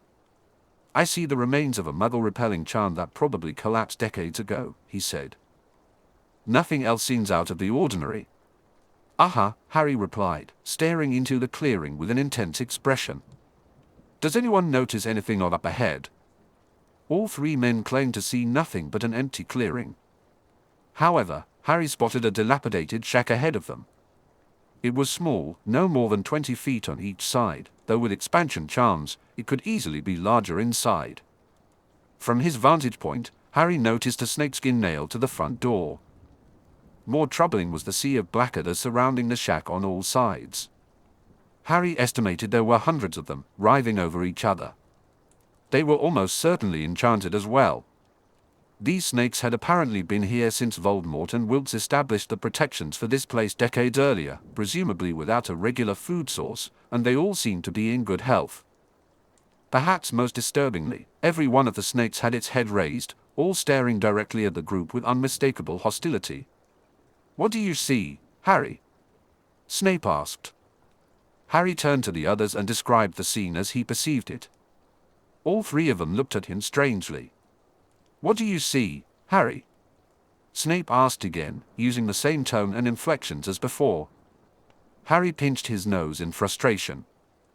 "What I see is that the Fideus is still the most annoying charm in the world," he growled before addressing Snape's question. "Okay, let's just say for now that if any of you take more than about 10 steps forward, you will probably die horribly. Professor Snape, did you bring any bezoars?" "I only have one." "I have 6, the potions master replied flatly. "And I have another 2, Lucius added. Regulus shook his head. "I am beginning to feel insecure in my fitness for Slytherin," he said irritably. "I don't have any." "Well, don't worry," Harry said, "because it may not matter. Is it possible to enchant a venomous creature so that a bezoar won't protect against it?" Snape looked doubtful, but Lucius spoke up first. "Yes. Borislav Lestrange bred a number of Komodo dragons to guard his estate. He claimed that their venom could overcome a bezoar.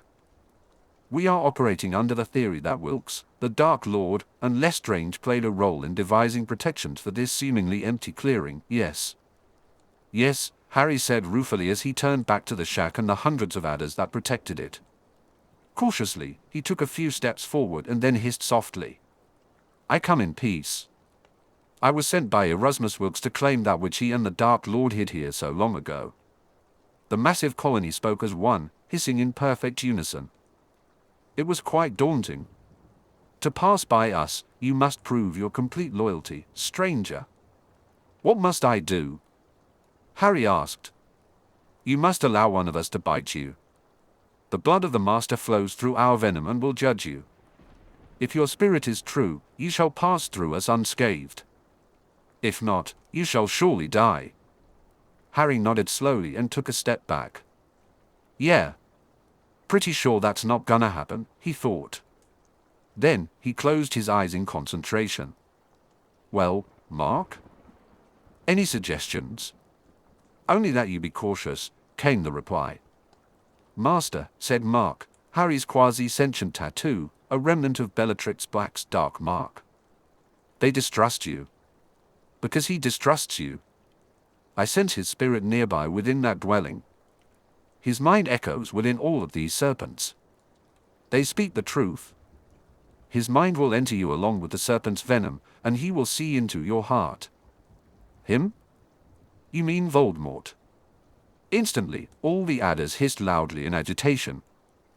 "I would advise against saying his name aloud in this place, my master. Or indeed, thinking it too strongly." Harry nodded. "Okay, then," he said aloud in English. "Let's try another approach." He reached into a pocket and produced a small orb, which he set down on the ground before tapping it 3 times with his wand. The orb instantly grew to about 2 feet in diameter. It was an I Spy. From another pocket, he took out a small mirror and touched it to the I Spy to sync them up. Most of the Brain Trust's I Spy designs held glass memory crystals that could be removed and attached to mirrors, but at his request, the group had created one that could send real-time visuals to a linked mirror as long as it was nearby.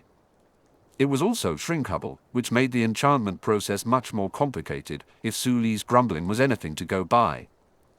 As a result, it was generally inferior to the ones they had built for commercial use. There was a significant reduction in speed, maneuverability, and video quality, and there was no sound at all.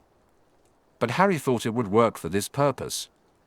With a flick of the black wand, the I Spy rose into the air and floated slowly over the field of adders, all of whom hissed angrily at it as it passed. Soon, it was on there. Harry stood on the porch a few feet from the front door. "Okay, everyone," he asked. "What do you see now?" "Just your I Spy thingy floating in the middle of the clearing," Regulus replied. The other two Slytherins nodded in agreement. "Good, I guess," Harry said. "Okay, Mr.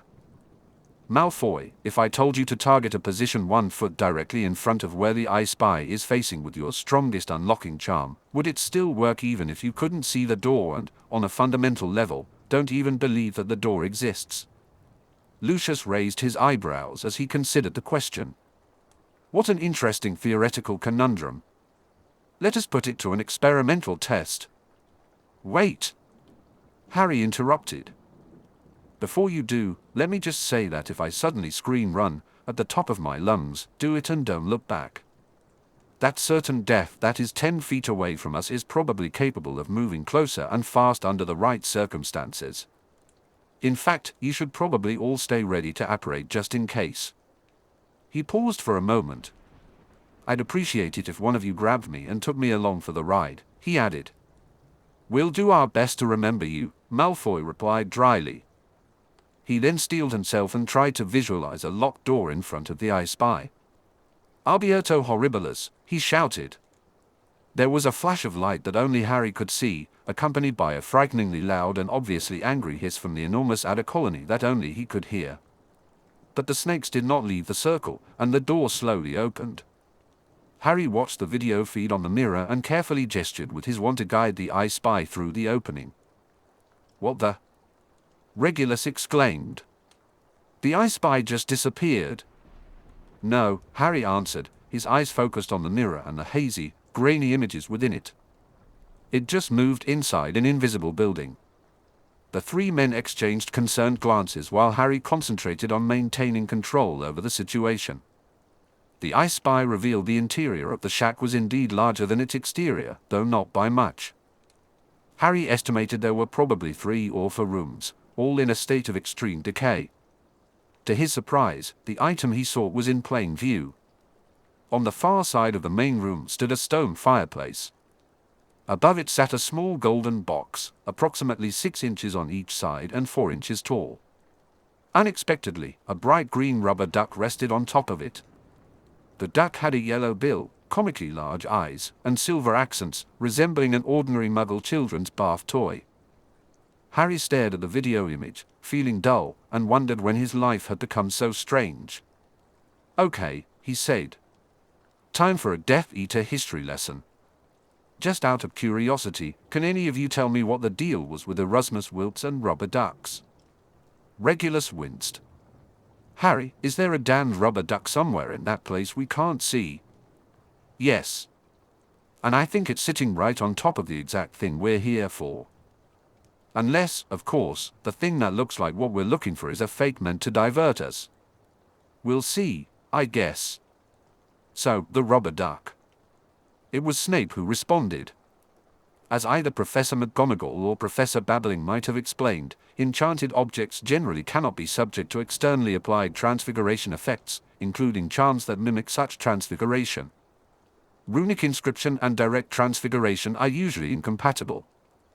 Either the transfiguration fails to alter the enchanted object at all, or the object is transformed but is no longer enchanted once restored to normal.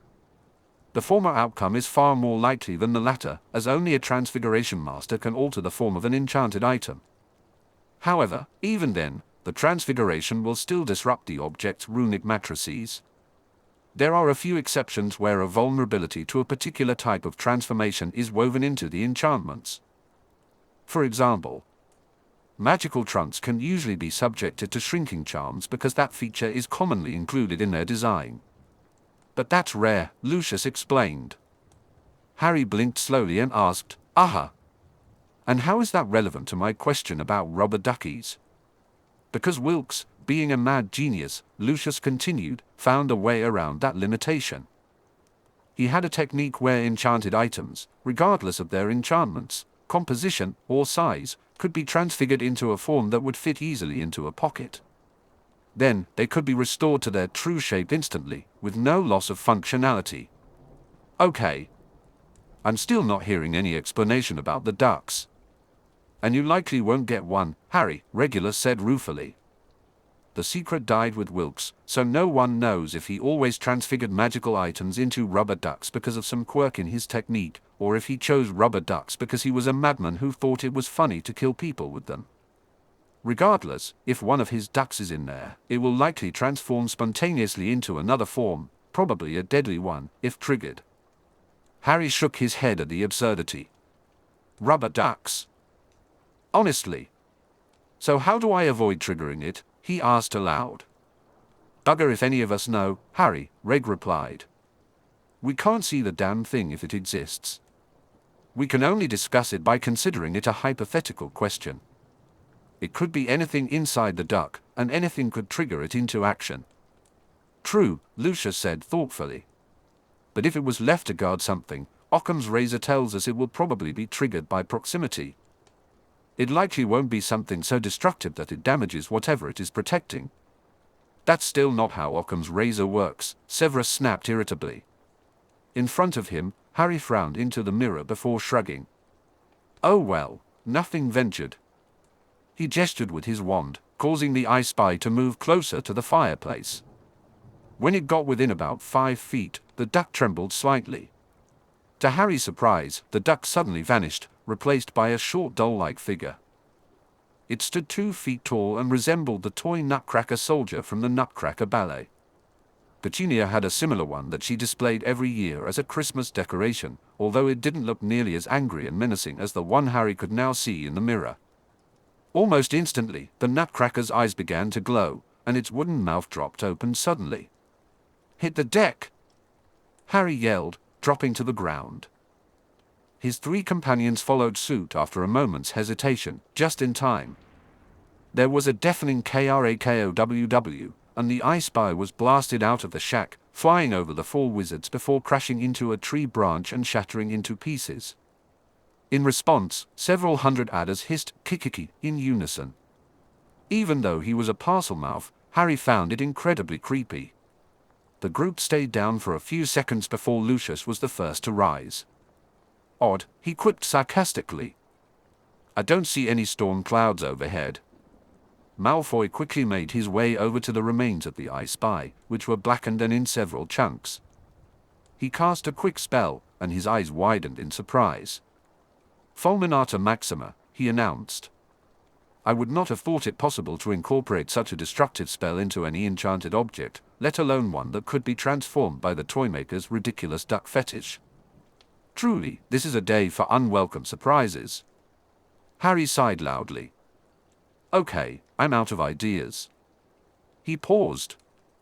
"Well, almost. I've got one minor idea left." With that, he walked up close to the edge of the snake colony, pointed his wand at the ground, and cast the color-changing charm. Instantly, a bright orange spot appeared on the ground. Harry walked slowly around the perimeter of the shack, periodically recasting the spell as he went. The snakes hissed angrily but did not attack. By the time he completed his trek, a bright orange circle completely surrounded the gaunt shack. "Can one of you do something to make this permanent?" he asked the others. "Or at least longer lasting? Or is the circle I just drew invisible to you all as well?"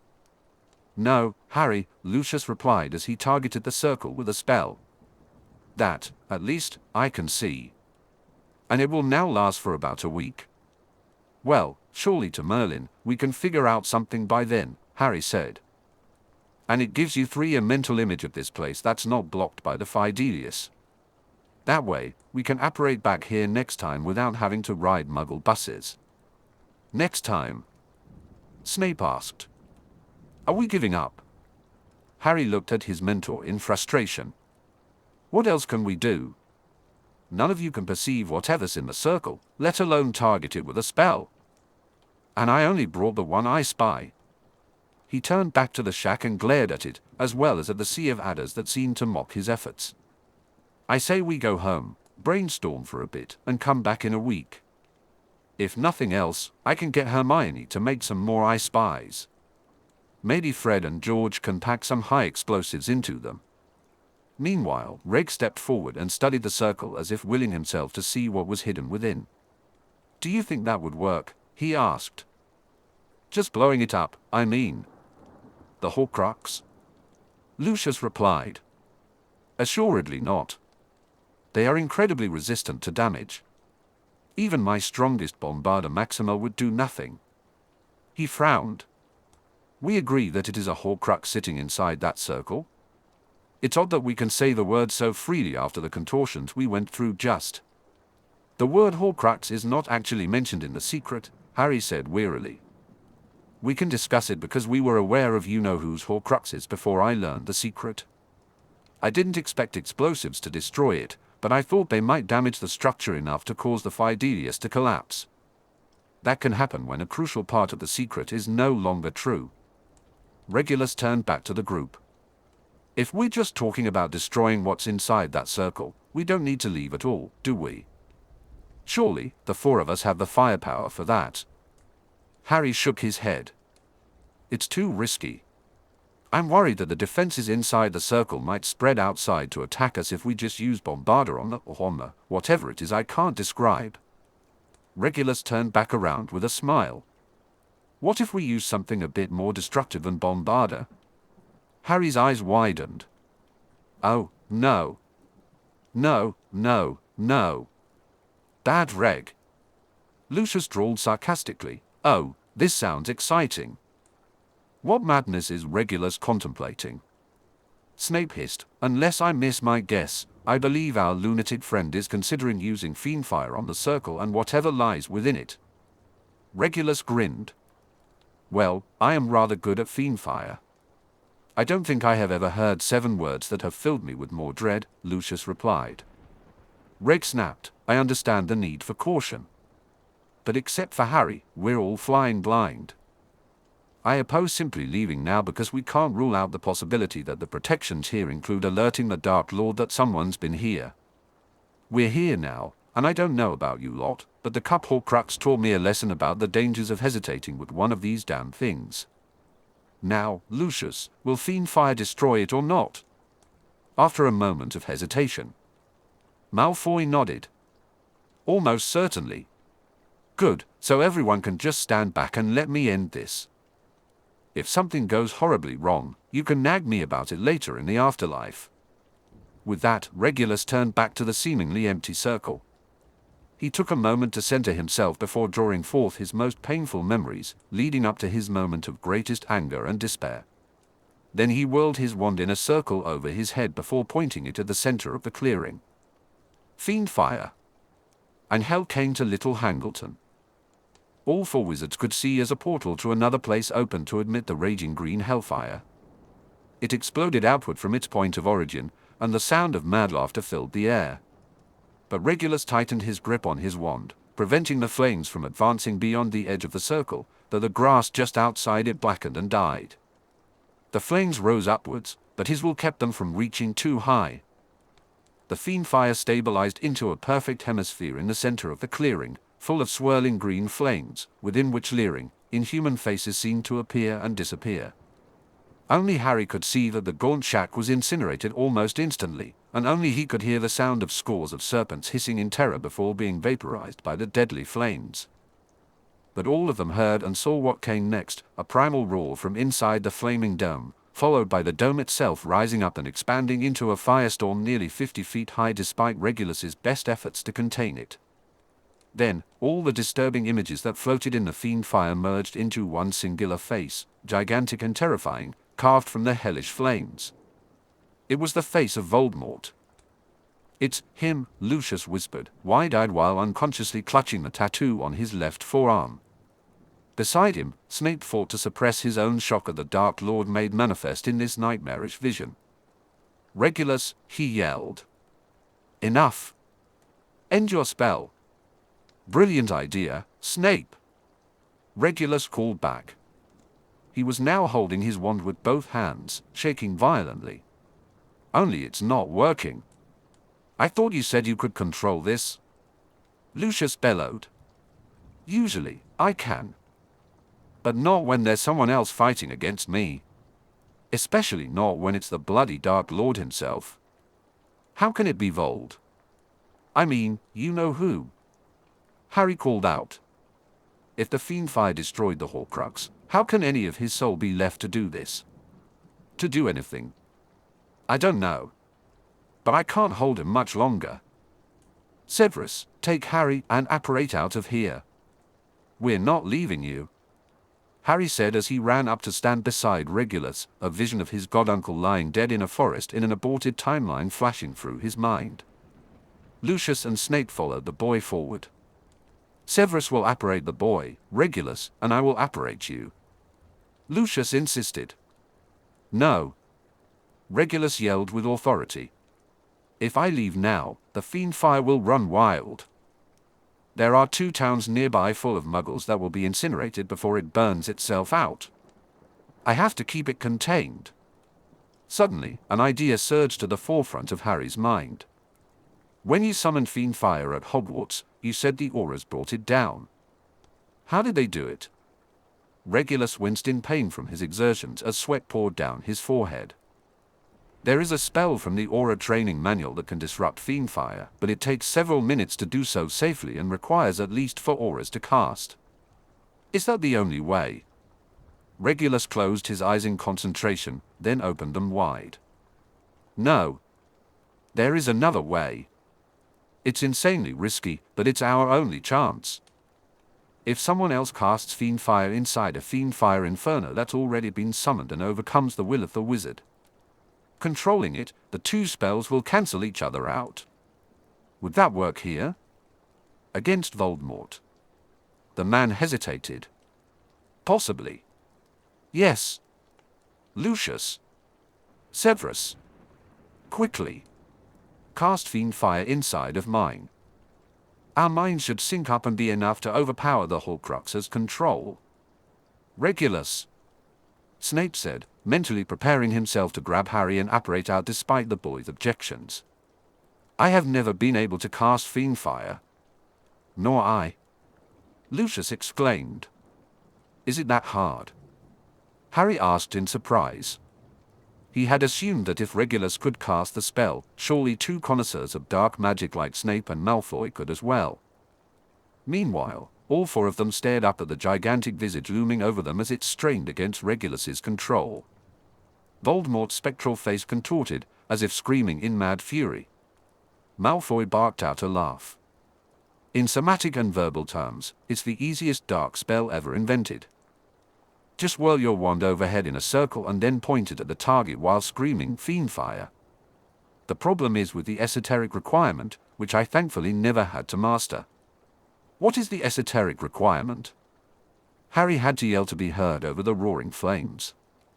There was a sudden, horrifying rush of heat, and the demonic face inside the circle grew larger and pushed toward them, but Regulus held his control. It was Snape who answered Harry's question. You must focus your mind on a memory of hating someone so much that you would die to ensure their destruction. So much, in fact, that you would see everyone left that you still cared about die along with you.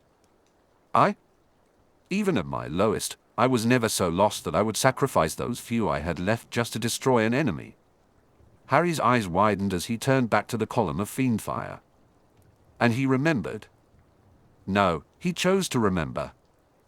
And so, as Lord of the ancient and noble house of Potter, I, Iacamus Charles Potter, do hereby invoke Sanctum Ultimo and declare you outcast, Hadrian Remus no name. Don't you dare. My sense of self-preservation was always too great to allow me to cast the spell, Lucius yelled, unaware of the boy's sudden inner turmoil. Just as that sense of self-preservation demands that we leave this instant. He's right, Harry. Regulus exclaimed, sweat pouring down his forehead. Take Snape's arm and get the hell out of here. No. Harry said in a cold voice. It was not a yell, yet somehow his denial was heard over the roaring flames.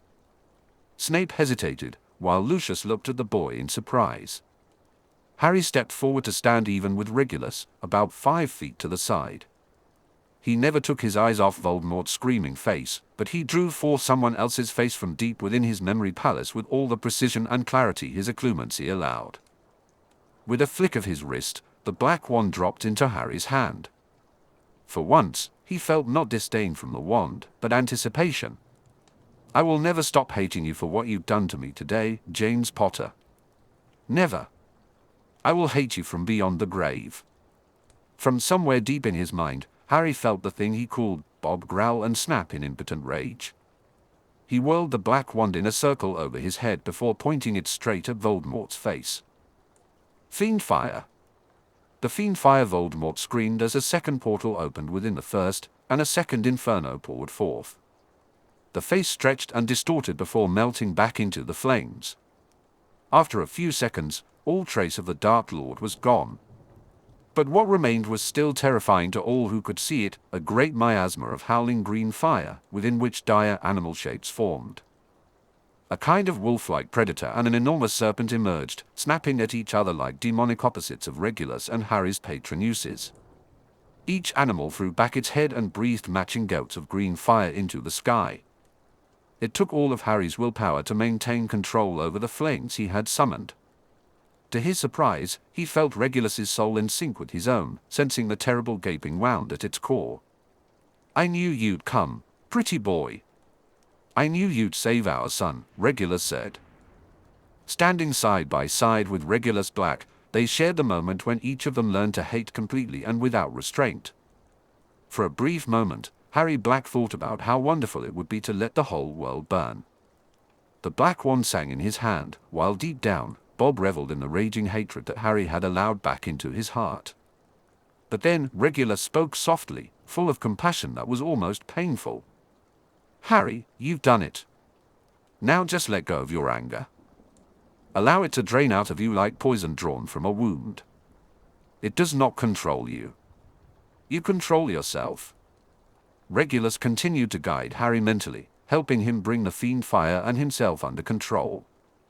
After several minutes, the last of the hellish flames dissipated, leaving a perfect circle of blackened, smoldering earth. Suddenly exhausted, Harry dropped to his knees. Snape rushed over, medicinal potions already in his hands. "How in Merlin's name is that spell not unforgivable?" the boy gasped, dazed. Behind Snape, Lucius answered with a blandness that concealed his shock and concern at witnessing the boy's power. "Arguably, it should be, as its esoteric component is just as destructive and antisocial nature of the killing curse. It is tolerated mainly because it has a few beneficial uses. Some class XXXXX creatures can only be harmed by fiend fire. Additionally, it is the most effective tool for safely destroying powerful cursed objects."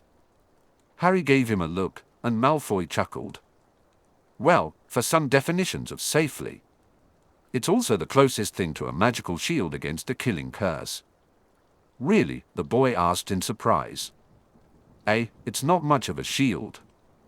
It doesn't stop the Avada Kedavra, but it can bend it slightly, diverting its trajectory by about 2 degrees to the right from the point the curse strikes the hellfire.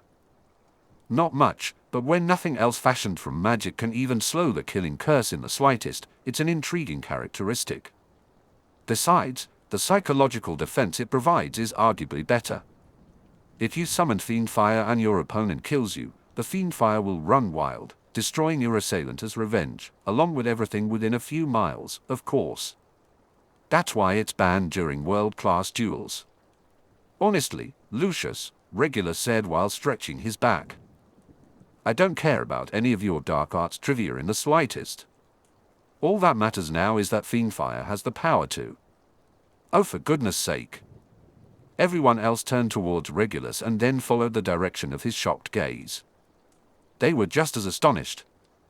In the center of the circle, buried halfway into the cursed blackened earth, was a golden box, completely unharmed by the fires of hell itself. After a long, shocked silence, Harry rose unsteadily to his feet and pointed the black wand towards the very object the Toymaker had sent him to recover. A Keo golden box. The box didn't move. Were you seriously expecting that to work? Lucius chided. Harry shrugged. Couldn't hurt to check, he said. Regulus looked across the room. Blasted clearing. Can I assume it would be dangerous to just walk across this blackened earth to pick it up? Probably fatal, Severus replied. Without anti-curse items we don't have all protective charms. I doubt even Lucius knows. The immediate after effects of fiend fire are highly toxic. It seems we must leave for a week after all. It will take at least that long for the residual curse fire to dissipate enough for us to cross it. Long-term exposure will likely be toxic for years to come. Harry shook his head. No, we won't need to leave, Professor. We'll just get someone to bring the box to us. Who? Snape began, but Harry raised a hand while staring intently at the clearing. After a few seconds, a small burst of flame shot up from the ground, followed by a short wriggling form that was still on fire yet unharmed. Within moments, the form had grown into a large crimson serpent nearly 4 feet long. More flames erupted from other parts of the cursed area, each followed by the emergence of another flaming snake. Ashwinders! Harry exclaimed triumphantly. Big ones too. They're born from the residue of magical flames. And apparently, fiend fire makes them larger than normal. He turned back to Snape. As I recall, sir, you once told me to study her pathology. The boy took a step forward and hissed loudly.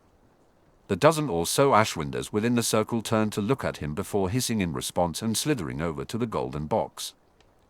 Working together, they dislodged it from the earth into which it had partially sunk. Then they took turns nudging it toward the group. Meanwhile, Lucius was busy counting under his breath. Lucius, what are you doing? Regulus asked. I'm counting Ashwinders, he said distractedly. I see at least 12, all of them born. A fiend fire? Each Ashwinder will likely lay a clutch of 10 to 12 eggs in the next hour before they dissipate. That amounts to between 120 and 144 Ashwinder eggs of the highest quality, worth at least 10 galleons each. That's at least 1,200 galleons just waiting to be collected. Regulus stared at Lucius. You're a millionaire. Why are you so excited over a mere 1,200 galleons? Lucius sniffed disdainfully. I'm a multimillionaire.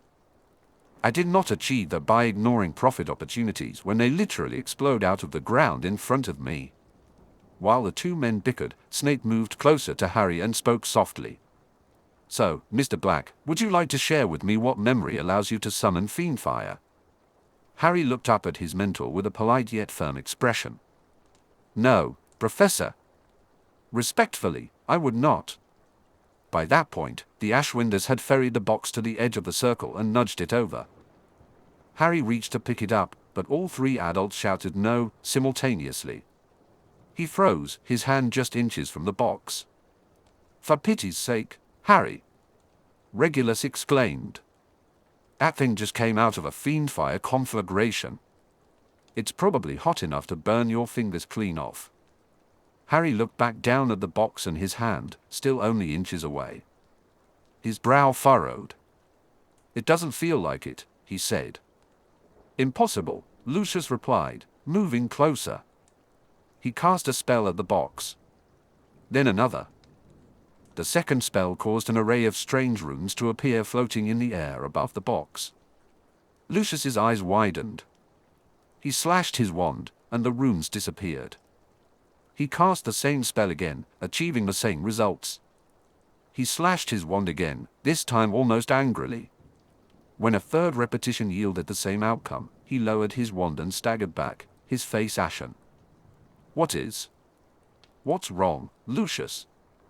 Snape asked, concern in his voice. Malfoy looked around at the others in visible shock before finally speaking. The box is orichalcum. Given Borislav Lestrange's involvement, that is not surprising. However, a quantity of orichalcum this size is extraordinary. Harry's eyes narrowed. That's not what disturbs you, though, is it, Lord Malfoy? It was not a question. Lucius took a deep, shuddering breath. Commercially available orichalcum is usually rated at about 50% pure. That means it is an alloy of equal parts orichalcum and some other precious metal, usually gold. If you're willing to spend a fortune, orichalcum that is 65% pure can be obtained. About 60 years ago, Nicholas Flamel produced approximately 20 grams of orichalcum that was 75% pure, and he declared that further refinement beyond that point was absolutely impossible. All the Slytherins looked down at the box. "So how pure is this?" Harry asked slowly. "I don't know, Harry," the man replied in a shaken voice. "The spell I used was unable to determine that. You see, it only goes up to a purely theoretical 85%, and the purity of this box clearly exceeds that." "How much is it worth?" Snape asked. Lucius let out a slightly hysterical laugh. "So much that it is effectively worthless. Based on the value and scarcity of 65% orichalcum, I would guess there are literally not enough galleons in Wizarding Britain to pay for a quantity of orichalcum this large. The goblins would go to war if they had the slightest clue that this existed." "Well, fine then," Regulus interrupted. "Let's get on with destroying the damnable thing and be done with it."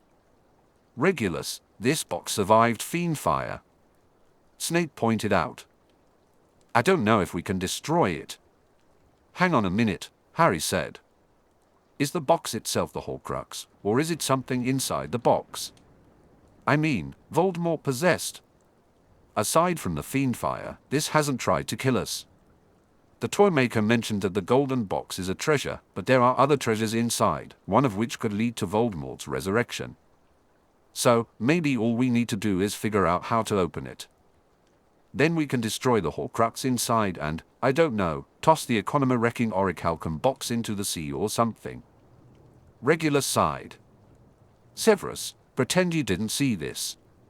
He then cast a spell that Arcturus Black had taught him when he was a boy.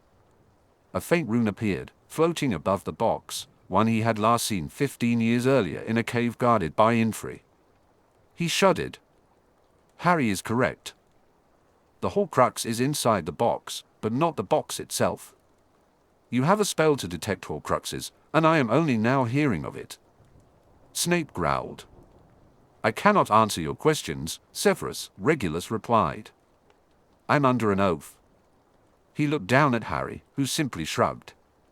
"Don't look at me. You're the one who put me under an unbreakable vow not to talk about it with anyone else back when you were still Lockhart." The man frowned. "Oh, right.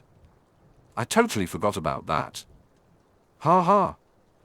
We should probably see about getting Miss Lovegood to free you from that oath at some point." "I don't even want to know what you're rambling about, Regulus," Lucius snapped. "Severus, I am not under any of the oaths to which Regulus is vaguely referring. I will explain to you what I can once we're home, though my own knowledge is incomplete.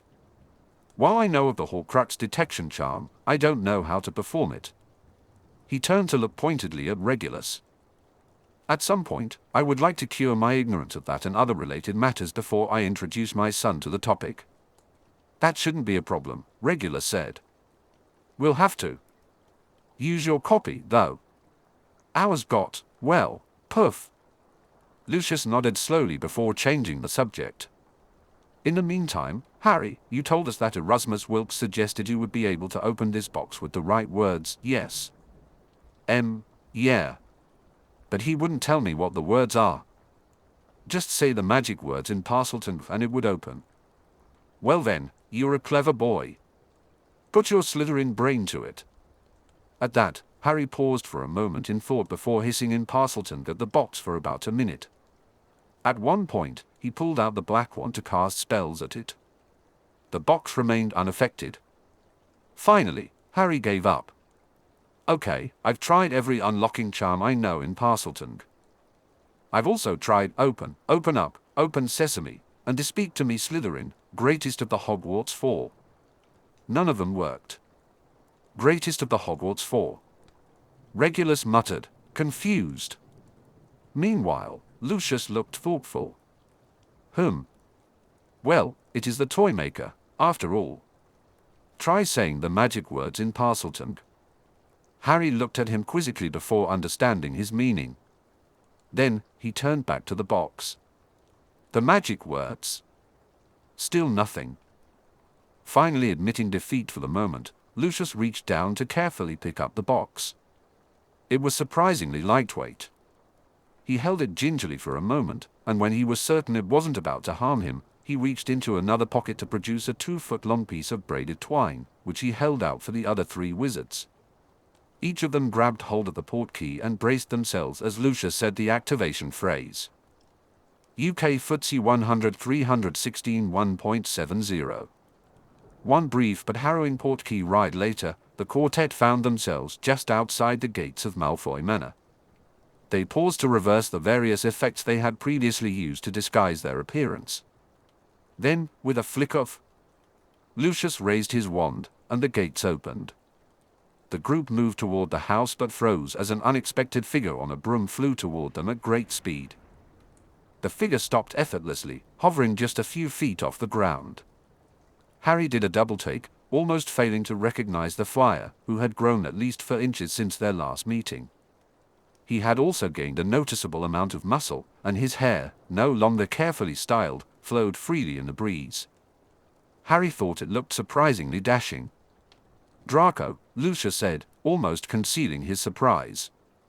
"I thought you and young Justin would still be at the World Cup opening. What brings you home so early?" "Boredom," Draco replied casually, taking in the figures before him, one of whom was his father in Muggle jeans. In both of today's matches, the snitch showed up early and got caught in under half an hour. Quite anticlimactic. Draco turned his attention to his father's guests, all 3 of whom looked flummoxed by the Malfoyers' unexpected arrival. He casually crossed his left leg over the broom and smiled at their discomfort. "So," he said in a chipper voice with an amused grin, "what's in the box?" Chapter 8, The Quidditch World Cup, Part 1. August 9th, 1994, Day 2. While Draco had declared Day 1 of the Quidditch World Cup to be boring, Day 2 was a different story. The first match of the day featured perennial powerhouse Germany against the Balkan Miracle, as the sports reporters referred to the upstart Bulgarian team. As Harry sat down next to Draco in their VIP box, it was his first chance to see Malfoy's schoolmate, the famous Viktor Krum, in action. The young Bulgarian, just shy of his 17th birthday, had become the story of the year. 2 days before a crucial qualifying round against Macedonia, Borka Chavdarov, the previous seeker of the Bulgarian national team, was arrested for getting drunk, getting naked, and riding a bear through the streets of Sofia while shooting fireworks from his wand. This spectacle, dubbed Chavdarov's folly by the papers, was a significant violation of the statute of secrecy, witnessed by scores of Muggles. Chavdarov's situation only worsened when the Bulgarian reserve seeker attempted to intervene, only to fall victim to the bear with fatal results. In desperation, the Bulgarian coach extended an invitation to Krum, who had been the top-rated seeker at Durmstrang since his 2nd year. The coach hoped Krum could keep the team competitive for their first 3 games while the lawyers worked to secure Chavdarov's release. To everyone's surprise, Krum caught the snitch within 15 minutes, outpacing the Macedonian seeker and executing a flawless Wronski feint that left him in the dust. Krum performed just as well in his 2nd and 3rd matches. By the time of his 4th match, no one was talking about Borka Chavdarov anymore. Viktor Krum had taken center stage. The display of skill. The Bulgarian national hero would go on a 9-game winning streak as seeker before the team finally lost a match. The Bulgarians would only lose 3 of the 16 qualifying rounds. Most importantly, no one ever beat Krum to the snitch. "So, what's he like?" Harry Black asked. "For Merlin's sake, Harry," Draco Malfoy drawled. "You make it sound like I'm dating him." "Not my intention, I assure you," Harry replied, hesitating for a moment. "By the way, I never had a chance to ask last night. Is it Draco or Drake?" "Draco, for the time being anyway. I'm still unhappy with a name my mother picked because of the conventions of a house I'm not a part of. But on the other hand, most of the kids at Durmstrang are Eastern European, and my name sounds a lot more impressive when people pronounce it Drago." Harry laughed. "Fair enough. So, leaving aside any suggestion of romantic interest, what is Crumb like? I mean, you did say he'd been assigned as your student mentor, whatever that is.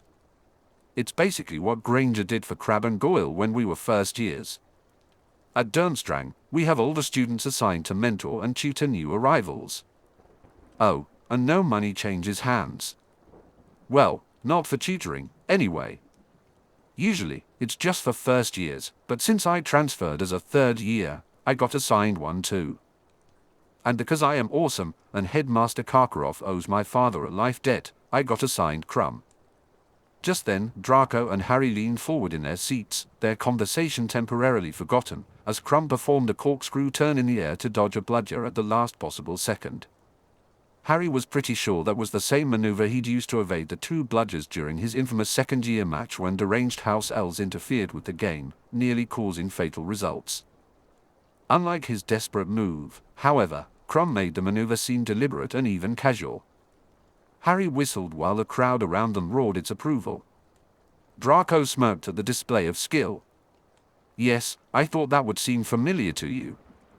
I showed Victor a pensive memory of that match. He actually stole several of your moves. I hope you don't mind. Not at all, Harry said cheerfully as he took a sip of butterbeer. Has he done a suicide slam yet? No, he says that's my signature move, and he doesn't want to horn in on it. Harry nodded, but then he blinked, and his eyes widened. Draco? Have you done another suicide slam at Durmstrang? The corners of the Malfoy heir's lips twitched.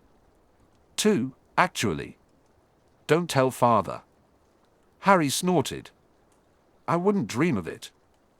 So anyway, you still haven't told me what Crumb, or Victor, I suppose, is like. Draco popped a cockroach cluster into his mouth and chewed deliberately while considering the question. He's very intelligent and a lot smarter than he looks and acts. In fact, he actively cultivates the image of an aloof and surly thick-headed peasant so that people underestimate him and don't try to engage him in conversation. He hates idle conversation, especially from people who shriek his name and beg for autographs. He also took 10 owls and plans to sit 6 newts. Just in case Quidditch doesn't work out, is how he put it. Draco laughed and shook his head.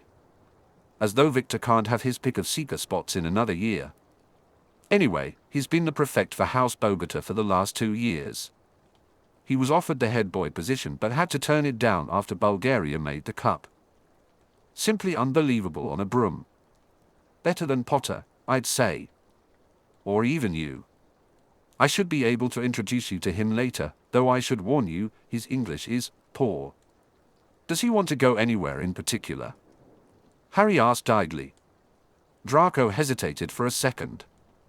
His family wants him to go to the Vratsa Vultures, who have been recruiting him heavily. He can stay close to home, Draco said. I notice that doesn't actually answer the question I asked, Harry replied lightly. Malfoy rolled his eyes.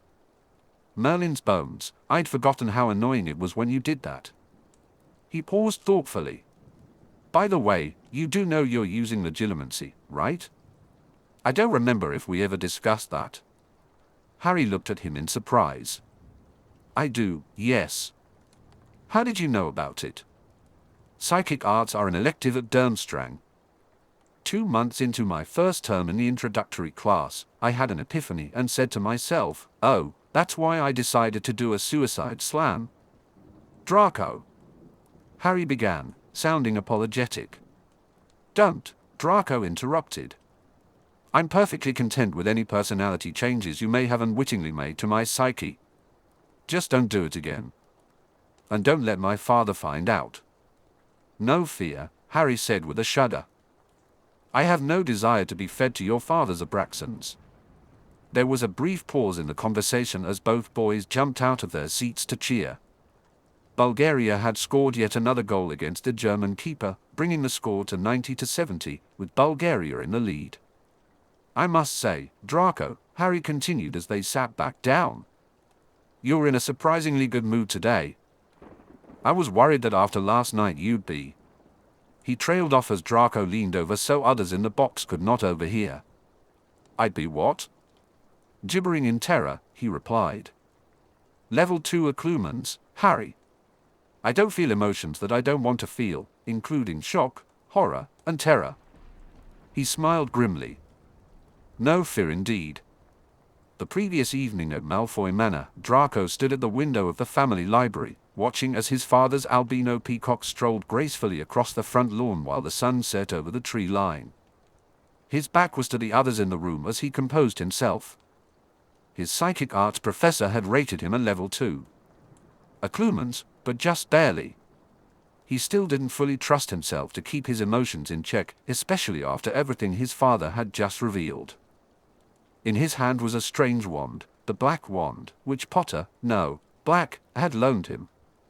This was so Lucius could swear both him and Professor Snape to a surprisingly strict oath without risking a trace. He turned to face the others. Okay, let me see if I have this straight. House Malfoy, along with the other ancient and noble houses, is part of a centuries-old conspiracy to suppress knowledge of incredibly dark spells from a forbidden grimoire called the Anathema Codex. A copy of which is sitting right there. Draco gestured toward the menacing tome on the table in front of his father, a leather-bound book with faded gilt letters spelling out those very words. He continued, the Dark Lord obtained a copy of that book and used a dark and forbidden spell from it to make himself immortal through the use of, sorry, I don't think I caught the word correctly. Horcruxes? Horcruxes, Lucius corrected. Ah, yes. Horcruxes. And you are all part of a conspiracy involving House Malfoy, House Black, and House Longbottom, among others, to destroy those Horcruxes and end the Dark Lord forever. To which end, you, at that point, the boy paused, as if struggling to comprehend what he'd been told. To which end, you broke into Azkaban and freed several Death Eaters. Yes, Lucius replied calmly. We did indeed. And in our defense, that part of the plan went masterfully until we made the mistake of expecting the government to demonstrate basic competence. Still, Father, Draco said almost reproachfully. A jailbreak? From Azkaban? It sounds like something a bunch of Gryffindors would have thought of. Draco, Snape said sharply. There is no cause to be. Insulting? The boy nodded respectfully. My apologies, Father. That was uncalled for. Draco turned his attention to Regulus. It also turns out that Sirius Black is innocent, that Bellatrix Lestrange is innocent, and you, Regulus Black, are not dead after all. Reg smiled warmly at him. How do you even know who I am? Mother had a scrapbook of old family photos that she would show me from time to time. As I recall, she praised you for your support of the Dark Lord, but she was also extremely jealous of how lustrous and shiny your hair always seemed to be. Because of that, she wasn't overly upset when you died. Lucius snorted. Yes, that does sound like her. Draco turned back to his father, narrowing his eyes. Is that why you sent me to Durmstrang, Father? To keep me out of the way while you were engaged in this business? In part, Lucius admitted. Though I told you once that you would have gone to Durmstrang from the start if the decision had been mine. And you did say you wanted a fresh start. Yes, well, right now, I'm back. You have made me swear oaths to initiate me not only into the greatest secrets of the ancient and noble houses but also into, sorry, does the anti-Horcrux conspiracy have a name? We ended up going with Azkaban, Harry said dryly. Draco gaped at him, his mouth hanging open in astonishment. Yeah, we know, Harry continued. A Gryffindor came up with it, and the rest of us decided it wasn't worth the effort of fighting over. Fair enough, I suppose. So anyway, now that I'm a part of both these conspiracies. He took a step forward and exchanged a look with Lucius. What do you need me to do? Now. Draco, Harry said quietly. Just between us, are you okay with all this? Draco shrugged. It is what it is, Harry. At Hogwarts, I was sorted into House Slytherin. Slytherin. At Durmstrang, I was sorted into House Bogota, which has a different reputation. But it means I will help in any way I can, at least for the next year. Harry nodded. By the way, How did you manage to guarantee a spot on the Durmstrang delegation to the Triwizard Tournament? The life debt owed to your father. Oh, it wasn't even necessary to call on that, Harry. I'm third in my year, English is my native tongue, and I'm probably the only person in all of Durmstrang, student or faculty, to have ever set foot in Hogwarts. Well, it will be good to have you back, if only for a year. And I'm sure your father will be happy you're closer to home for a while. Yes. After sending me away for a year so he could keep his secrets more easily. Oh, give him a break, Draco, Harry chided. After all, it's not like you don't have secrets that you've been keeping from him. Draco looked at Harry through narrowed eyes. And what is that supposed to mean? Harry glanced around to ensure no one was close. Then he leaned in and whispered something in Draco's ear. Instantly, Draco jumped away in surprise. How the hell do you know about that? He spat. Harry laughed. I know everything worth knowing, Draco. That's why they let me sit in the big chair. Draco started to respond, but his next words were drowned out by the roar of the crowd. Seconds later, both boys had forgotten their whispered conversation, too busy screaming their excited approval. Victor Crumb had caught the snitch. There was little chance that the second preliminary match that day could have ever equaled the thrills of Bulgaria's victory that morning, but it was nevertheless an exciting competition. The scrappy Australian team overpowered the Americans by 2 goals despite losing the snitch. Regulus was simultaneously thrilled and frustrated. While he supported his Regulus Black supported his adopted homeland's team, though his Archie Goodwin identity was thought to be American. It wouldn't do to be too publicly demonstrative over Australia's victory. He made up for it upon his return to Blackstone later that night, where he drank enough to serenade the whole household with a traditional Australian folk song called Beer Beer Beautiful Beer. On day 3 of the Cup, poor Regulus was too hungover to accompany Harry, Neville, and Theo to the arena. Instead, a disapproving Augusta Longbottom went in his place, while Sirius, who desperately wanted to attend the Cup but could neither portkey nor apparate safely, scolded his little brother for his irresponsibility. Regent Longbottom was not a fan of Quidditch, but she was relatively patriotic, and all 4 national teams from the British Isles were scheduled to compete on days 3 and 4. So, she sat in a chair behind 3 loudly cheering boys and politely clapped for each goal before returning to her knitting. Not that there was much to clap about. While Ireland won handily against Peru, Luxembourg beat Scotland with relative ease. The next day was even worse for British fans. First, Uganda defeated Wales in a surprisingly competitive game. Then, the English took the field after lunch and suffered the most humiliating loss they had seen in cup play in centuries, losing 390-10 against Transylvania. August 12, 1994. Malfoy Manor. After 4 days of preliminary competition, the Cup took a break from tournament play. Friday was dedicated to an exhibition game featuring the Chudley Cannons and the Jamaica Jarvies. As it happened, Chudley was among several UK Quidditch teams guaranteed the chance to compete in exhibition during any World Cup held in the British Isles. This was due to poorly thought-out provisions negotiated during the 17th century when the former European Cup was open to other nations. Back then, Chudley was considered one of the top professional Quidditch teams in the world. 300 years later, the Cup organizers faced difficulties finding a team to compete against the struggling Cannons. Eventually, they sent an invitation to a surprised group of amateur Quidditch enthusiasts from Jamaica. This group didn't even have team uniforms at the time and chose the name Jarvies at the last minute just for the alliteration. They defeated the Cannons 190-30. Neither Harry nor any other member of the Azkaban witnessed yet another Chudley fiasco, as they had more important matters to discuss. While most of the Azkaban had visited Malfoy Manor at some point over the past year, this was Hermione and Amy's first time there. They arrived through the flu with Harry.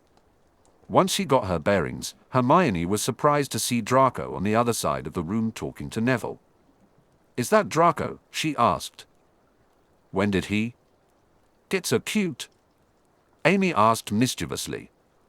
"I know, right? Between him and Victor Crumb, Durmstrang must be doing something right," Hermione said, blushing slightly. I was going to say, when did he join our illegal conspiracy? Last Monday, Harry said, giving Amy a stern big brother look that she ignored. But you do agree that he's gotten hot since we last saw him, right? Amy inquired.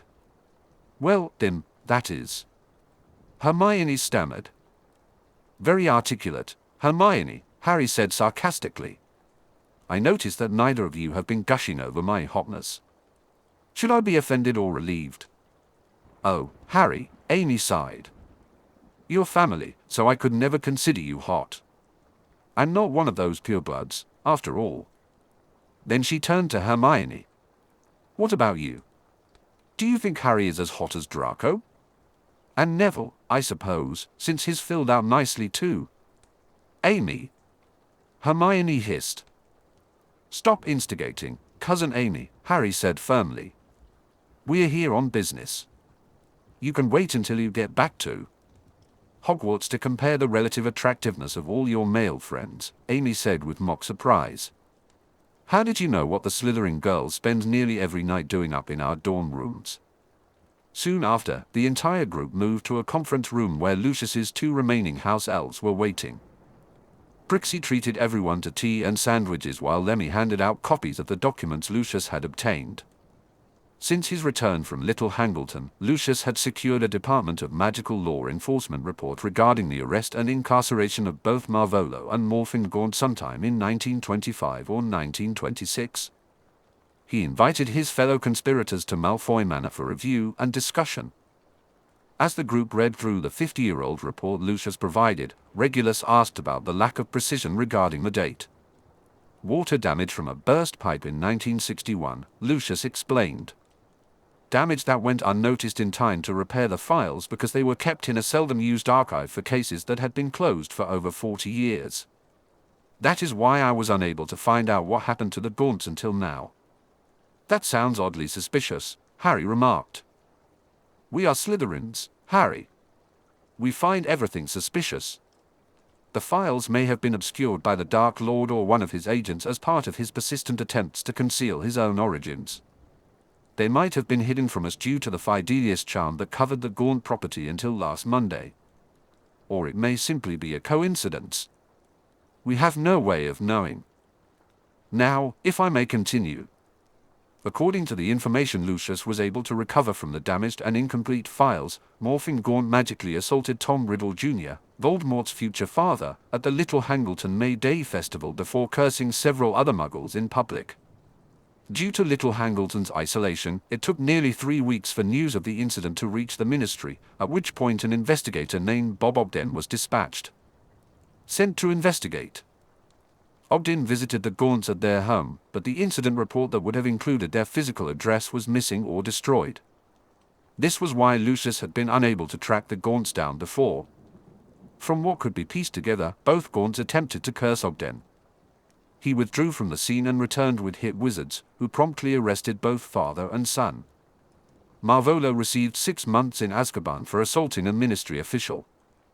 His son, Morfin, got 3 years for felony muggle baiting related to the May Day incident. After his release, Marvolo drops out of the picture completely, Lucius concluded. There are no more ministry records about him. With a nervous cough, Hermione raised her hand as if she were back in class. Yes, Miss Granger. Lucius asked, bemused. Well, I imagine it was probably because he died not long after his release, she said. After I couldn't find out anything more than the information I gave to Harry last Saturday, it occurred to me that I hadn't looked into Great Hangleton. So I called the library there and asked. It turned out they inherited all the public records from Little Hangleton back in the 1950s. They also put me in touch with the Hangleton Area Historical Society. From what I've learned, Marvolo Gaunt was found dead in his home on December 15, 1926. The Muggle authorities said it was natural causes. He was in his 80s at the time, and after 6 months in Azkaban, he was probably incapable of looking after himself. So I saw no reason to think his death might have been suspicious. But, well, I'm a Gryffindor, so that sort of thing just wouldn't occur to me, I suppose. Anyway, he's buried in a cemetery just outside Little Hangleton. probably the cemetery we walked past on our way from the Riddle House to the Gaunt Shack, Regulus said. I wish we'd known. We could have stopped by and paid our respects to the old nutter. I'll apparate back over there tomorrow and find out exactly where he's buried, Lucius said. I want to make sure it's really him and that he didn't just fake his own death. After all, I'm a Slytherin, and that sort of thing does cross my mind. He frowned. By the way, our conspiracy is missing some members. Where are Sirius and the Tonkses? At the ministry, Regulus replied. Nymphadora is being sworn in today, and Sirius decided to attend with Andy and Ted. Who's being sworn in? Draco asked. And into what? So far, the younger Malfoy had only met a few members of the group. He was surprised to find it included Neville and shocked to see Hermione there as well. It was even more surprising that his father was completely at ease with the first Muggle-born to enter Malfoy Manor in centuries, if ever. Nymphadora Tonks is a black cousin and an Aura trainee, Harry explained. Her training was interrupted last year due to a lot of nonsense involving Azkaban escapees, but she's completed her training and is being sworn in as a junior Aura today. Which means she and the other Tonkses will have less involvement in our activities, Regulus added. As an Aura, she'll be under certain oaths that might require her to report anything illegal she observes in the future. So going forward, we'll be giving her what I believe the Muggles call the plausible deniability. Lucius laughed. Plausible deniability. I shall have to remember that term. Though I am, of course, quite familiar with the concept. At that moment in Aura headquarters, there was a smattering of applause as Chief Aura Amelia Bone stepped forward to hand Junior Aura Nymphadora Tonks her official badge and shake her hand. The two turned slightly to face the photographer from the Daily Prophet. She was the last of the Auras to be sworn in that day. While she was pleased to wear the Aura's badge, Tonks felt more than a little insecure about it. Her worthiness to do so. After all, she had only completed about 18 months of the standard 3-year training program before being placed on administrative leave. As a metamorphogus and a relative of many of the Azkaban escapees, she had been under suspicion of involvement in the previous year's notorious jailbreak. While she had been involved, it was only after the fact. Fortunately, the oath she had just taken was prospective and would not penalize her for any past criminal activities. Come to think of it, she reflected, if Alastair Moody is right, it probably wouldn't punish me for anything I might do in the future either. According to him, the British Aura's oath has loopholes you could fly a hippogriff through, which is why so many of them went bad during the last war. Despite this, she had only completed 1.5 years of training as Moody's apprentice before being put on leave. She felt that some of her skills had atrophied, but she was still in a better position than the other 3 trainees who had sworn their oaths just before her. None of them had received more than a single year of training, and their situation was the result of an accelerated training schedule caused by a desperate manpower shortage. Between the Hogsmeade attack and the escape of Peter Pettigrew and Augustus Rookwood, the Aura Corps had lost 2 of its 3 senior Auras and most of the last trainee class. It was a sobering reminder of just how dangerous her new job would be. Across the room, Junior Aura Emily Rossum, who had sworn her own oath just moments earlier, was receiving congratulatory handshakes from Senior Auras Thickness, Savage, and Dawlish. The latter 2 had been sworn into their new roles as part of the day's ceremony. Once the trio had moved on to the other junior Auras, Emily stepped over to yet another person who had been sworn in that morning. So, said Marcus Flint, I'm guessing it would be wildly inappropriate to kiss a superior officer in front of everyone. Wildly inappropriate, she replied with a smirk, but then reached up to peck him on the cheek anyway. He laughed. Dinner later, he leaned in to whisper. And then, maybe we celebrate back at your place. Dinner, yes. But no on the celebration, Marcus. Remember, we both have to be up early tomorrow to work security for the cup. All right, he grumbled. But once this bloody cup is over, you and I are going to take a few days off for ourselves, okay? She chuckled. We'll see. Though I'm amazed that you, of all people, want the Quidditch World Cup to be over so quickly. But I should warn you, I remember my first week as a trainee. I was too sore to get out of bed. Flint pretended to think for a moment. I think I can work with that, he said with a smirk. Meanwhile, Sirius had made his way over to Amelia. Chief Aura, a pleasure to see you again. It's been a long time. Lord Black, she said professionally. I was surprised to see you here at first. I had forgotten about your connection to Aura Tonks. I'm pleased to see you have welcomed her back into the fold. She'll go far with the backing of an ancient and noble house. Sirius laughed. Oh, I think she'll go far whether she has my backing or not. I've even offered to let her officially change her name to Black if she thinks it will open more doors than it might slam shut. He chuckled. I am aware of my family's controversial reputation. Then, Sirius spoke again, more carefully. While I have your ear, Chief Aura, has there been any word on Peter Pettigrew? Lord Black, I understand your personal interest in the Pettigrew case, but I cannot share any details. Chief Aura, Sirius said crisply. I'm not asking for any additional witness. Tonks looked up, her expression a mix of surprise and gratitude. You did this for me. Andromeda smiled warmly.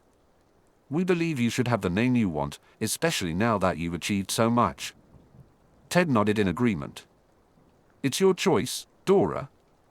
You deserve to be known as you wish. Tonks felt a swell of emotion as she held the document. Thank you. This means a lot to me. She took a moment to gather herself before looking at her parents. I can't believe you actually went through with it. Andromeda chuckled softly. Of course we did. You've always been our Nymphadora, but today, we celebrate the person you want to be. With a newfound sense of determination, Tonks smiled brightly. All right then, let's make this official. She carefully signed her name on the form, feeling a weight lift from her shoulders.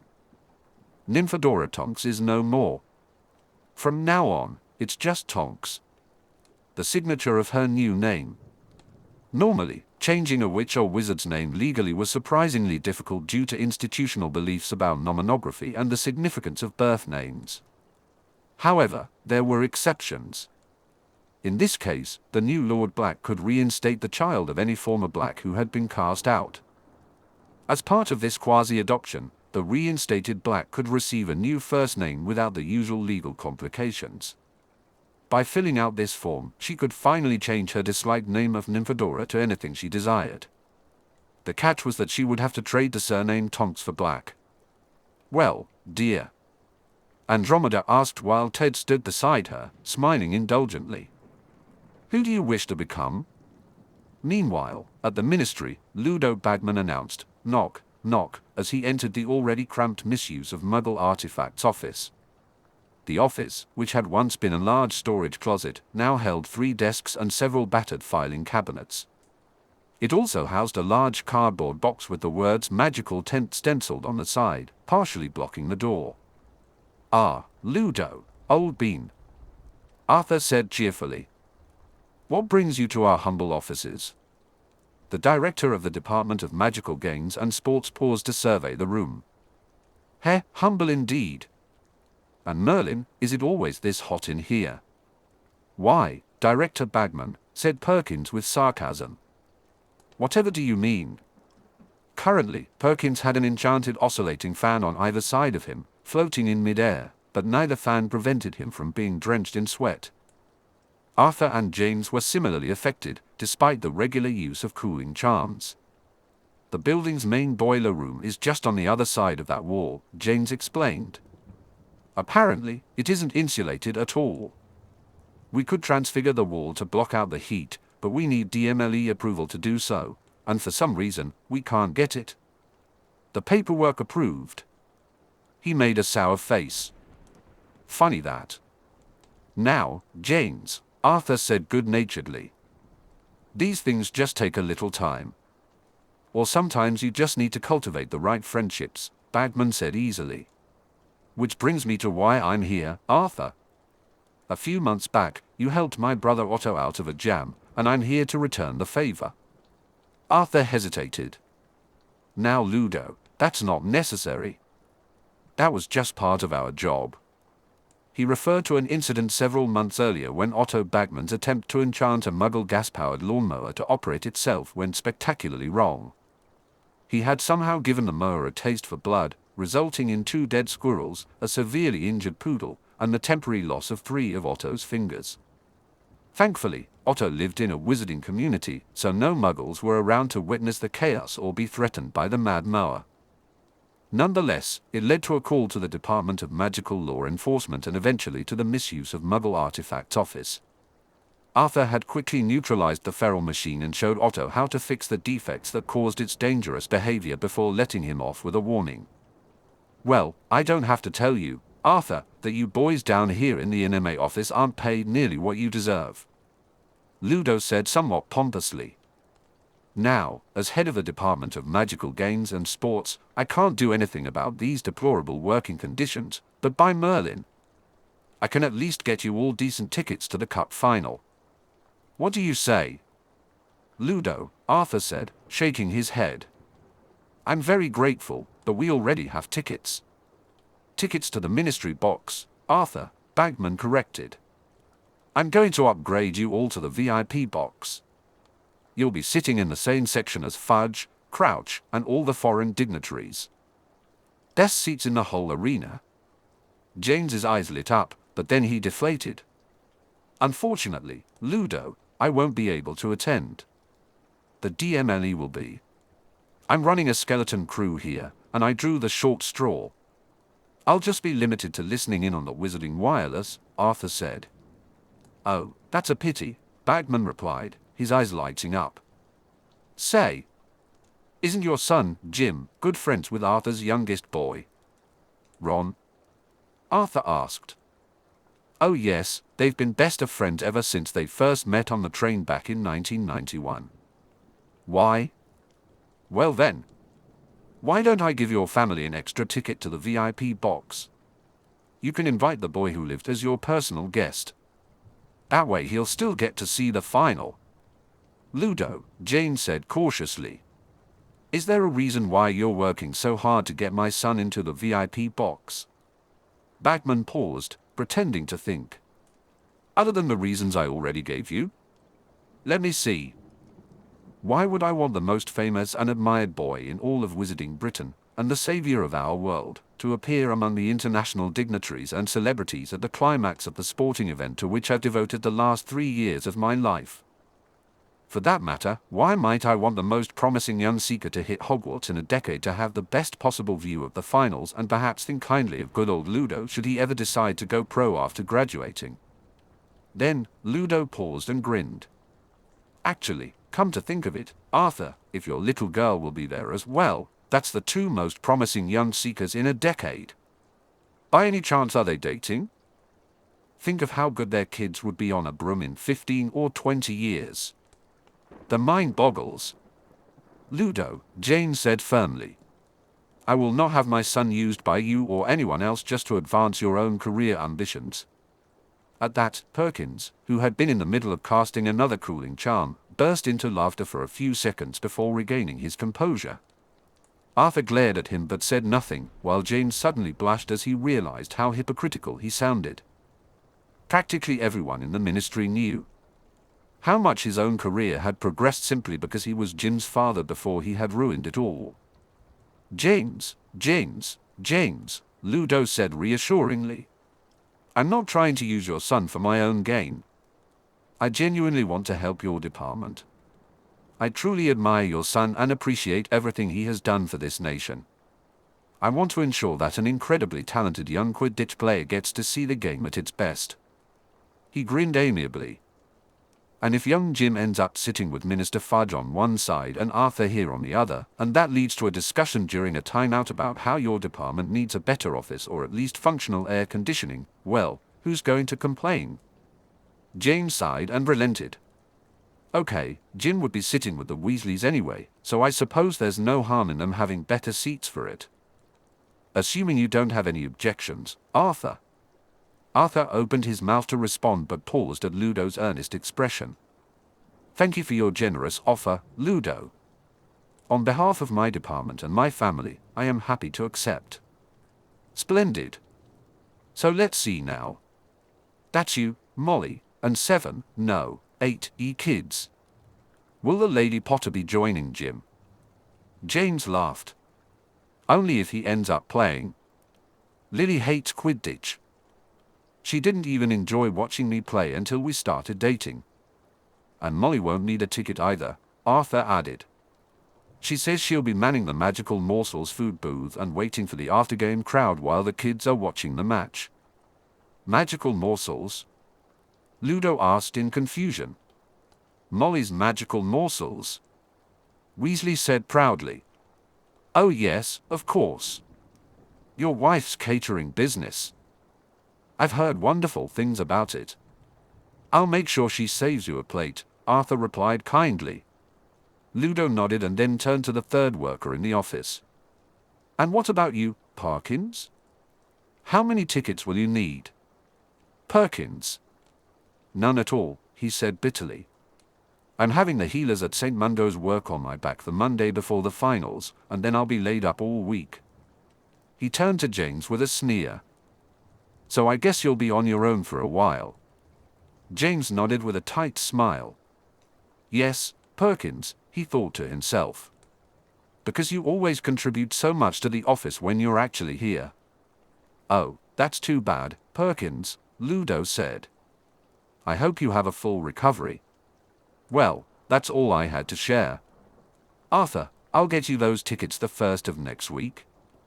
Ta-ta for now. Bagman gave a jaunty salute and exited the MMA office with a spring in his step.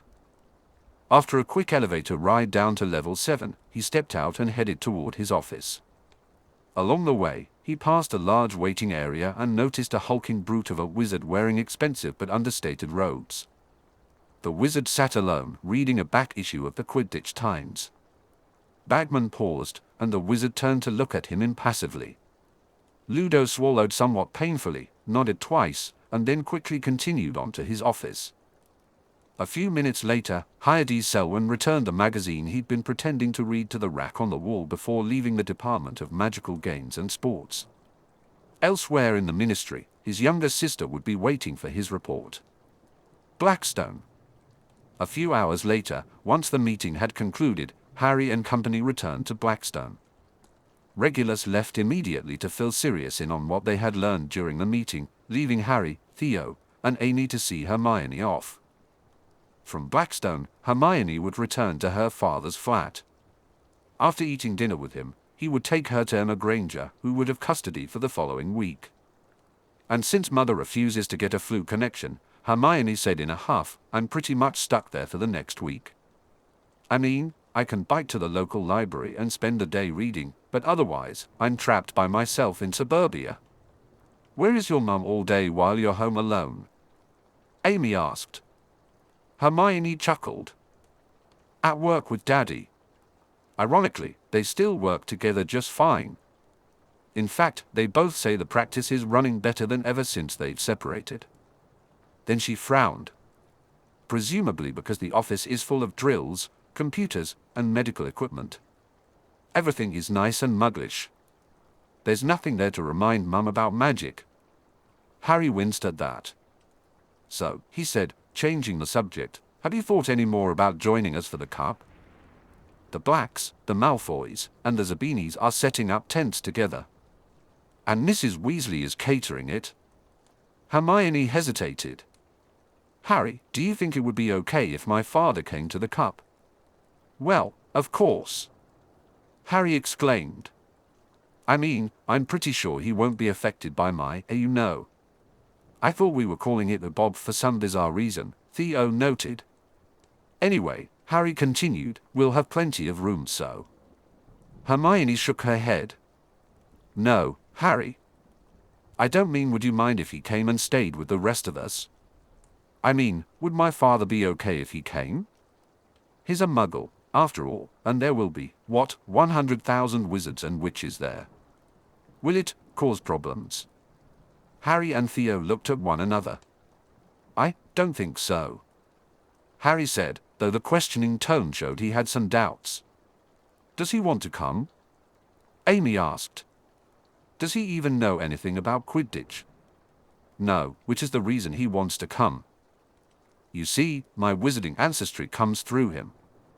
He's technically a squib who's only 4 generations removed from a wizarding ancestor, Simon Dagworth Granger, who was the squib brother of Hector Dagworth Granger, founder of the non-noble house of Dagworth Granger and a very famous potioneer.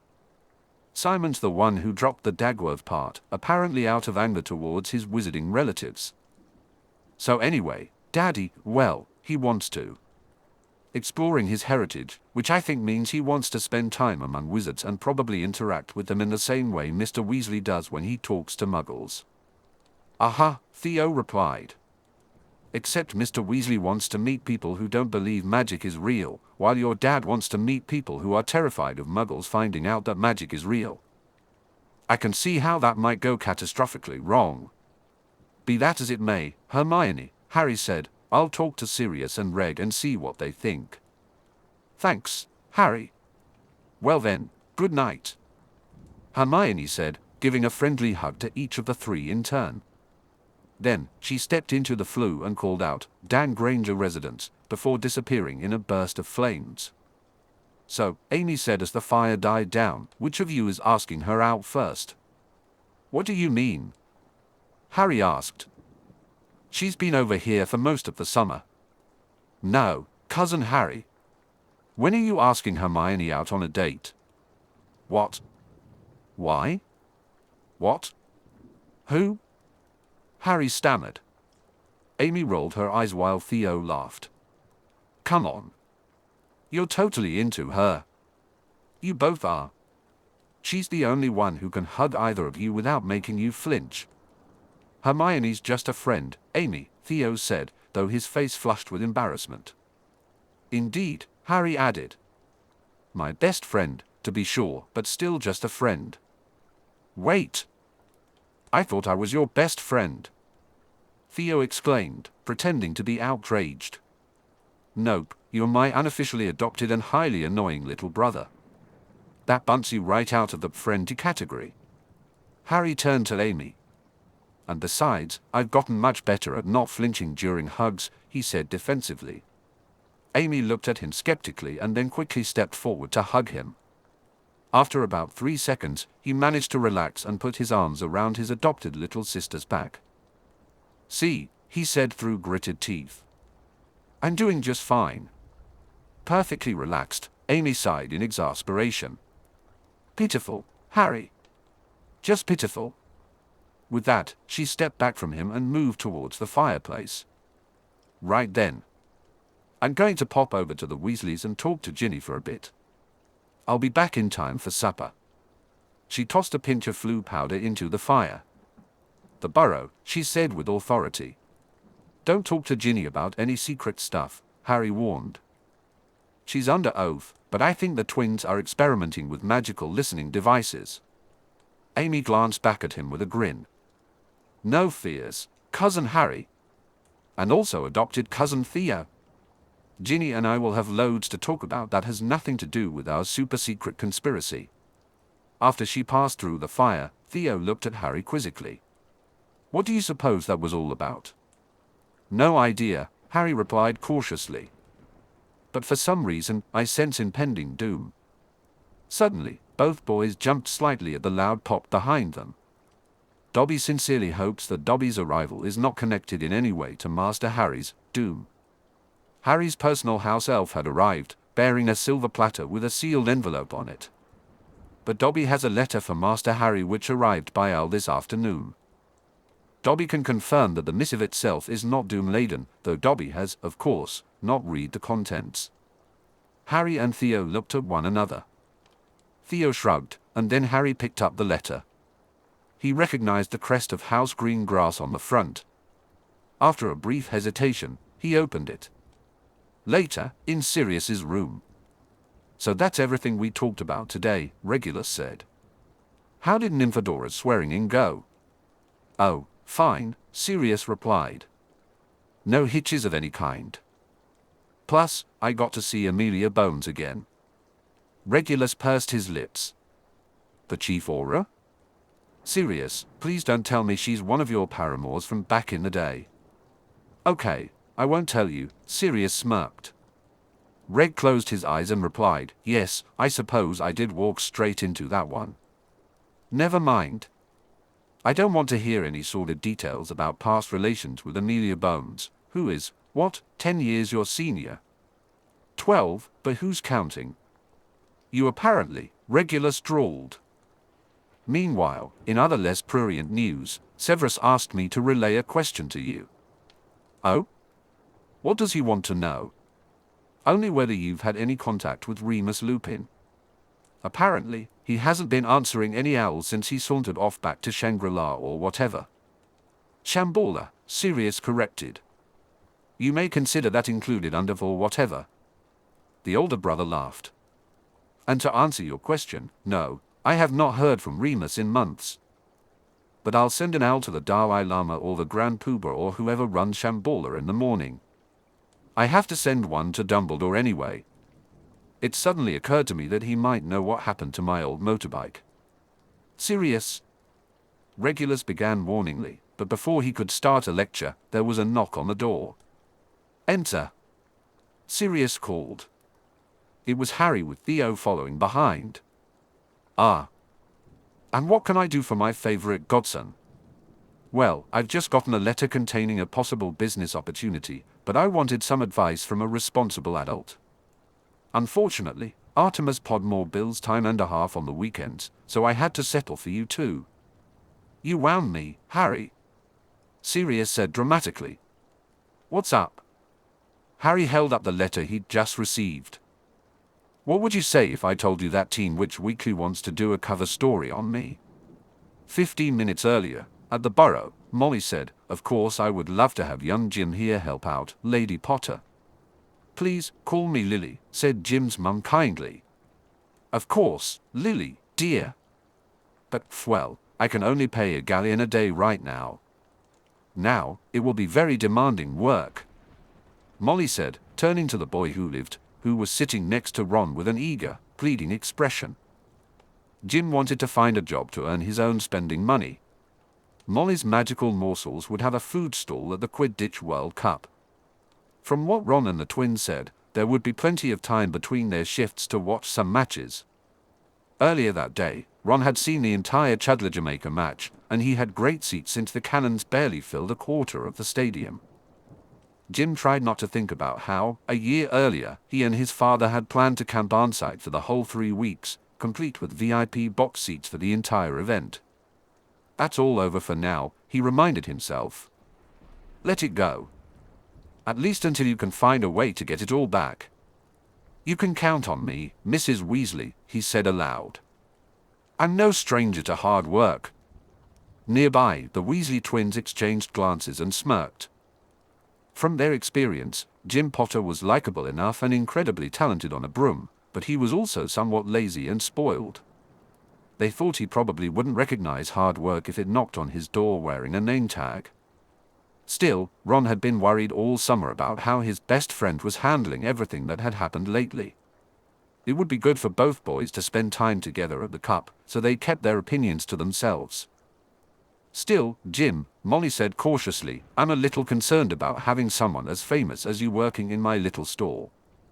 It will no doubt be good for business, not that I would want to take advantage of your fame, but will it be safe for you there? I won't actually be on hand, you see, as I'll be handling the catering side of things." "Of course, Bill and Charlie will be taking turns managing the store," Ginny said. "How did you get them to help out?" "Oh, there was no roping involved, Ginny," Molly replied. "They're both good boys who love their mum." The 4 Weasley children in the room exchanged skeptical looks. "And also," Molly continued, "I may have promised that if they helped out, I wouldn't comment on their romantic partners, career choices, or hairstyles for a full year." Fred whistled. Coming from Molly Weasley, that was quite a generous offer. "Anyway, Lily, are you not concerned about whether your Jim will be safe under those working conditions?" Lily sighed. "I always worry about Jim. That part's unavoidable. But nearly every aura and hit wizard in Britain will be there, plus the ministry is assigning half the DMLE to act as additional security. However, if you're still worried, we could come up with some sort of disguise for Jim." She smiled at her son, who rolled his eyes at the idea of any disguise keeping people from recognizing the boy who lived. "Ah!" Fred exclaimed sharply, bolting out of the living room and up the stairs. He returned about 30 seconds later, clutching a vial in his hand. George's face lit up. "Is that?" he asked with a grin. "It is," Fred replied, matching his brother's smile before handing the vial to a suddenly nervous Jim. "What is it?" Jim asked doubtfully. "It's the perfect disguise," the twins said in unison. "Don't worry, Mrs. Potter," one of them assured. "It's 100% safe and thoroughly field-tested." After a moment's hesitation, Jim shrugged and downed the vial without a care. It wasn't the first prank item from the twins he had consumed. There had been that Tun-Tun toffee they had convinced him to try earlier in the summer.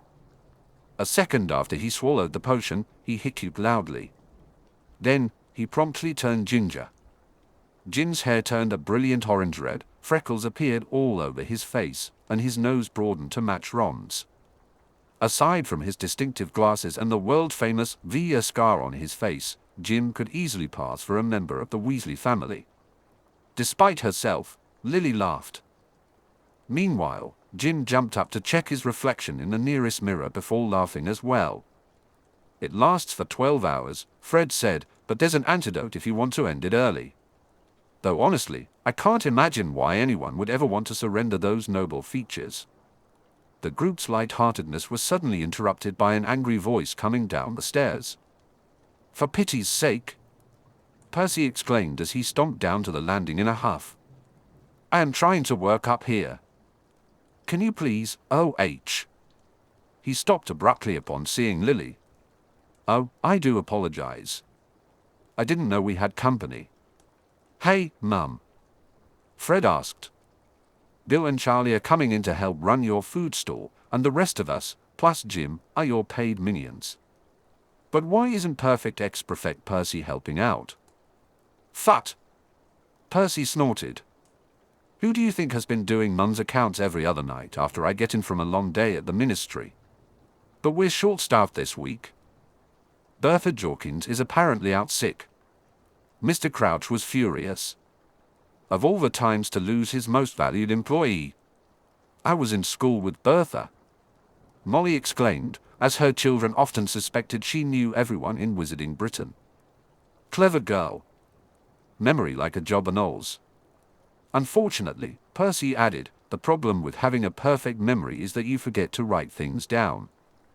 She was the one who liaised between Mr.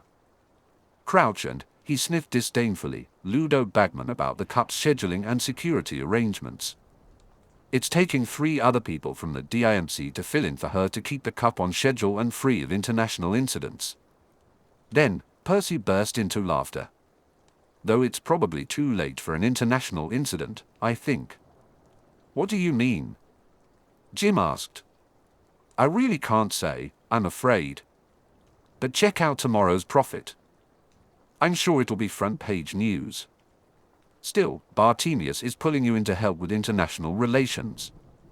Lily asked. "That's very impressive, Percy." He coughed and blushed.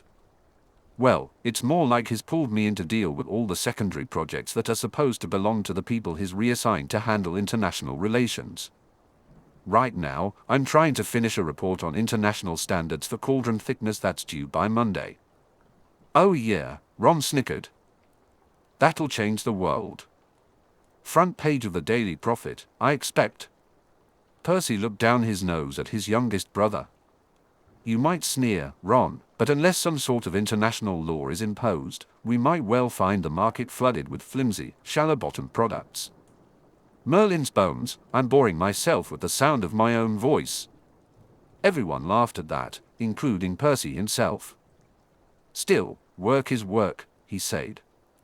"And I'd best get back to mine. Lady Potter, a pleasure to see you again." He bowed gallantly and then returned to his room. Before the conversation could resume, the flue lit up, and a voice called out. "Ginny, it's Amy. Can I come through? I've got gossip to share." Ginny glanced around the room and noticed that both Lily and Jin stiffened at Amy's voice. After a moment's thought, Ginny decided to live dangerously. "Sure, Amy. Come on in." Then, she turned to Molly with an innocent expression. "Oh. It is okay if Amy comes to visit, isn't it, Mum?" "Of course, dear," replied Molly, seemingly unaware of the reactions that Amy's name provoked in her guests. A second later, Amy Wilkes stepped out of the Weasley's flue and dusted herself off. Amy looked around the room and was surprised to see Lily Potter present. She was utterly flummoxed to see a red-headed and freckled Jim Potter as well. "Oh, am I interrupting something?" she said mildly. "Jim's makeover, perhaps?"